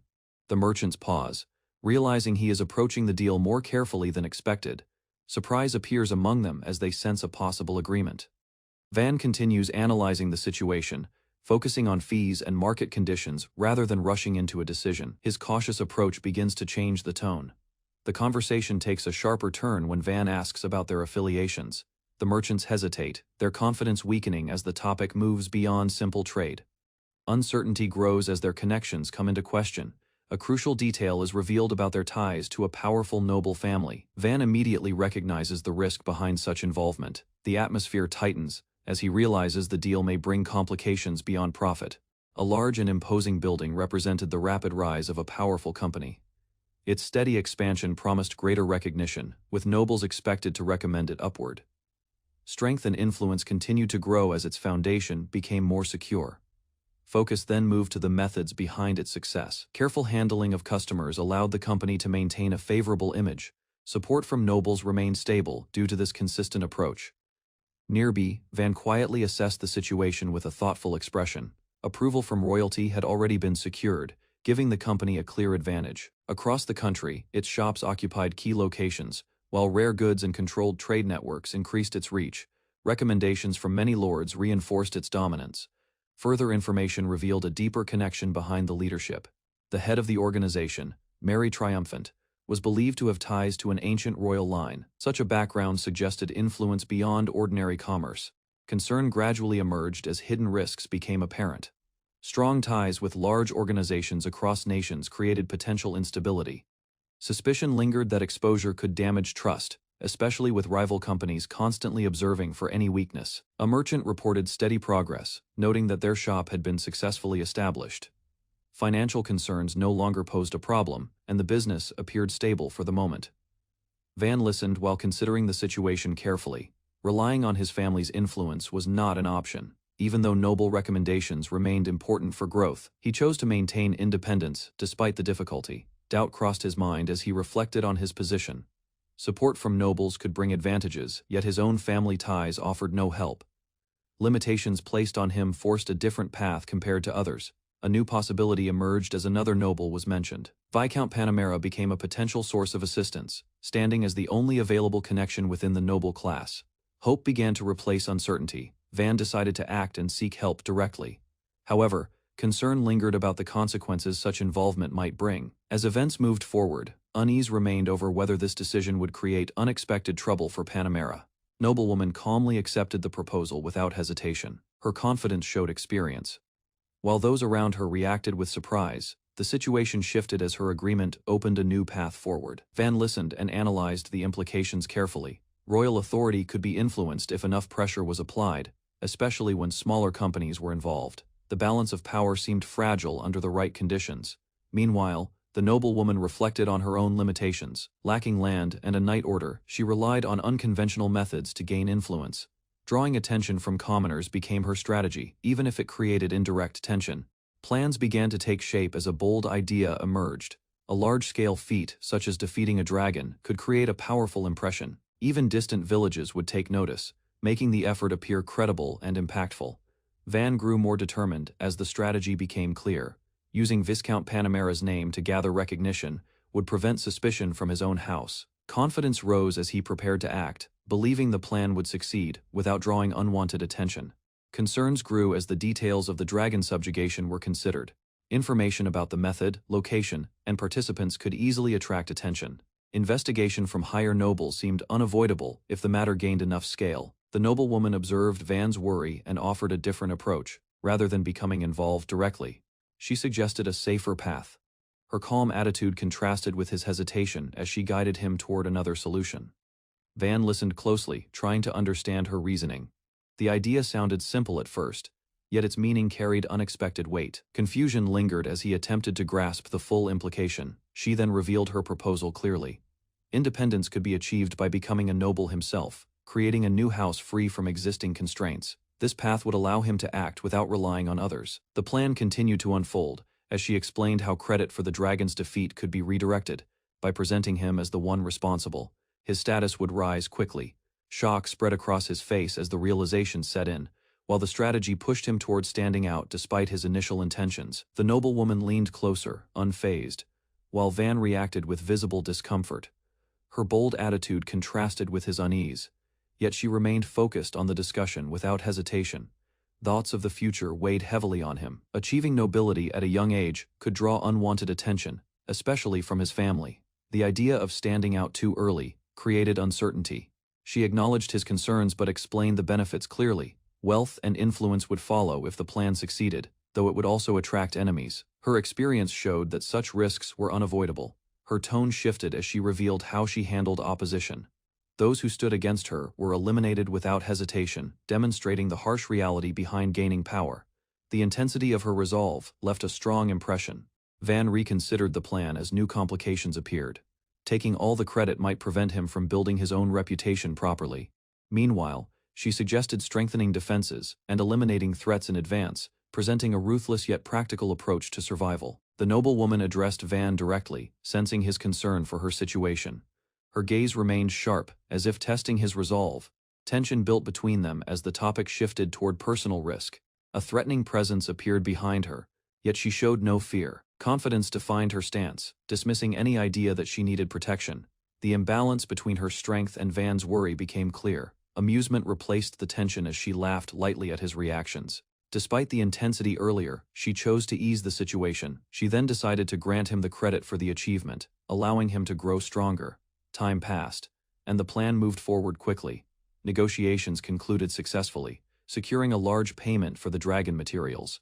The outcome confirmed that their strategy had worked as intended. After returning to the capital, the results became official. The materials were sold, and the agreement with Panamera was finalized. In exchange for her support, she would receive a share of his future business once he rose to nobility. Attention turned to the Merchant Guild's situation as delays began to affect them. Their slow response and lack of preparation made it difficult to handle the transport of goods. Pressure quietly built as others observed their struggle. Panamera calmly explained the likely outcome. Faced with limited options, the guild would be forced to accept unfavorable terms and sell at a lower price. Their weakened position ensured they would eventually seek help. Van quickly considered the logistics and proposed solutions. Carriages could be prepared, and manpower secured through allies if needed.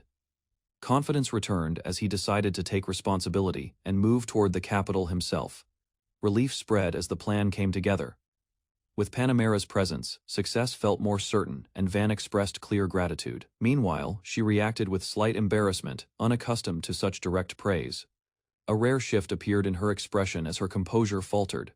Those nearby reacted with surprise at the unexpected change. The moment revealed a different side of her, briefly breaking her usual confident demeanor. Preparations began as Van confirmed the need for large transport. A festival took place nearby, creating a lively atmosphere, yet the focus remained on moving the dragon materials. Arrangements for a strong carriage and enough horses were set in motion. A massive platform carriage was revealed, designed to carry heavy loads efficiently. Its structure allowed it to support large materials while remaining light enough for transport. The scale of the plan became clear as the equipment exceeded expectations. Support continued with the arrival of trained military horses. Their strength and speed ensured that the journey could proceed without delay. Confidence grew as the team prepared to depart. The convoy moved steadily across open land, maintaining formation as it advanced. Attention remained on whether they were being followed, as the risk of interference had not disappeared. Elsewhere, opposing merchants dismissed the effort, believing the plan would fail. They assumed the group lacked proper resources and would be forced to rely on them eventually. Their confidence blinded them to the progress already being made. Sudden movement disrupted the road as a large carriage appeared, at high speed. The merchants reacted in confusion, struggling to understand what was approaching them so quickly, from above. The scale of the convoy became clear. Multiple carriages advanced in formation, overwhelming the road with their presence. Panic spread as the merchants realized this was no ordinary transport. Recognition followed as familiar names were mentioned. The appearance of Viscount Kajin and Rango confirmed that powerful figures were involved. Doubt turned into alarm as the situation escalated. At the front, Panamera moved with calm authority. Her presence alone shifted the balance. While those watching began to understand who stood behind the operation, fear replaced their earlier confidence. Regret quickly set in among the merchants. Their earlier decision to reject a fair offer now threatened their position. Losses seemed inevitable as the opposing side secured control over logistics and resources. The merchants gathered in distress, realizing their position had worsened. Their reliance on borrowed resources from the guild now placed them at a disadvantage. Limited capacity meant they could not complete delivery efficiently, forcing them to consider apologizing and requesting another chance. Frustration turned into calculation as they discussed their next move. Blame shifted toward others, and a plan formed to report that they had been deceived. By doing so, they hoped to protect themselves and avoid direct responsibility. As they retreated across the open land, uncertainty followed them. Confidence faded while doubt remained over whether their explanation would succeed. Meanwhile, the outcome ahead seemed increasingly difficult to control. Dino Inshora Bellinet stood as the ruler of Scuderia Kingdom, crowned at a young age. Power gathered around him as he reshaped the military before reaching full adulthood. Strength far beyond his predecessors defined his reign, marking him as a king unlike any before. His reforms focused on strength above all else, cutting away old traditions. Capable officers rose quickly, while weaker nobles lost their influence. Skilled individuals from lower ranks were elevated, forming a force built on ability rather than birth. The transformation demanded sacrifice, and blood was spilled across the land. Many who once held positions lost everything due to their lack of skill. Opportunities shifted toward those who could prove themselves in battle, reshaping the structure of command. As power shifted, certain noble houses declined while others grew stronger through military excellence. Established families weakened, unable to keep up with the new standards. Meanwhile, rising houses secured influence by adapting to the king's vision. Amid these changes, a woman walked through the palace halls, granted a noble title through royal favor. Recognition came not from heritage alone but from her merit. Under the king's rule, a new order quietly took shape across the kingdom. A young woman grew up in a family of knights, raised within the capital's strict traditions. Endless training shaped her life, leaving little room for rest. Magic aptitude soon set her apart, leading to the inheritance of a count's land. Effort and discipline eventually earned her the role of a small unit captain. War against a neighboring kingdom tested her abilities further. Leadership during battle shifted the tide, proving her worth beyond expectation. Achievements continued to accumulate as her strength and skill gained recognition. At a young age, she rose to command knights, and later received noble status through merit. Her accomplishments reached the king, bringing satisfaction to the throne. Rewards followed swiftly, granting her a higher rank within a few years. Despite such progress, her thoughts turned toward someone else rather than herself. Inside the grand hall, the king observed her request with curiosity. The idea of granting honor to another drew his attention. A sense of intrigue lingered as he considered her unusual intention. Court officials reflected on the matter, noting the potential tied to the individual in question. Absence from the gathering raised doubts, yet expectations remained high. Future achievements were anticipated, suggesting that unseen talent might soon reshape the kingdom once again. Within the grand hall, suspicion spread among those present. Reports spoke of a barren land without knights or soldiers, yet achievements were being claimed. Doubt lingered as many questioned how such results could even be possible. Suddenly, the truth surfaced and shifted the atmosphere. A dragon subjugation was revealed, leaving the court in disbelief. Speculation about powerful magic arose, but the reality contradicted expectations, deepening the mystery around the individual. The king leaned forward with growing interest, curiosity replacing doubt. Questions formed as he sought to uncover the identity behind this unexpected accomplishment. Attention across the hall focused on the answer. The name was finally presented: Ban-ne Feltio, a young noble. Despite being only 8 years old, he had already achieved what seasoned warriors could not. His feat stood out as something extraordinary. Further details described a small village under constant threat.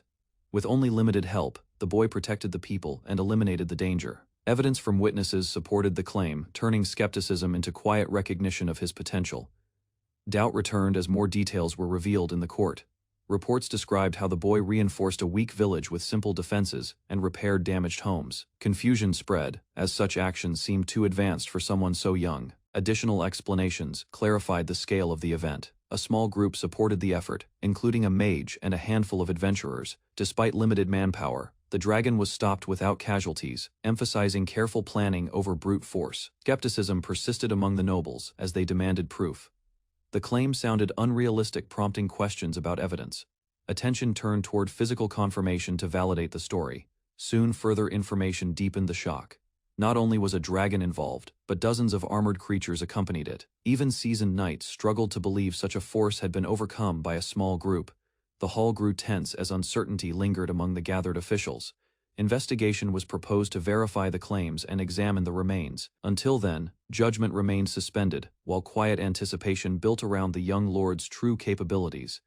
Suspicion rose sharply within the court as accusations of deception were raised. Concerns about manipulation and hidden motives spread among the nobles. Despite this, trust from the throne remained firm, while a clear warning established the consequences if the claims proved false. Confidence did not waver as the woman stood by her words. Belief in the young boy's ability shaped her stance, suggesting that his achievements held real value. Consideration began to shift toward the possibility of granting him greater responsibility for the kingdom's future. Interest grew within the king as curiosity replaced doubt. The name of the boy lingered in his thoughts, sparking a desire to see him directly. A decision formed to meet the one responsible for such remarkable results. Outside the palace, physical proof of the battle was revealed. The remains of a massive dragon were displayed, drawing large crowds. Awe and disbelief spread among the people as they witnessed the scale of the creature. Excitement filled the streets as news continued to spread. Citizens gathered, reacting to the evidence with amazement. Attention turned toward the figures connected to the event. As recognition and curiosity grew throughout the kingdom, news spread quickly as the young boy received recognition from the crown. Ban-ne Feltio was officially granted the title of Baron, marking a major rise in status. People across the capital reacted with shock, struggling to accept that a child had achieved such a feat. Plans moved forward without delay, as preparations for a new business began. A name was chosen. Simple yet meaningful, reflecting both practicality and personal ties. The decision signaled the start of a new phase beyond the battlefield. Rumors soon expanded beyond control, reaching every corner of the capital. Stories of the new baron and his accomplishments became the center of attention. His name carried both admiration and disbelief among the public. Exaggerated tales began to form, painting him as a heroic figure who single-handedly defeated a dragon. His image grew larger than reality, turning him into a symbol of strength and talent. The truth slowly became obscured by imagination. Meanwhile, those closer to the events viewed the situation differently. Achievements were acknowledged, yet the stories seemed overstated. Calm reflection replaced excitement, as reality and rumor drifted further apart. From within the capital, interest continued to grow around the young baron. A quiet confidence surrounded those who believed in his potential. Anticipation formed as attention slowly shifted toward his next actions. Far from the court, the village had changed significantly under his guidance. Defensive tools were prepared despite the small population, ensuring safety remained a priority. The settlement itself improved, with structures reorganized and refined for both function and appearance. New landmarks rose above the village, including 2 tall towers that overlooked the surroundings. These structures symbolized both protection and progress. Life within the village began to feel more stable and organized. Different perspectives formed regarding the towers, each offering its own advantage. One provided a clear view of the lake, while the other overlooked the streets. Their presence added both strategic value and a sense of growth to the settlement. Activity continued as residents adapted to their improved environment. Plans to explore the towers reflected curiosity and confidence among the group. Step by step, the village transformed into something far stronger than before. The climb began with energy, but exhaustion quickly followed as the group pushed upward. Despite the short time, the effort drained their strength. Fatigue became clear as they neared the top of the tower. At last, they reached the summit and stepped into the open air. A wide landscape stretched beyond the horizon, revealing the results of steady development. Relief settled in as they paused to take in the view. From above, the settlement appeared far more advanced than expected. Buildings and structures gave it the presence of a growing town, rather than a simple village. The scale of progress stood out against its small population. Discussion shifted toward naming the place, reflecting its evolving identity. Suggestions arose, some playful and others more fitting for its growth. Even rejected ideas continued to linger among them. Attention then turned outward once more, focusing on the land beyond. Quiet observation replaced earlier conversation as the group studied their surroundings. A sense of curiosity remained, hinting at further plans yet to unfold. From the tower, the group carefully observed the distance below. One of them struggled to see clearly, while another had already sharpened his vision through training. Differences in ability became noticeable as they focused on movement far away. Figures slowly came into view near the village outskirts. The group noticed that most were not fighters but ordinary people, including children and the elderly. Among them, a suspicious presence stood out, raising concern about their intentions. Rather than rushing into action, they chose to wait and prepare. Food was brought out as they took a short break, conserving their strength. The calm moment contrasted with the tension building outside the village. Soon after, a small child approached, drawing attention from everyone nearby. Her presence softened the atmosphere, shifting focus away from earlier worries. The group watched quietly as she moved closer. As time passed, life in the village continued to change. Some individuals chose to remain, settling into the growing community. Under steady guidance, the village gradually became a place where people could stay and build a future. The young boy approached Alti with a calm expression, gently lowering his head to meet her gaze. Her small figure and shy behavior made her seem fragile, yet he treated her with quiet care. A soft moment formed between them as her tension slowly eased. Emotion surfaced as Alti struggled to respond, her face flushing with embarrassment.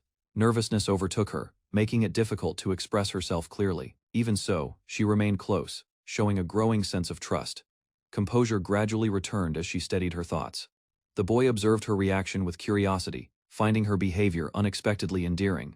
A light atmosphere replaced the earlier tension. Concern followed as he checked on her condition. Noticing signs of strain, though she appeared overwhelmed, she gathered herself and prepared to speak. Attention shifted toward the reason she had come. The topic turned serious as news of approaching people reached them. Worry appeared in her expression as she explained the situation. With no proper facilities prepared, uncertainty rose about how to handle the incoming group. The boy quickly organized a response to the situation, choosing caution over haste. Rather than acting immediately, he decided to confirm the intentions of the approaching group. A plan formed to meet them properly at a safer place. Tasks were assigned without delay as the group began to move. One member rushed off to gather others, while coordination continued smoothly. Their readiness reflected the growing structure within the village. Amid the preparations, the boy reflected on the efforts of those around him. Improvement within the group became more noticeable, especially in physical ability. He considered strengthening himself further to keep pace. Training continued elsewhere as others worked to refine their skills. Some practiced alone, while others pushed each other through rivalry. Differences in ability became clear, highlighting areas that still needed improvement. Observation led to quiet admiration as the boy noticed exceptional talent among his companions. Speed and physical strength stood out as valuable traits. Gradually, he began to understand the standards needed to grow stronger. A group of unfamiliar villagers was brought into the settlement under careful supervision. Their presence raised questions about their origin and purpose. To clarify the situation, a representative was selected and guided forward, while the others waited under watch. An elderly man stepped inside, showing clear signs of fatigue and unease. His condition reflected the hardship faced by those who had traveled far. Standing before the young lord, he prepared to explain their situation as attention focused on him. Van arrives expecting a small village, yet a large and developed city stands before him. The structures appear organized and strong, far beyond what he remembers. Confusion grows as he realizes this place no longer matches his expectations. Inside, the history of the land becomes clearer. The village was named after a person called Seat, whose influence shaped its identity. Van listens carefully, trying to understand how this past connects to the present. A sudden realization strikes him as he recalls his childhood. He had been sent away under misleading circumstances, believing the village had no name. That assumption now collapses, revealing a hidden truth behind his exile. More details reveal that information had been deliberately withheld.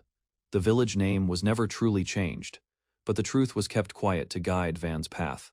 This manipulation begins to make sense as he processes the situation.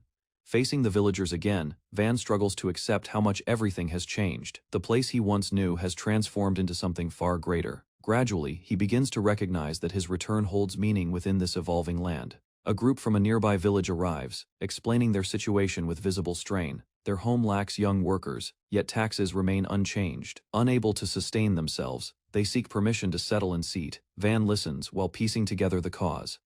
The younger generation had left to earn money in the city and never returned. Migration slowly drained the village, leaving only the elderly behind. Further explanation reveals that many youths were also taken away to serve as soldiers. This forced conscription reduced their manpower even more, weakening the village's ability to survive. Details about their ruler emerge, showing little concern for distant settlements. Fear of punishment prevents them from resisting or staying. Because of this, they traveled far to request help from Van's territory instead of going to the city.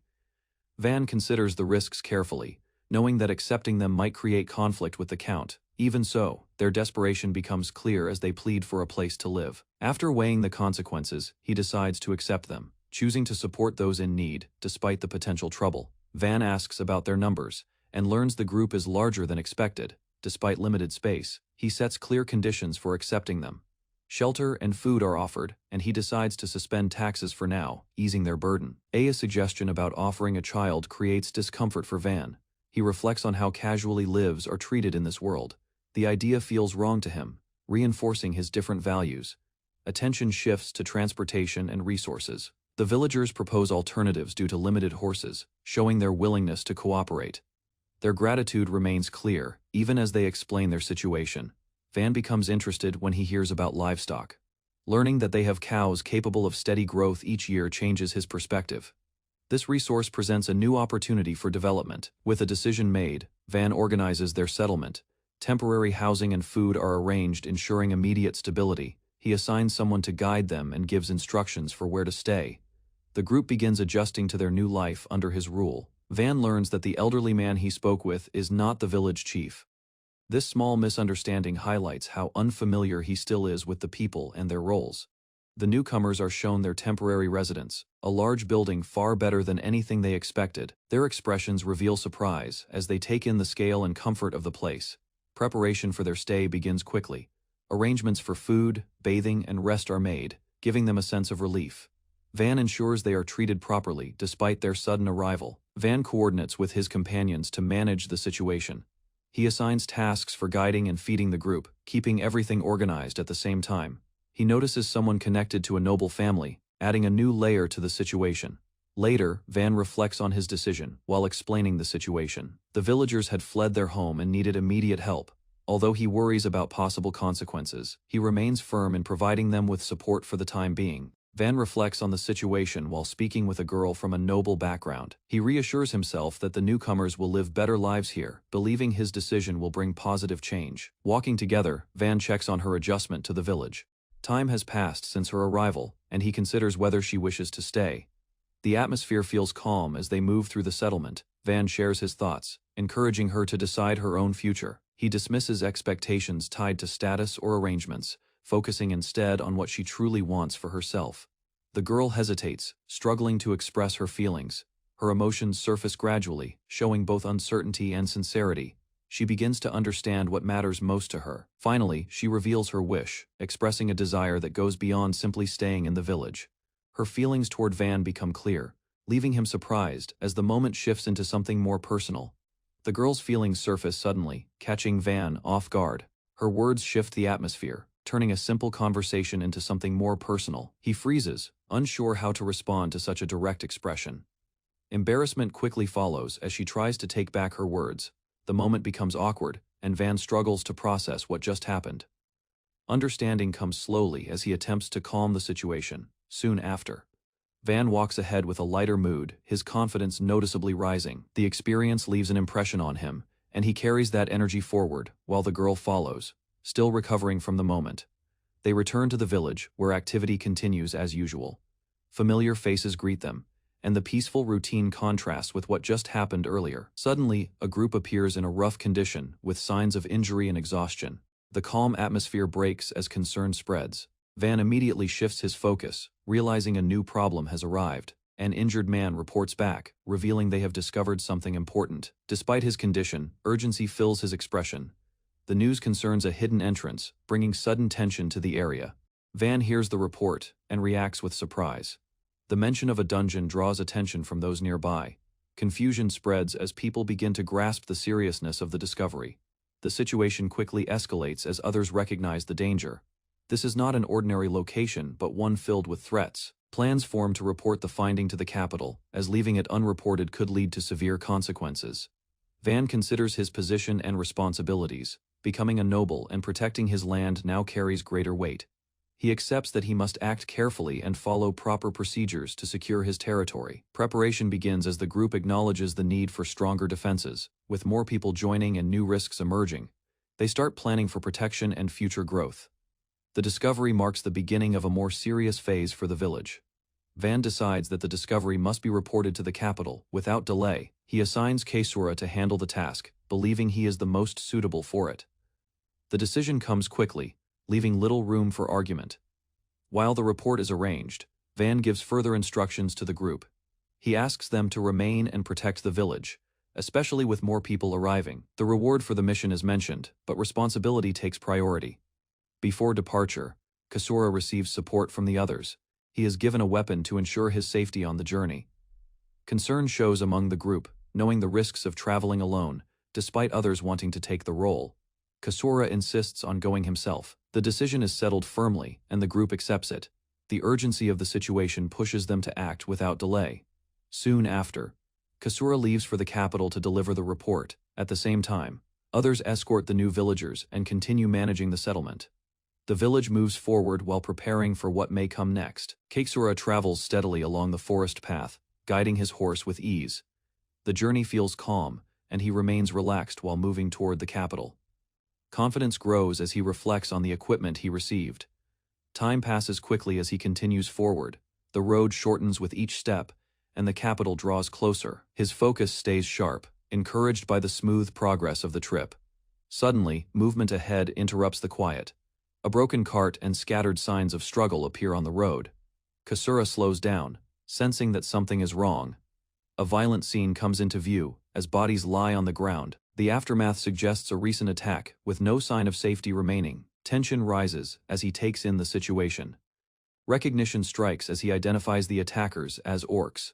The danger becomes clear, and the mission grows more serious. Kaesura prepares himself, knowing that survival now depends on how he handles this encounter. Kasura observes the orcs from a hidden position. Their behavior is driven by instinct, focused only on basic desires and violence. The scene confirms the danger they pose to anyone nearby. Attention shifts to a damaged carriage, suggesting survivors may still be inside. The threat becomes immediate, as the orcs could attack at any moment. Kasura realizes delay would only make the situation worse.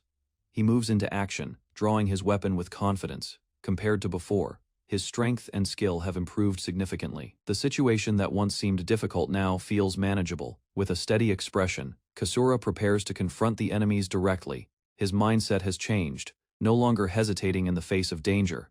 The coming fight becomes a test of how far he has grown.